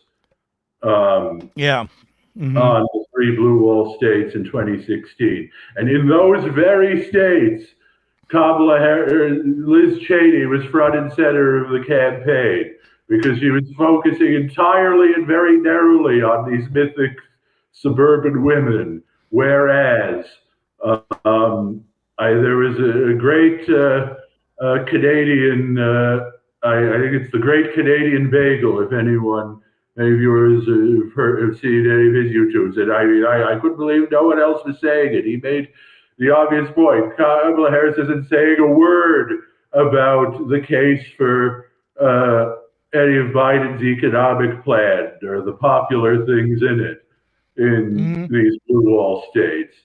And what do you think is behind her decision to lead with Liz Cheney and the not to Lincoln talk Project. about The Lincoln Project and the Bulwark took over the campaign. They completely devised the strategy. All the Obama vets completely drank their Kool-Aid. And there is a much bigger historical and profound point that perhaps has some relevance to prospects for socialism going forward. And that is, let me start by making a somewhat smaller point, but still a meta point. I think, and here certainly I will give all due credit to deep state media establishment talk, how from what I've seen, the entire legacy media is melting down the way only the solitary individual of Karl Rove did on election night in 2012. And many other things. I mean, the whole vibes thing was just that whole megaphone that was really just, if you had that big a megaphone in 2012, of amplifying all of the Romney version of the vibes, like when Paul Ryan was chosen, like the Reaganite version of the Phil Oakes lyric, I cheered when Humphrey was chosen, for not to the kids out there.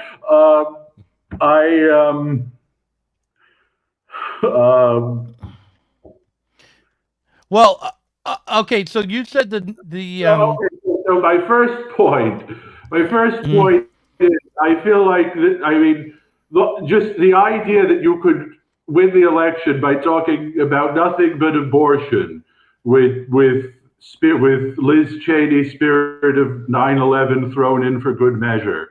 The idea, and just how completely that backfired. I mean, that I think is the same kind of terminus or irrevocable end to that brand of feminist politics that began really with the whole 1992 year of the woman and whatever its earlier roots, in the same way that Romney's defeat was for Reaganite economics. And that could, I mean, if we have only the example of how we got from there to Trump in 4 years, there are many possibilities. Maybe we will have some awful non-white celebrity as a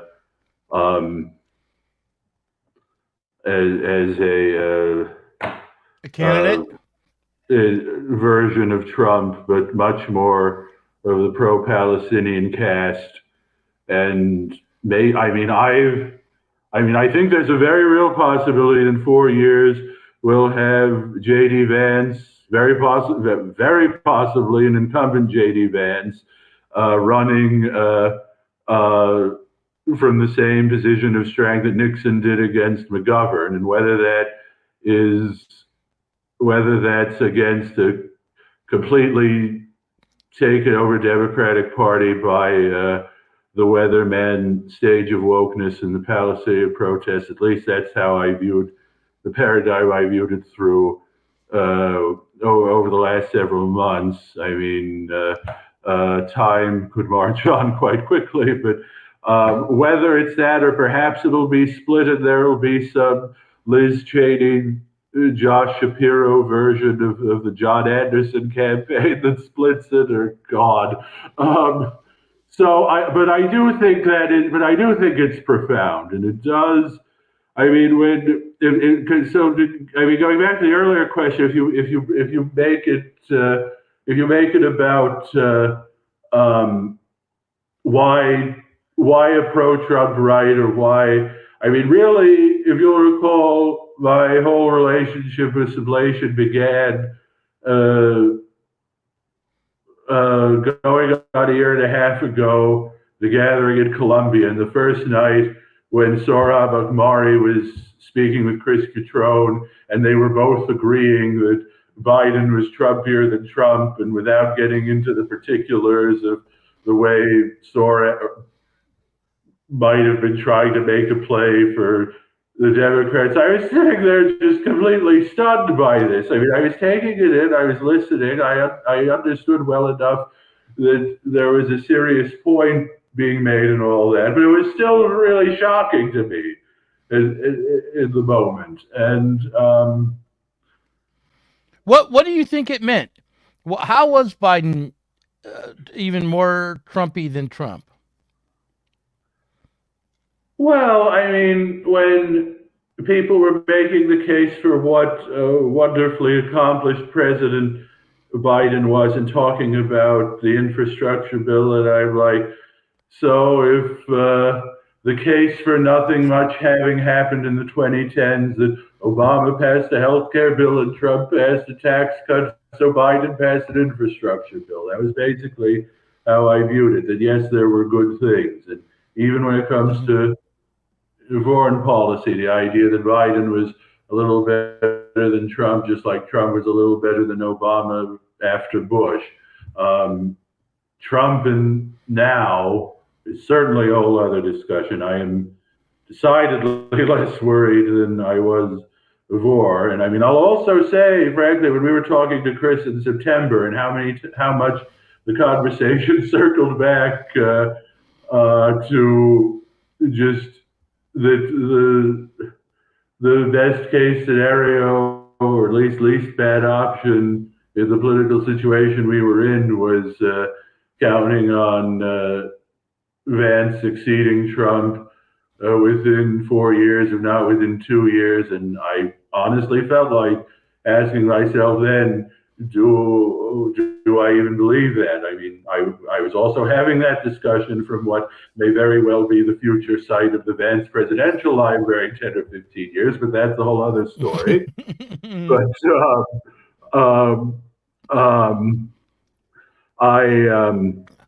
well, you know, when I think about a possibility of a Vance presidency, what I like about that vision is not so much anything that Vance will do as president, but the possibility that someone who at least nominally represents an interest in helping working class families, and you know, who is reaching out to ordinary Americans to gain power, being in office.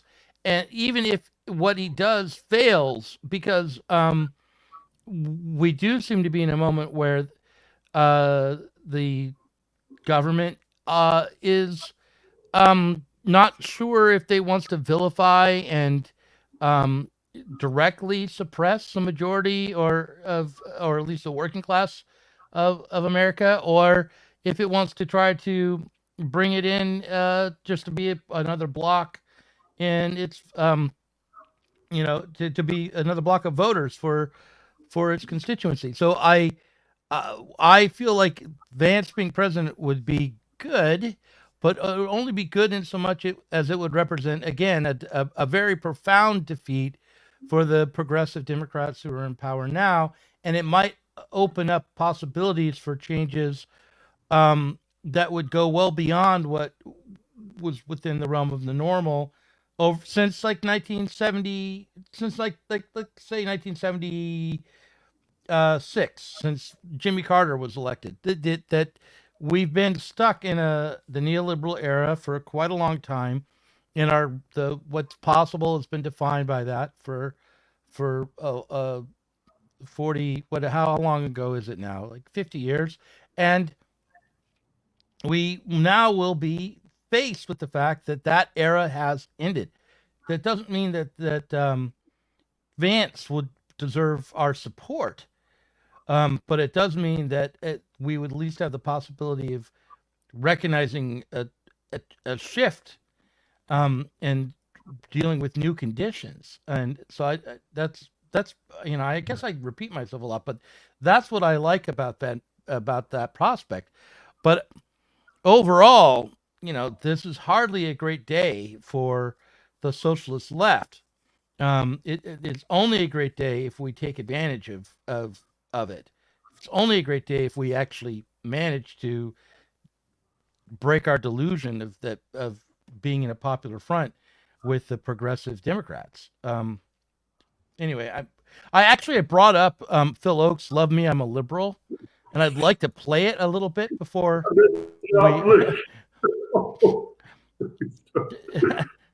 so you tell me when you think it would be a good time to play that. I do want to answer your question. I mean, it's way too late in the evening to have a conversation about policy in the way you're getting at. But what I certainly would say, I mean, I did sometimes feel like I was going out on a limb and I was being horribly wrong. And this comes back to the spirit of the shirt I'm wearing.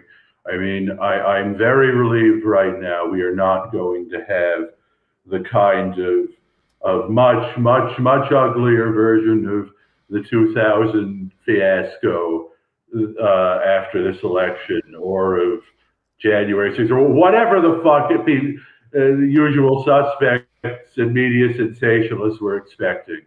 I'm very relieved for that. And I certainly went out on a limb in this book that with the point we are much closer to the end than the beginning of this 50-50 Cold Civil War, however we want to understand it. And I mean, it remains to be seen if this election, I do adhere very firmly to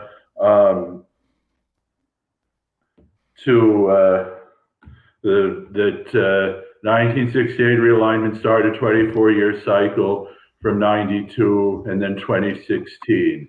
And so it remains to be seen if this election tonight will have truly been the passing of all stubborn illusions that 1980 was after 68, and particularly with the number with how many senators were swept in by Reagan. That again remains to be seen. I will say again, saving the discussion about a future socialist politics for another time. I mean, you actually are onto something important when you say that getting past this period is necessary, because this was one of the key revisionist points on the historic Socialist Party that James Weinstein made in the 1960s, and I certainly fully got behind in my work on the Socialist Party, and that is that it prospered in a relatively politically peaceful and economically prosperous period in the country's history, when it was able to grow, basically from 1900 to U.S. entry into World War I. I mean, and the same argument, frankly, could be made about 90s populism, and as far as that was able to get. I mean, there is, I suppose, a paradox.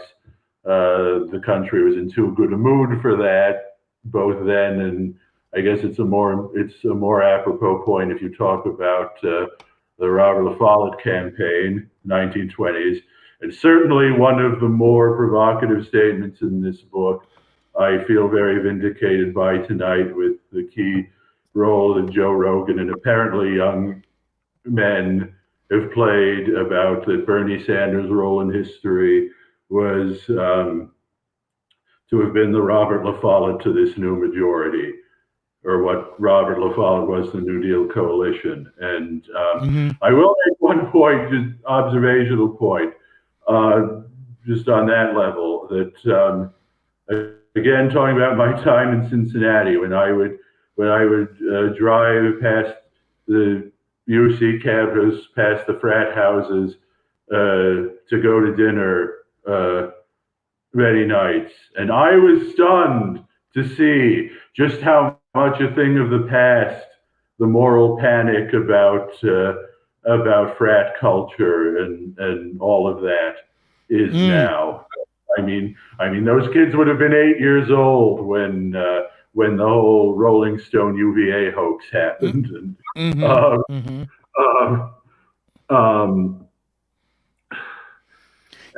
I want to show something that I just want to get your reaction. I showed this to Susanna Kleeman earlier in the context of gendered politics, but I just want to show this to you and see what you think of it. This is. Here it is. If you're a male, especially a white male who hasn't voted yet or wasn't planning on voting, if you don't think your vote matters, I'm here to prove you wrong. Historically, the male vote can significantly influence election outcomes, especially where small margins can determine the winner. Due to demographic shifts in recent elections, the proportion of white male voters has been decreasing heavily. However, your votes can be decisive in closely contested states where every percentage point matters. Because of the widening gender gap in recent elections, men, particularly white men without college degrees, voting Republican can literally be the group that tilts the scales in Trump's favor. Issues that directly impact.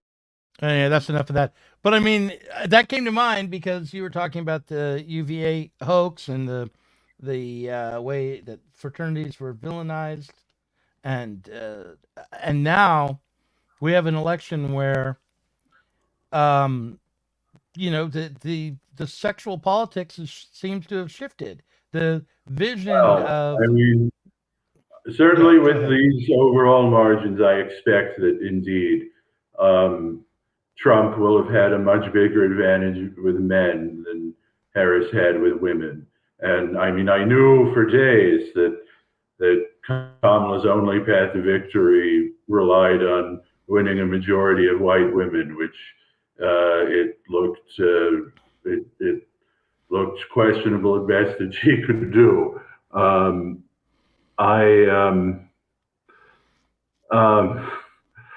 mean, I was wondering, I caught a little bit or a few snippets, like what was that crazy video of old Hillary clips you played for Kleeman? Oh, yeah. I could bring that up again if you wanted. That was like that was from 2016. Well, it'd be a little painful, but I mean when I saw what the topic was, and I'm like, oh, geez, is this going to contradict my whole point about this is the end of Hillaryite feminism, let's say, the same way Romney's defeat was the end of Reaganomics.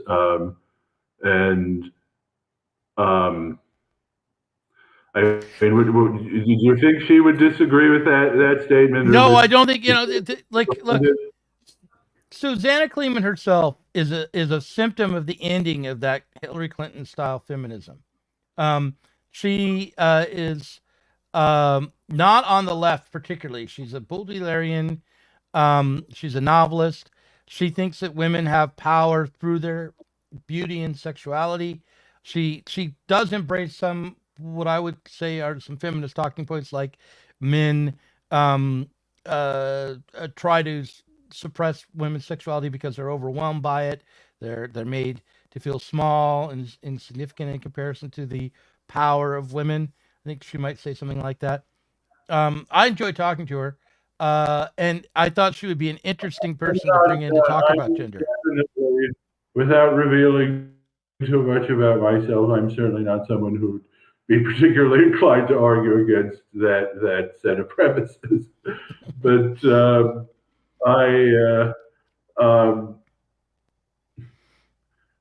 you want to see the Hillary Clinton? Do you want to see the Hillary Clinton video? Okay, then I won't show it. No, like what, like It's like 120 minutes. No, go ahead. Sorry.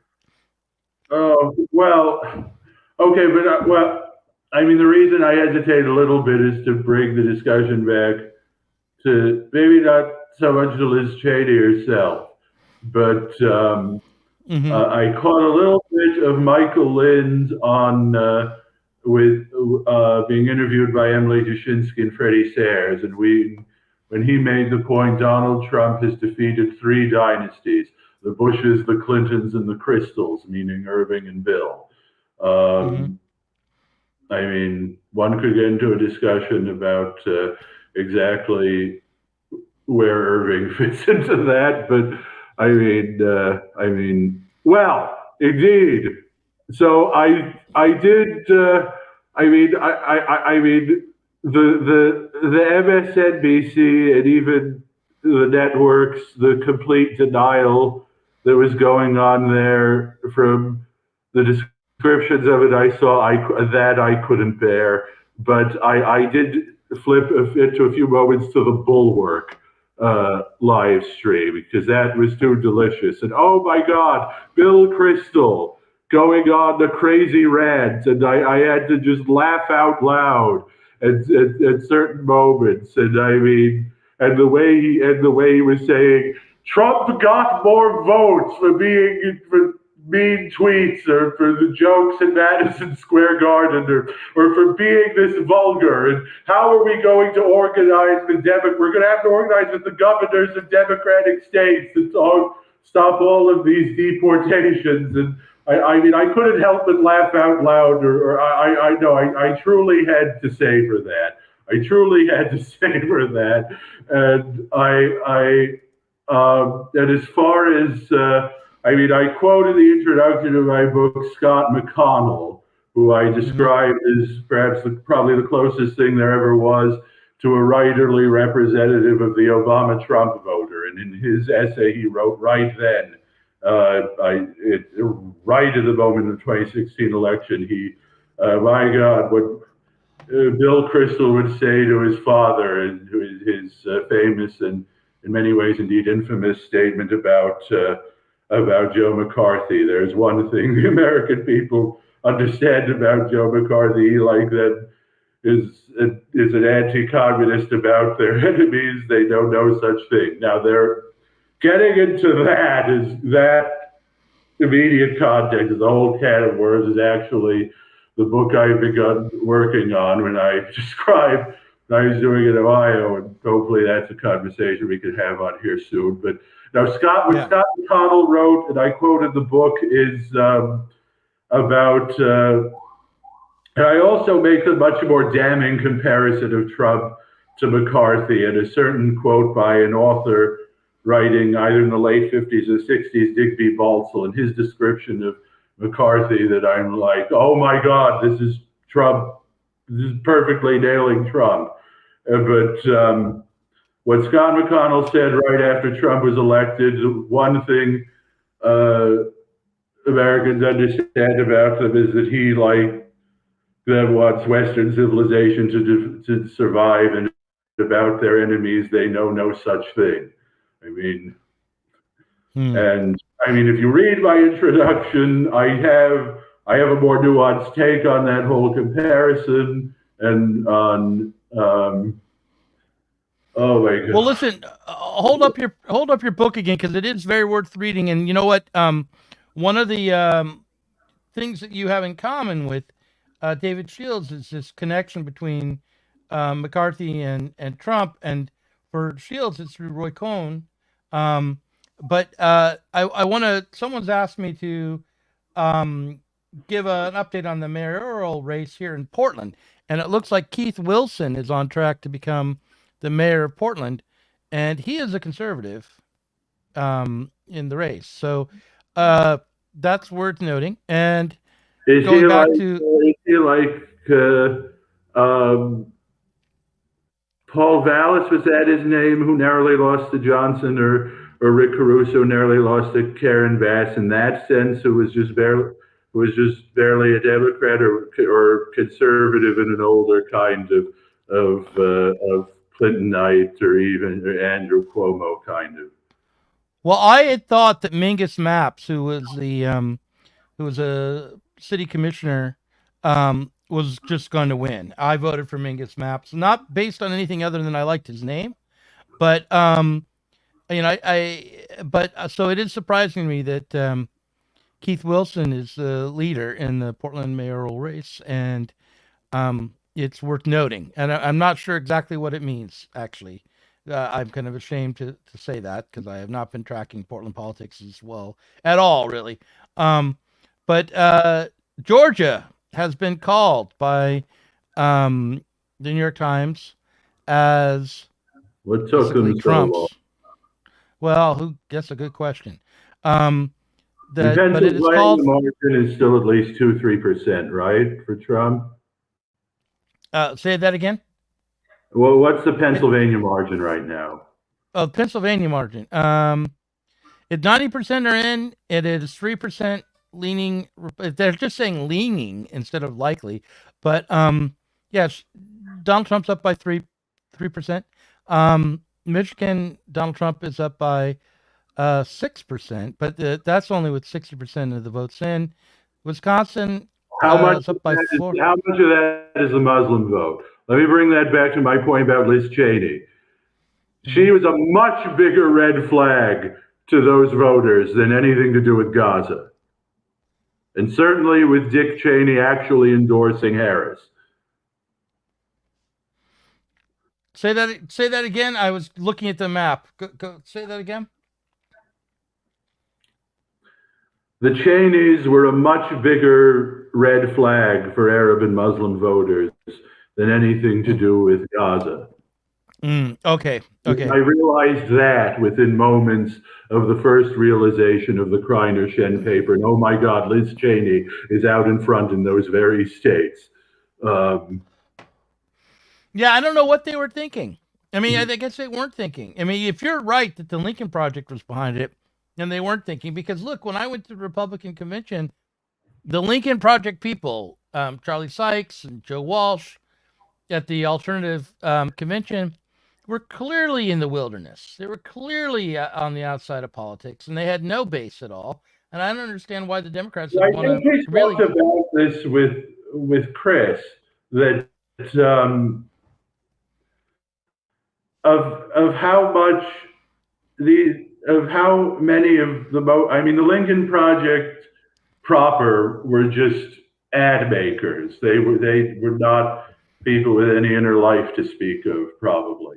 But right. But the people who really, but how many people, and basically those two you named, Sykes and Joe Walsh and Jennifer Rubin, who I for a set of reasons, when she was running the commentary blog, and just how, I mean, I had a blogging editor who very rightly had to rap me on the knuckles for something very out of line I said about just how pathological Jennifer Rubin was about Obama.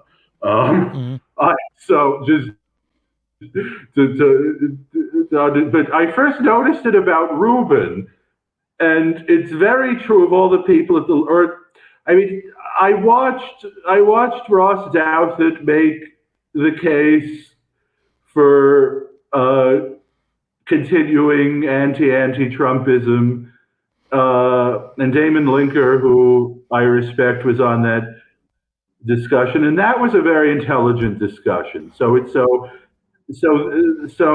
I don't want to. What was Ross Douthat's best argument for continuing anti-Trumpism? Wait. Jennifer Rubin. It's a cult mindset. it's a really weird cult mindset, and there's a specific of a very bourgeois and Chris is someone I could have a very interesting discussion about the particular group that had fingerprints on both the early rise of Trump and the early rise of wokeness. Very, very strange story.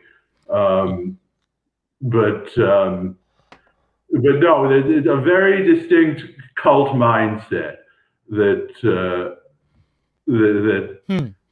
I detect in both Rubin and Tim Miller at the Bulwark, and a lot of that other cast of characters.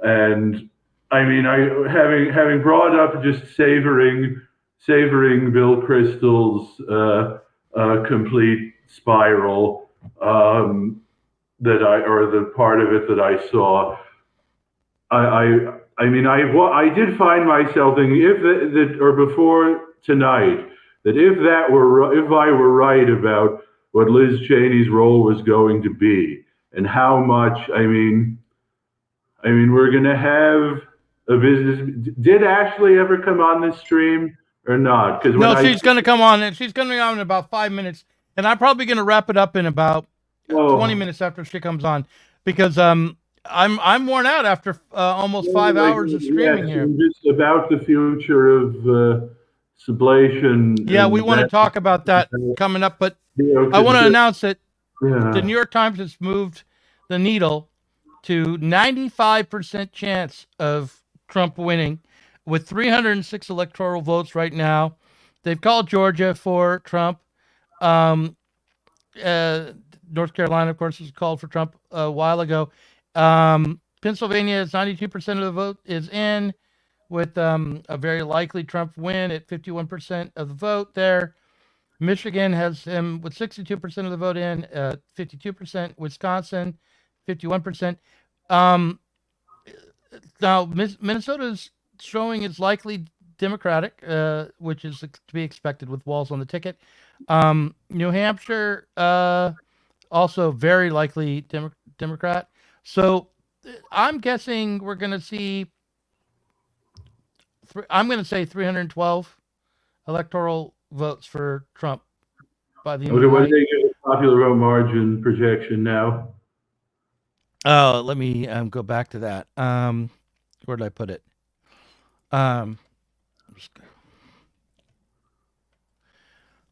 The popular vote right now, 64 million votes for Trump at 51.2% of the vote. Harris has 59 million votes with 47.4% of the vote. The race has not been called. This is not over right now. Oh, no, I wasn't asking about the actual popular vote margin, about what the Times is projecting it would be. Oh, well, I went to, this is Google's, the Times hasn't project, let me see if I can find where I just don't see a projection for the popular vote. It should be right below the electoral vote projection. I see electoral code. Okay, I just see chance of winning. And then I see the Electoral College estimate, and then results by state on the New York Times front page. But I would say, based on the Google popular vote count, that it looks to me very likely that Trump will win the popular vote. But will he win by will he get up to 2% margin? Does it look like? Yeah, we're right now. He's winning the popular vote by 4%. Roughly. Oh, he's still at 4%. Wow. Okay, and what? And how much? And what? How many votes are counted? 120 million or? 120 million. Yeah, 124 million. Okay. Let me end on this note. The 2000 election and the trauma of that, or just being the first one I followed seriously in a mature way when I was 15, and then in 2012 when Romney apparently or allegedly had not even written a concession speech, it was 5 of 1, just over an hour after the election was called that he got up and made his speech, and just the drudgery of waiting up till then to go to sleep. And then 2016 and 2020, the less said, the better. And so I'm glad I was made to stay up till 1 a.m. to have this discussion. And in the spirit of this shirt, we're not going to have some drawn out bloodbath or a virtual version thereof. I hope not. Yeah. I'm going to play Phil Oakes now. I'm liberal, and hopefully Ashley will join me on the other side of Phil Oakes. Here's Phil Oakes. In every American community, you have varying shades of political opinion. One of the shadiest of these is the liberals.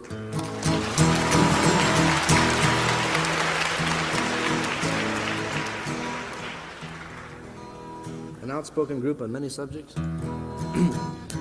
10 degrees to the left of center in good times. 10 degrees to the right of center if it affects them personally.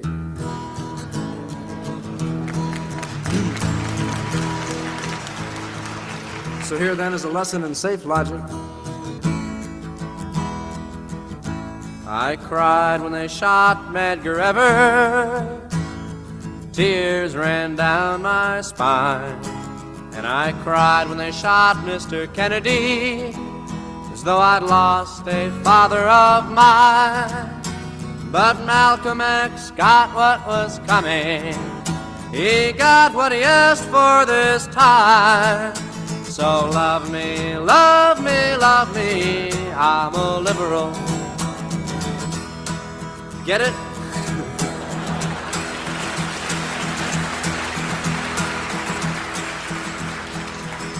I go to civil rights rallies and I put down the old DAR. DAR, that's the dykes of the American Revolution. I love Harry and Sidney and Sammy. I hope every colored boy becomes a star. But don't talk about revolution. That's going a little bit too far. So love me, love me, love me, I'm a liberal. I cheered when Humphrey was chosen, my faith in the system restored. And I'm glad that the commies were thrown out from the AFL-CIO board. And I love Puerto Ricans and Negroes, as long as they don't move next door. So love me, love me, love me, I'm a liberal. Ah, the people of old Mississippi should all hang their heads in shame. Now I can't understand how their minds work. What's the matter, don't they watch Les Crane? But if you ask me to bus my children, I hope the cops take down your name. So love me, love me, love me, I'm a liberal. Yes, I read New Republic and Nation. I've learned to take every view. You know, I've memorized Lerner and Golden. I feel like I'm almost a Jew. But when it comes to times like Korea, there's no one more red, white, and blue. So love me, love me, love me, I'm a liberal. I vote for the Democratic Party. They want the UN to be strong. I attend all the Pete Seeger concerts. He sure gets me singing those songs. And I'll send all the money you ask for, but don't ask me to come on along. So love me, love me, love me, I'm a liberal. Sure, once I was young and impulsive, I wore every conceivable pin. Even went to socialist meetings, learned all the old Union hymns. Ah, but I've grown older and wiser, and that's why I'm turning you in. So love love me, love me, love me. I'm a liberal.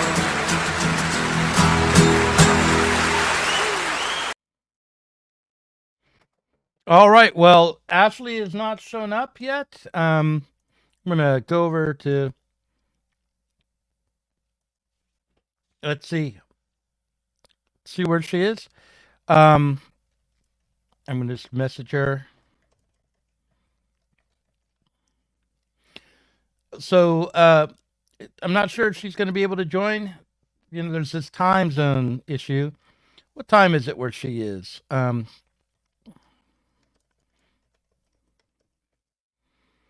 it's 8.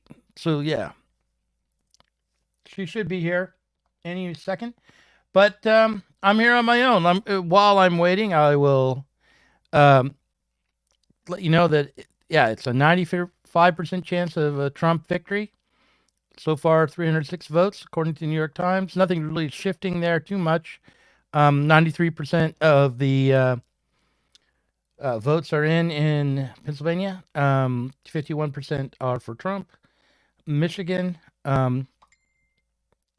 it's 63% of the votes are in, and it's 52% for Trump. 85% of the votes in Wisconsin, and it's going for Trump. 51% to 47% there. Nevada, 51% for Trump at the moment. And they're saying it's a toss-up still, but I'm going to bet that goes for Trump. Overall, this is what if we were to have been honest with ourselves is a predictable outcome, I think. I've been watching the Real Clear polls like religiously every day, and it's been for the last month pretty clearly spelling out a Trump victory. I want to talk about Iowa for a second. Iowa went to Trump. He won it 56% of the vote, compared to 42% for Kamala Harris. Right now, let's see what percentage of the vote is in Iowa. 94% of the votes are counted, and they've clearly called it for Trump. So that last-minute poll turned out to have been wrong. I think if there's a lesson to be learned here, one lesson to be learned would be do not trust the Democratic Party media. And here we go. Here, Ashley.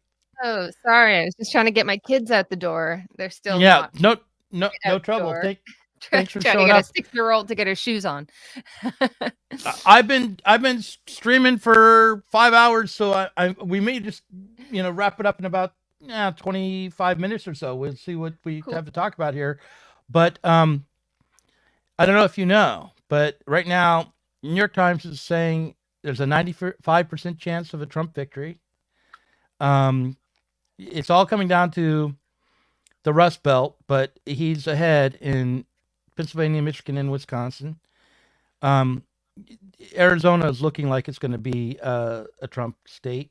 Nevada is right now leaning Trump, but they're not calling it as leaning Trump. It's Trump, Ashley. So I guess I'm not crying. I have a sneeze brewing. Yeah, I saw that. So I was wondering, just like what? Well, I'll keep talking. You sneeze. Go ahead and sneeze. No, Ashley. it's gone. It's gone. You're a human being.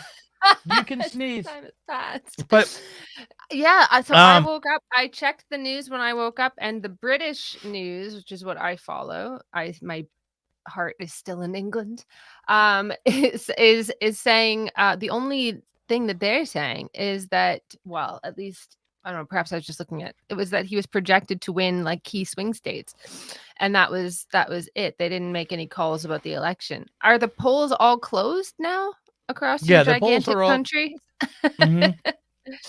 The polls are all closed. Okay. So they can start making these kinds of statements. And the New York Times is calling it as a 95% chance of Trump winning. There's, it has not been called yet. Right now, Trump has 247 electoral votes to Kamala's 210, or Harris's 210. Look, unless there's some big dump of Democratic Party voters in Pennsylvania, Michigan, and Wisconsin, Trump has won. She has to win all three of these states. And it does not look like right now. It looks like Trump is going to win all three of these states. So I am really surprised. I have to say, in 2016, I remember, see, this is the thing, right? I had this insight, and then I'm always going off this insight. And I've been wrong every time since. So in 2016, I remember I was watching SNL. I was actually at my sister's house for some reason, and in Canada, and Clinton, I don't know if Clinton was on or they were doing a skit, and they were like, welcome to the next president. Well, can we say that? Yeah, we can say that. Welcome to the next president of the United States. Woo! And my sister looks at me and she goes, they got to not say that kind of thing. And I was like, shit, I think Trump's going to win. And it was at that time, it was like totally unthinkable. And I was like, I should put money on this. But I didn't. And then in 2020, I was like, this time I'm putting money on Trump. And I lost. And then this time I watched SNL and I saw that I happened to have watched it, and I saw the skit with Kamala, and I noticed that it was significantly less sneery, but it was a little more sure of it. It was a little sure of itself, I should say. And I thought, you know what? This has a different feel to it. It has a lot of a different feel to it. Like when I saw Clinton coming onto the stage on SNL in 2016, I thought, people are going to hate this. People must really hate this. But it didn't seem quite so awful this time. And I thought, you know what? I feel like she's a little palatable. Because in my mind, I think that people underestimate the degree to which people hate the establishment that people like Clinton stand for. Particularly in its kind of feminized versions, because I have this whole theory brewing in my head. I'm not the only one who's ever said this, but that the ideal subject of our particular brand of capitalism at the moment, whatever you want to call it, is a female, but is not. It's not actual women. It's a stereotypical feminized subject. So it's women are supposed to be body conscious. They're supposed to be health conscious. They second guess themselves. They tend to be more heteronymous. They look for advice and that kind of thing. That's why the ideal subject of development discourse, the world over, is a woman. So Amartya Sen will, when we use the subject that we're just talking about, like an individual, Enlightenment discourse would say he. Amartya Sen says she. And, people do that, right? And it's like, oh, yeah, I'm progressive. But actually, there's a reason. There's a deeper reason for it, in that the ideal subject they're imagining is a woman. So they don't trust giving money to men. Men will gamble. Men have machismo. Men are all these things that you don't want. But the women aren't. The women are trustworthy subjects. I had actually been wanting to write, because I was certain that Kamala was going to win. I was like, this would be the triumph of that neoliberal feminine subject. But people hate that subject. They hate it, and they hate it for good reason. It impresses upon women as well as men a diminished sense of who they are and what they're capable of, and idealizes that as the best possible kind of subjectivity. Like, women are the ideal workers, right? Like, I have seen this happen all the time, like how we're socialized. Men are like, yeah, that's good enough. And I'm like, how were you raised that you are saying that's good enough? What? I've never said that phrase in my life. I'm like, this is horrible. I must stay up all night to get it right. And women will do that. I've known lots of women who will do that. Men will not do that. And so women are often the ideal workers because of, not all, obviously this is socialization, right? Not all women are like this, but the ideal woman is like that. The ideal woman is that sort of like tiger, and like the kind of stuff that they get mothers to do as workers and as mothers, the pressure that they put on us. A man would be like, F that noise, I'm going to go play video games. A woman won't. They'll be like, like the workouts that men do. They're like, then they're on their phone like this.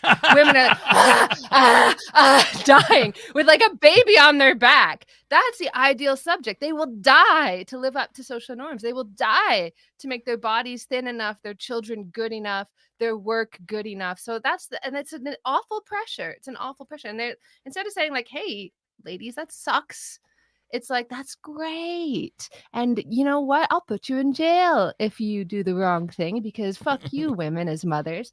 You can't say anything about women, but as a mother, fair game. But men too, you should pick up the slack. It's hard on mothers. You do additional things too. It's not like, oh, we're a bit crazy here with all the expectations on people. It's like, no, men, you too should feel like this. So I thought Kamala was kind of symbolic of all of this. And if she won, it would be the triumph of that ideal subject. And now I'm wondering if it's like, as horrible as Trump is, symbolic of a kind of the incredible amount of distaste for that whole world as it has been coming in for the last at least 30 years. I think it is. Probably 40, 50 years. I want to show you a clip that I've shown. I showed Susanna Kleeman, and I showed to Jack Ross, and I'll show it to you. And I don't know why I'm bringing it up now, but I think that, well, here, I'll just show it. If you're a male, especially a white male who hasn't voted yet or wasn't planning on voting, if you don't think your vote matters, I'm here to prove you wrong. Historically, the male vote can significantly influence election outcomes, especially where small margins can determine the winner. Due to demographic shifts in recent elections, the proportion of white male voters has been decreasing heavily. However, your votes can be decisive in closely contested states where every percentage point matters. Because of the widening gender gap in recent elections, men, particularly white men without college degrees, voting Republican can literally be the group that tilts the scales in Trump's favor. Anyway, the reason I bring that up is that while all of the Kamala Harris campaign ads have been aimed at women and at men asking them to support women, there has been also ads that are aimed at men where women are asking them to step up and support Trump. And so I think that that it is worth noting that in reality there isn't really a gender divide. Someone says here the without college degrees, that's the key phrase there. I think that there is a divide, there's a class divide, and that in the middle and upper classes, women are succeeding.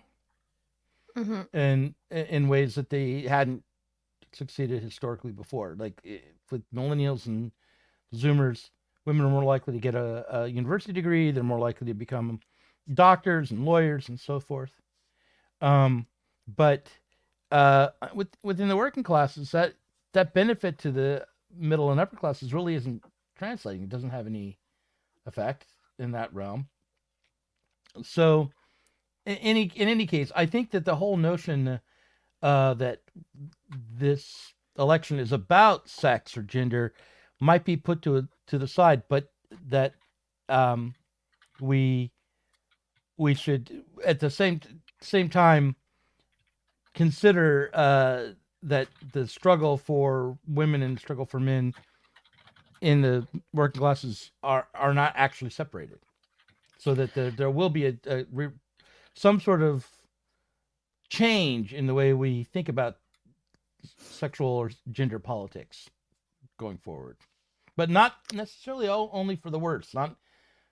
Not like a misogynistic or sexist change altogether. That's well, I'll dare to say that. Yeah, I mean, it's that clip is really interesting, and also I was listening to Times Radio last night, and it was so, man, like when you get used to listening to well, I listen to Times Radio all the time, right? And it's British politics, and everyone is very calm and polite, even if they're like, and I'm Canadian, right? So I'm somewhere in the middle. So I went on and I was like, I said something like, yeah, rich people, they need to believe that they're better. They can't bear thinking that it's just luck that puts them in their place. They have to think like, no, I am made of better stuff. Because if they think it's luck, then they have to confront the fact that they could be in that position too themselves, and they can't bear it. They have to blame the working class with everything they have. Anyways, and they were like, they laughed. They were like, whoa, whoa, she came out, guns drawn, you know, kind of thing. And I was like, oh, was that like too much to say? And then they had some Americans on debating each other, and it was so crazy out there, like clown fest. The way that they were ripping into each other, and the presenter was like, "Oh, fellows, could we have some decorum?" Not literally, you know. What were they saying to each other? What Okay, what so were there was a they- guy from New York who just sounded like a cartoon character. He's like, you know, here in New York, blah blah blah. And the other guy was like from, I don't know, he's from Idaho or something, and he sounded like a cartoon character too. But I can't do like a really. It's just like my accent, but cartoony. Anyway, and like, that's the problem with you guys. You're all liars. You know, you wouldn't say that. You know, you're all a bunch of liars. No, that's the problem with these guys. They're crazy. They're psychopaths. You know, they were saying to each other. And I was like, oh wow, like, is this representative of the divide here? It was actually really incredible. It wasn't like a difference of opinion. They hated each other. It was really personal. And then they spoke to people at the polling booth, and this woman, she had fear in her voice when she was talking about Trump supporters. She was like, I'm just really scared what's going to happen if Trump wins. You know, there's going to be, but he said he was going to end democracy tomorrow. He said that, you know, and I'm afraid they're going to get violent. Those people will be violent. And the reporter said, well, are you worried about what Kamala supporters will do if Trump wins? And she's like, what? No, of course not. Of course not. And it was like, it was this sense of fear. And I was thinking to myself, I wonder what class she imagines herself in, and the class she imagines Trump supporters to be in, regardless of the reality. And and I wonder if it kind of signifies this fear of the lower orders getting a little uppity, you know. And I thought, well, maybe I'm crazy. I probably am, but maybe that's healthy. Maybe that's a healthy fear of the lower orders, that they won't accept. Like, I have this feeling that in the UK, because any kind of working class jobs are being offshored, and you have this enormous, there's no incentive to invest in the UK. Like, people, they keep trying to do this, and with tax cuts, and the companies just pocket them. And what you wind up with is a ton of people on sickness related, being out of work on these kind of sickness benefits, because a long time ago they clamped down on all these out of work benefits. So if you're going to be long-term out of work, you're going to be on sickness benefits. So the numbers of people on sickness benefits are huge, just enormous. Because there's no, okay, first of all, there's the chronic illness because people are getting older and surviving things that they would have died of in the past. Fair enough. But you cannot deny that there's, like, as the claims for or out of work benefits have gone off, you see the sickness claims rise. And then I think to myself, we have this system developing of all of these people who work in these professions that oversee and contain this enormous this sort of this, I don't know, quote unquote useless population for capital that just can't be exploited, or maybe like the welfare state allows them not to be hyper exploited. Maybe they could look at it that in slightly more optimistic terms. So they have this huge class of people whose job it is to administer to these people who are like sort of lost. And that's like being in that kind of position of, what's the word I'm looking for? It's kind of like infantilizing. So you have this kind of, what's the word? What is it? What's the word I'm looking for when you, like, not pedantic, patronizing. Sorry. Yeah. You have this sort of like patronizing attitude between the sort of not upper professional classes and the working classes, because the working classes are not really working as much as they used to. And to stay in those positions, to not be the one that gets tossed down, you have to kind of believe that there's something about yourself that makes you special, makes you better, makes you deserving of that position. I deserve to be here. I am a manager. I manage myself. Look at my body. It is perfect. It's nicely kept. I have the knowledge to do that, you see, and these people do not. So I should be the one administering to them. And that dynamic developing in other places is very unstable, because it is dampening down that desire on the part of everybody for a realization of a higher subjectivity that is possible, but is being kind of quelled, right? And I think the people in the higher levels, the professional class, they desperately need to maintain that position, and it's more and more difficult. It's actually insanely difficult. Like you see like what parents are doing with like 1,000 different like after school classes and and they're like, oh, tiger moms, duh. And they're just blaming the women. It's like, why are you doing that? And it's like an incredible dog eat dog world, and they're just trying so hard to make sure their kids are not the ones tossed down, right? Like it's actually like I could imagine writing a dystopian story where in order to avoid getting eaten by a dragon or something, it becomes like the dragon's getting hungrier and hungrier, and everyone's like, this is fine. And we just keep doing more and more and more until our babies are like, Spartans. It's mad, but we're desperately trying to sort of maintain this dynamic, and the lower orders are getting more and more angry. Oh, you cut out there. Are you there? Well, while I wait for her internet to work, again, I'm going to just go through the numbers.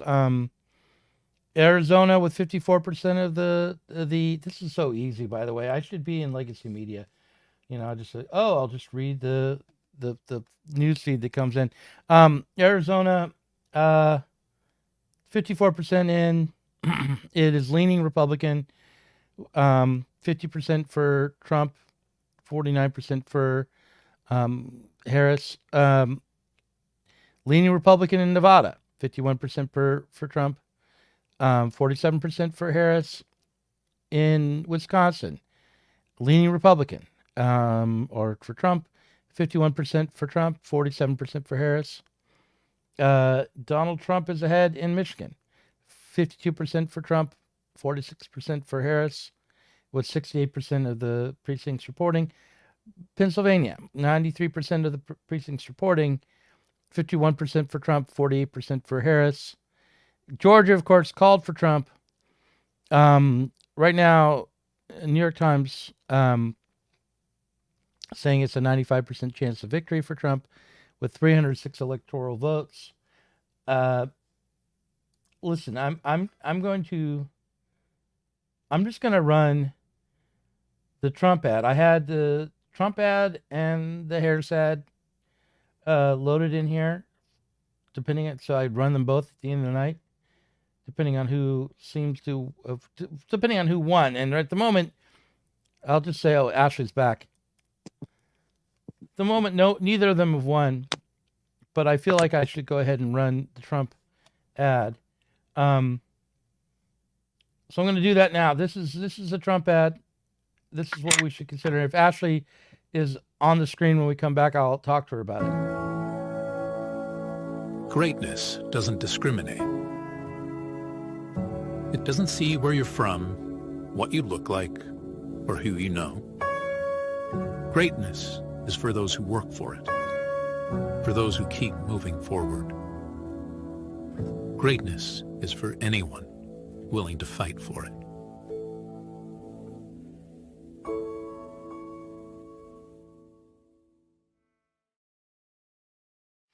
All right. Well, it looks like Ashley's still struggling. For some reason, I can't hear you, Doug. But I could hear that video. You can't hear me now? Sorry, my internet will come back in a minute. If you want to comment on why it was that you wanted to show that clip. I can't hear you, but my internet will come back on. All right. I'll comment on that. Well, I'll just say that while I don't expect that Trump will be able to unify the country, and I don't expect that Trump will overcome all the different problems in our society. I do think that there's a possibility for something like what we experienced in the 90s to reoccur. Oh, here's Ashley here. I feel like there's something like what we experienced in the 90s. There's a possibility for that to reoccur, or maybe the 80s and 90s, that there will be a sense of mourning in America that might rise up after Trump wins, and a normalization of Trump that will rise up. That ad was not an ad based on xenophobia, even, or certainly not based on racial discrimination or sexism. And people on the left will be, feeling like they're in the wilderness, so they don't, because we've been relying on this immiseration thesis for so long. Yeah. And so, but there will still be problems that working class people face. The problems that you were talking about, the way you described the divisions in society, the way that middle class and upper middle class PMC type people live in this dog eat dog world and kind of use working class people to get ahead. That won't go away overnight. So there is an opening for the socialists to make demands of the capitalist state. There's an expectation that people will have that the left will not be able to recognize. The left as we know it now, meaning like the Majority Report or the DSA left, will not even be able to recognize what the expectations are from working class people. The working class is expecting for things to get better. They're not expecting for fascists to take over America. They're expecting things to get better. That's why they voted for Trump, because they think he can make things better. We should be there not to point out, oh, look, he's not making things better, but actually to say we should demand that things get better. Exactly. And that's where we could have some use going forward to say these goals that you want, that you attach to Trump, these things that you want, you deserve them. You deserve them. And exactly. Yeah. And like so, a socialist will say that through gritted teeth, right? You deserve. They would. I just feel like that's so gone from our movement, though. That's why they don't even like the word socialism, because they're so sick and tired of socialists who are like, you fucking people, you've got too much. Look at you with your trucks and your big fat houses. You've got it too good. This is a stereotype of the socialist. I want solar panels and like little farming plots that I'm gonna have you farm and bring me the food at the end, like a fucking feudal lord. This is what they imagine leftists to be like, because we lost that. We lost that idea. Things could get better. Things should get better. They can get better. They will be better because our movement takes the future forward instead of destroying it like capitalism will do. Instead, we've been on the side of that destruction because we've been so moralized and moralistic. We're like, maybe we deserve it. Maybe we deserve the destruction. We flew too close to the sun. Donald Trump is promising a fucking golden age. He's promising through Elon Musk the exploration of Mars. We should fucking hold him to it. That's what I think. And of course they won't be able to deliver, but the working class might be able to over time. Maybe I won't be around when we get to Mars, or maybe I will, but maybe I won't be around when we overcome class society. But this is actually a good moment for the left. They're promising fully automated space fascism. That's what I was thinking. I was like, you never know. They could take us into space, but it would be like a horrible version of our dreams. Like this is what we keep getting, like over and over and over again. To get the worst visions of our dreams. We're like, oh, we'll own nothing. And then but by that we mean we'll own everything, right? But it's like no, you will literally be dispossessed, and we'll call it socialism, and we're like, it's sharing. We'll all share with each other, and it's like up goes all the wealth. We're sharing, or like we'll get space, but it'll be like Amazon deliveries in space. Oh, look, Chris Cutrone's just joined the stream. Hey, Chris. Hello, I'm back. I figured it was safe to come back. Yeah, it's definitely. I'm glad that you're here. Have you been watching what we've been talking about or what we've been saying? I have been watching in the background. I watched you and Jack, and now you and Ashley. What do you think? What is your judgment? My judgment is, well, it seems like it's going to be too big to rig. It looks like maybe they're not going to flip it overnight. Yeah, I don't think so. It doesn't look like it. You guys are talking about Elon Musk, and space fascism. That certainly is possible. But what about Tulsi Gabbard, co-chair of the transition team? Yeah. Co-chair of the transition team. And so, again, I'm going to stick with my chosen theme, peace candidate. There's going to be a foreign policy team, and it's Tulsi Gabbard helping craft it. That's great news, right? I mean, she's a progressive Democrat. She was, now she's joined the Republican Party, but that's what she was known for as an elected representative, as an anti-war politician. That was her whole thing. Mm-hmm.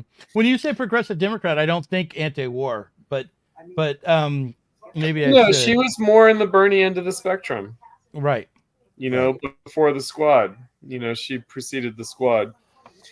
And, what Kamala Harris said about Tulsi was that she was an apologist for dictators, meaning Syria, Assad, which is such a slander. Mm-hmm. So that is the significance of the election. I think we got some people in who are willing to go and negotiate. Yes. Right. And this is already being turned into like isolationism and pandering to dictators, etc. Well, it was before, that's what they've been saying since 2016. It's what they've been saying since the 1930s. Yeah. About the Republicans, that they're soft on fascism or something. I think it's far-fetched. It's but look, we have to remember, what else are the Democrats going to say? What else can they say? Right. They have to rationalize. They have to distinguish themselves. They have to compete. It's the same way as the Republicans make bad faith arguments against the Democrats all the time. But we just have to recognize that the Democrats equally make bad faith arguments. Right. Of course. So both sides make bad faith arguments. I think people on the left are only attuned to the bad faith of the Republicans. They need to get attuned to the bad faith of the Democrats. Right. And in a hysteric, paranoid way about the Israel lobby or this and that. It's not all that. Watch this be like like there's a British comedy on TV right now called The Completely Made Up Adventures of Dick Turpin. And it's this guy who's like a total idiot who just, because he's so stupid and doesn't know like the rules and the impasses and just everything that you can't win, we just take it for granted. He keeps going around and doing ridiculous things and comes out on top over and over. It's like the completely real, let's imagine it's like the completely real adventures of Donald Trump. We're just such a fucking bumbling fool. He'll be like, hey, Israel, Palestine, like, why don't you guys just like come here and make a deal? Yeah, don't you want some new hotels? Don't you want some new hotels? It's like playing Monopoly. Yeah, right. Yeah, exactly. Which is like a step forward. It's more civilized than the shit we've been putting out. It would be. Yeah. I know that Fakhri is there screaming, saying, "Oh, the United Emirates of Palestine," and it is going to be a shit show. I was just talking with my students about, the Saudi Vision project, the architectural project. Mm-hmm. So they've outdone the Qatar soccer stadium World Cup. 6,000 workers died building it. The Saudi Vision, 21,000 workers have died, confirmed, and 100,000 have gone missing. Wow. So that's your Middle East. And so there is something to worry about the United Emirates of Palestine. There is. However, of course. Yeah. However, it's better than what we have now.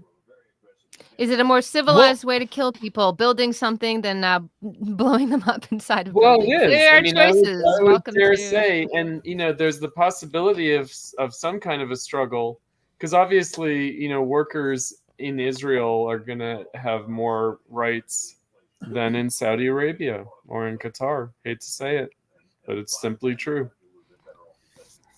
Yeah. So now, again, I don't know if peace is going to break out, but we can hope, can't we? Yeah.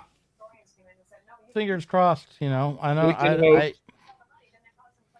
hope. It's not to say. I mean, again, it's like my article for Sublation. Both sides are lying, but whose lies do we want to come true? That is it, right? I mean, that's why I ran that Trump ad, right?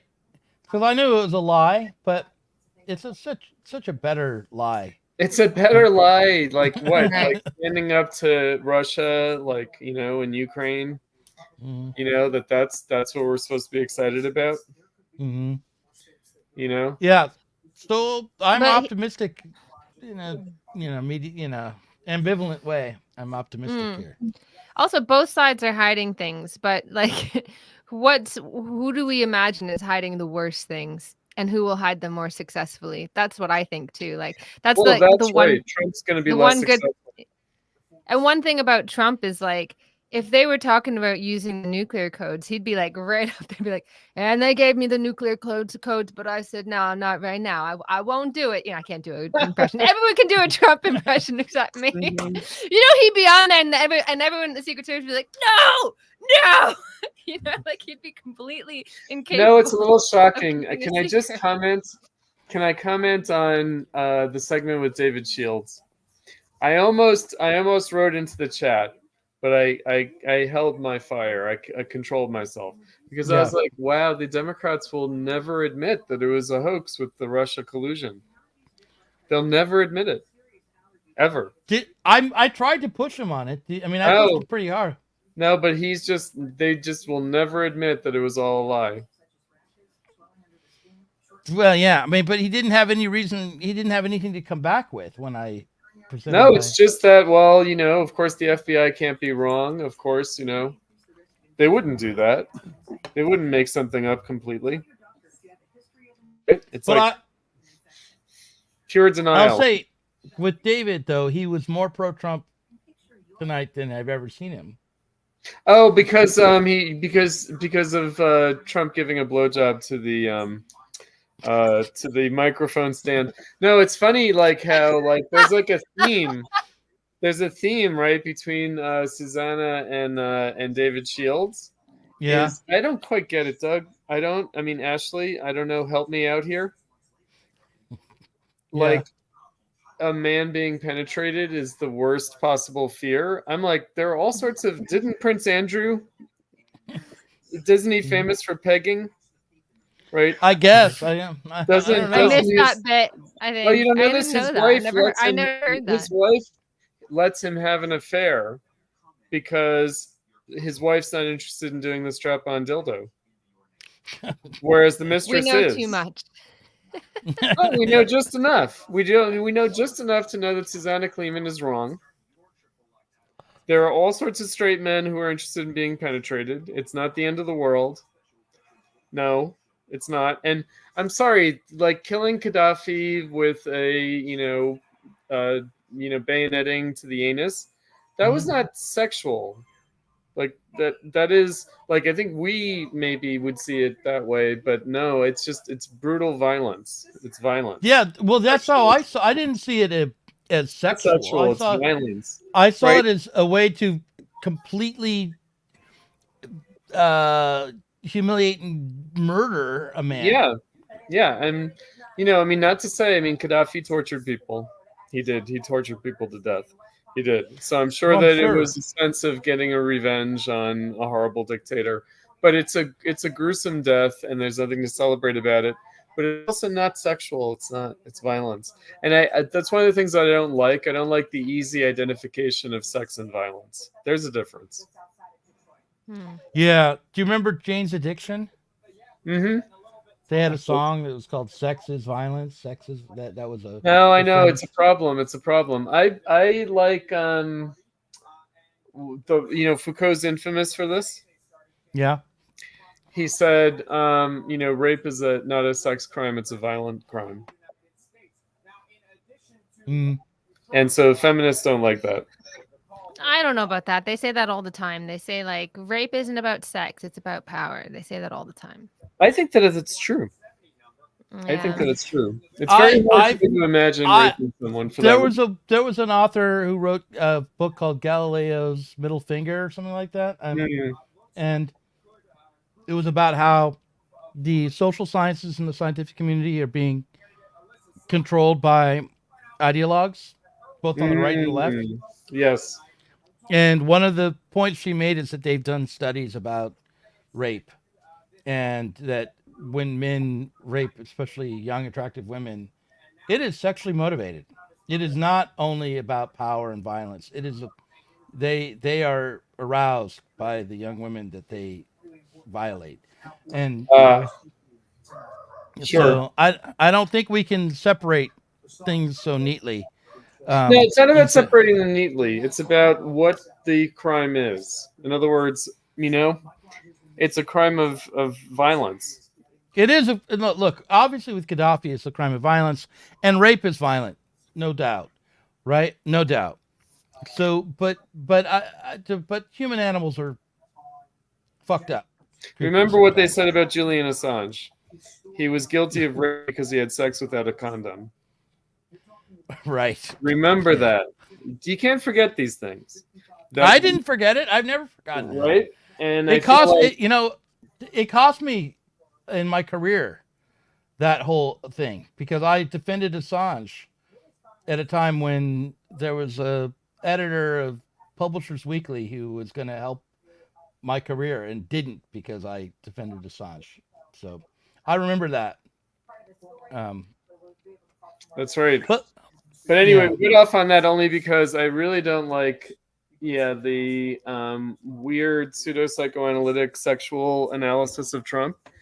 There's no need to analyze. It just is what it is. It's clearly like right there, Well, I don't know. I'm thinking this is kind of interesting, because what I said before was that you have the rise of this ideal feminine subject, right? And who, Trump's Donald like, Trump? No, but Trump symbolizes grabbing women by the pussy, right? Like, it's like this last. Oh no, I'm gonna make a typical fucking liberal argument, aren't I? Go ahead. There you It's go. like a last gasp against it. It's like oh no, it's like exerting this sexual power over that subject and dominating her. All metaphorically, however, because keep in mind that woman is not a real woman, and that male power is not real male power. So it's all a rhetorical. We're playing out and solving a problem in imagination that we can't solve in the real world. I'm going to share a little clip. This is what I do. It will just be a moment, but here it is.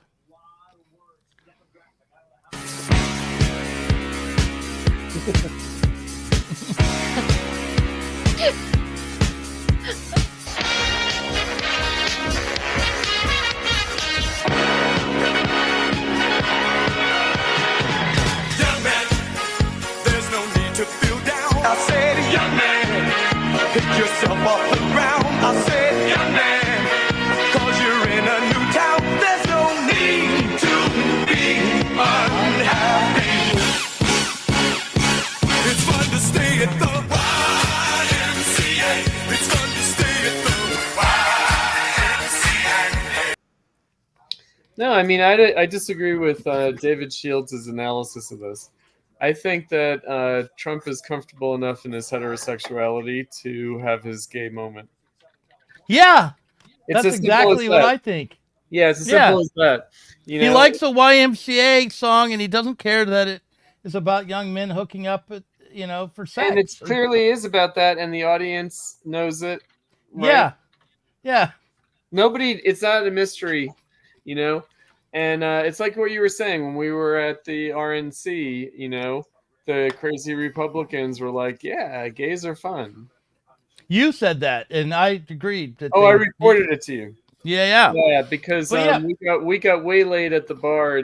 We were there with the equipment. We were hanging out, and then this sort of drunk couple of older couples came in, and they were asking us, what we were doing, and they sort of sussed out, that we weren't really Republicans. Yeah. Right. Fox News just declared that they project that Trump has been elected president. Oh, really? Yeah, he's got 277. Okay, what was the one that flipped that gave him that? Let me see if they bring up the map, because this doesn't correspond to my New York Times map. No, the New York Times has not yet announced that. Yeah, but I'm guessing it's Pennsylvania. I'm gonna say.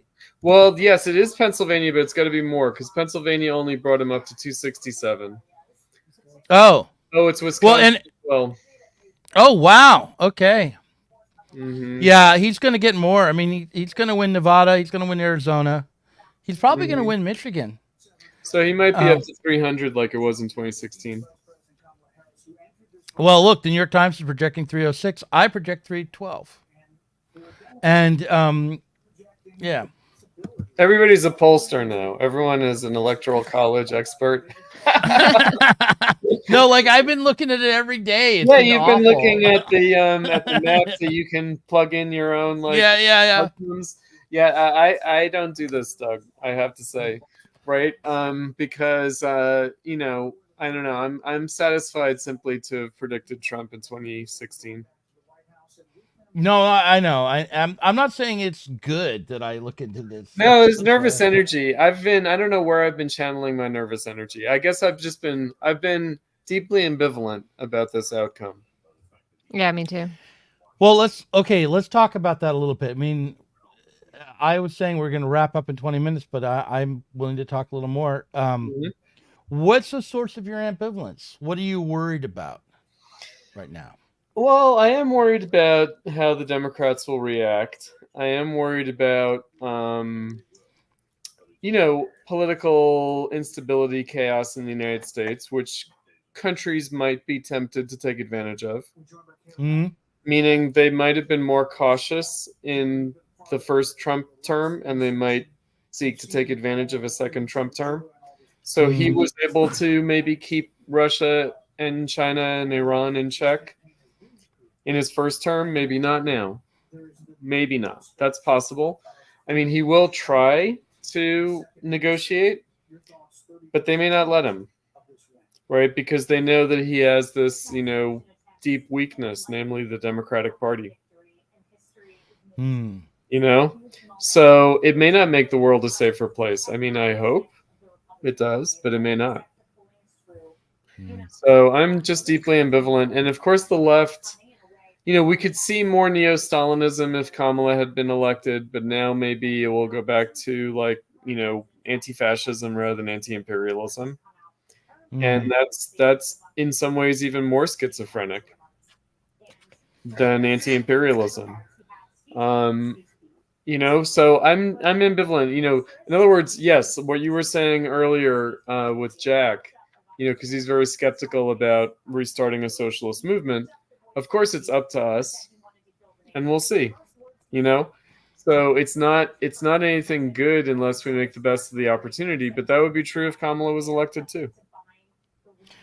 But there's more. I think there's more of an opportunity here. I know. I see what you're saying about China I hope and so. Russia. I hope so. But I don't know. I mean, I hope with a decisive win, I think Trump might have enough of a mandate and gravity to present to our so-called enemies around the world in a way that they would feel he has a right to confidence. I don't know. Yeah, he'll have less opposition within the Republican Party. That helps. Well, yeah. And but look, we just can't do anything about that. Right. Those, right. So what we can do something about is trying to get people who are on the left but sick of the Democrats to put pressure on the Trump and Vance administrations in a way that might be productive by organizing working class power rather than supporting organizing independently. I hope, again, it could entrench the left in the culture wars, but I hope after 8 years, maybe it loosens up the culture wars. Well, look, we're here. We actually exist. We're doing this stream. Yep. We're not entrenched in the culture war. And look, there's others like us. There's Sean KB, and there's a little group of socialists who are not going to completely flip out over this. Right. And then that's what I really hope for, and so that's why I was, leaning into what Susanna Kleeman and David Shields are talking about, because, they're definitely holding on to the culture war. Well, look, Susanna Kleeman is not on the left at all. Okay. Right. So she's a Bulgarian. I like her because I like her, and because she represents, she presents different view, a different view on sexuality. And interesting. She's very interesting. She's a novelist. She's a novelist. She's a writer, and she's a Bulgarian. I don't exactly know how she landed on that, but she did. And studied with him. I think she actually studied with him. No, I thought so. I don't think she did. She never told me that, but she's friends with one of his students. Maybe that's it. Maybe that's like one step removed. Okay. Yeah, she's one step removed. And look, I like him. I mean, as far as right-wing critics of capitalism go, he's not bad. Oh, sure. Baudrillard, he will always be redeemed by writing a book called Forget Foucault. Right. And David Shields, even though he's a boomer, I kind of feel like he's a Gen Xer. He's he was somewhere in between. I don't know if that makes it better or worse. But I mean, I was there when he was with Chuck Klosterman, and there's David Shields, and they're really trying to wrestle with what this means. I mean, as best they can. As best they can. Yeah. Yeah. No, I mean, it's a it's just a strange phenomenon. And again, I prefer to analyze it politically rather than psychosexually. Well, yeah. That's what it boils down to. That's what my whole point was. Let's disaggregate these things. Let's not turn all use of political force into a sexual assertion. Yeah, like some sort of sadomasochistic delight or something. Yeah, it's just not. No, God, no. Oh, I hate that thesis. Okay, but back to this idea of why are we ambivalent? I think part of it is that first of all, I just cannot stomach another 4 years of hysteria. Do you know what I mean? The existence of Trump is so necessary because these people need something. They need a threat because they have no positive vision, right? All they can do is threaten that horrible things are going to happen. I mean, they would just, their favorite position is holding the working class out a window by the feet. Vote for me, or God damn it, I swear to God. No, it's blackmail over all their constituents. Absolutely. Yeah. So I hate that lesson, isn't learned. That they're like, see, we told you, you idiots. So it gives this kind of it's going to sort of propel this hysteria, and we're not going to get over it to looking beyond. There was a heated debate on Fox that I watched earlier where Juan Williams, who's a black commentator, liberal commentator, he got, very heated, insisting that if Kamala loses, it's due to racism and sexism, including the sexism and racism of black men. Yeah. Right. And, it's in itself such a racist thing to say.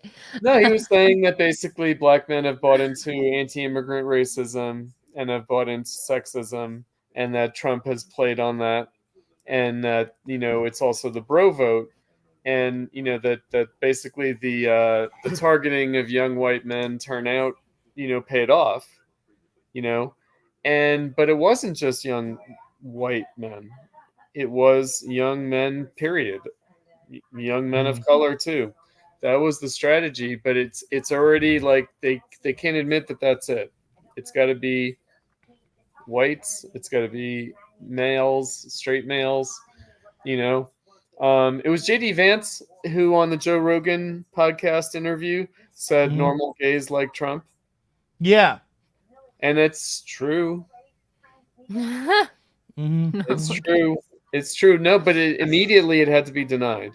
It was like, how dare J.D. Vance talk about who's normal, right? And it's just like it's obvious. You can't, but what does he even mean by normal? It just means like ordinary, right? Yeah, he means the gays that we've seen on TV, right? Well, I mean, you know, like I don't know what Doogie Howser. What are no, we talking like about? what's the show? What's the gay couple? I don't know. I don't watch regular TV yet. With the guy from Married with Children. It's his second hit show. Oh, shoot. Modern Family. Yeah. Modern Family. Yeah, Modern Family. Right? And but also I, you know, because I do watch Fox News, I see all of these like gay guys who are conservatives. Some of them are really annoying, like Douglas Murray. Is like a super annoying guy. Do you know who that is, Ashley? I was supposed to do a tour with him, and he's completely out of control. Andrew He's Doyle. definitely a gay who has like puffed himself up too much, thinks that he knows things. He does not. Yeah. Right? Yeah, that's But why then- I wanted to do that tour, because Andrew Doyle is a closet Marxist, right? So I was supposed to like convene conversations between the two of them, and I was gonna like secretly get across to Murray's audience like key Marxist points. That's my goal. Could have That's a little bit obviously 4D failed chess, totally, isn't but it? anyway. That's a little bit 4D chess. No, but That's the game I'm always playing. Right. We had Sorry, Andrew go on. Doyle on, right? We had Andrew Doyle on the yeah. podcast. Yeah. So, you know, it's you know, I mean, it would be nice to see the culture wars tamped down, but I don't know. Might be too much to hope. I just want people to just. I do wonder if it's like, you know, every time that you think the culture wars have died down, they come back in this big resurgence. And again, is this like Usually after a because few years at least. Yeah, but and I just do gives wonder a if it's few years. because we live in this political void. We kind of need a culture war to deflect ourselves from thinking about where we are and the fact that we're not going anywhere. We're just kind of stuck Here's politically. the slogan for my campaign for a socialist party. Let's be positive about the working class instead of negative about anybody. About the imperialists, the fascists, the Zionists, the white supremacists, the patriarchs, right? Like let's be positive about organizing the working class instead of negative about the capitalists. Yeah, and let's remember too that Marx put all his faith in the working class at a time when everybody else in society, socialists included, regarded them, as Lenin said, as an ulcer, and looked on with horror as they grew with the growth of industry. But Marx and Engels were not like this. The more the working class grew, the more their hopes grew. And the working class at their time was not like, oh, and also we will have any gender that you wish. And we And love immigrants. they weren't the and we labor want- aristocracy yet either. The so-called Yeah, and labor aristocracy. they didn't have great ideas in their heads. I'm sure they were not perfectly progressive and so on. And yet Marx and Engels had all their hopes in the working class. Imagine what was in the head of a worker in the 1840s, right? No, the point of the matter is that the struggle for socialism doesn't demand that the workers be culturally progressive. Exactly. Really doesn't. They run the world and try to solve its problems. They manage the machines. The machines are the Anyway, what people say is culturally progressive might not be. Oh, of course. Right? Exactly that. Is that and also the notion that we have of cultural progressivism is already like 10 years old. You know? And what really matters is what's invisibly happening in social reality now. You know, that hasn't been market tested for, 10 years to be turned into a political slogan already. You know, something that the capitalist politicians can't yet take advantage of. That's what we need to be paying attention to. You know? Yeah. No, I agree. Look, I'm looking at Fox News' website right now. Donald Trump projected to become the 47th president of the United States. CNN has not announced that yet. Mm-hmm. But I don't think Fox News is Newsmax. You know, they're not. No, they're going to be go more careful, actually. They're going to be more careful. So, no, I don't think that they're premature about it. But we will see how the Democrats react, because I think they might concede, they may not concede. You know, we'll see. I don't think it's going to be quite like 2016. Watch them get violent. Well, they could still refuse to. Well, they can't refuse to certify because they don't have the votes, right? They don't. Well, they need they need to win the House, which I'm not sure what they're on track for with that now. Well, yeah, me neither. The right now, according to the New York Times, the Democrats have 162 seats, Republicans have 188.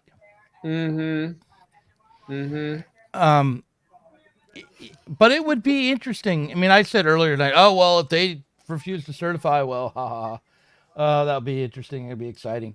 It will be bad if they refuse. It to will be certify. bad. Yeah. It will be bad, and that's what I'm afraid of. You know, I'm afraid that there'll be more political chaos ahead.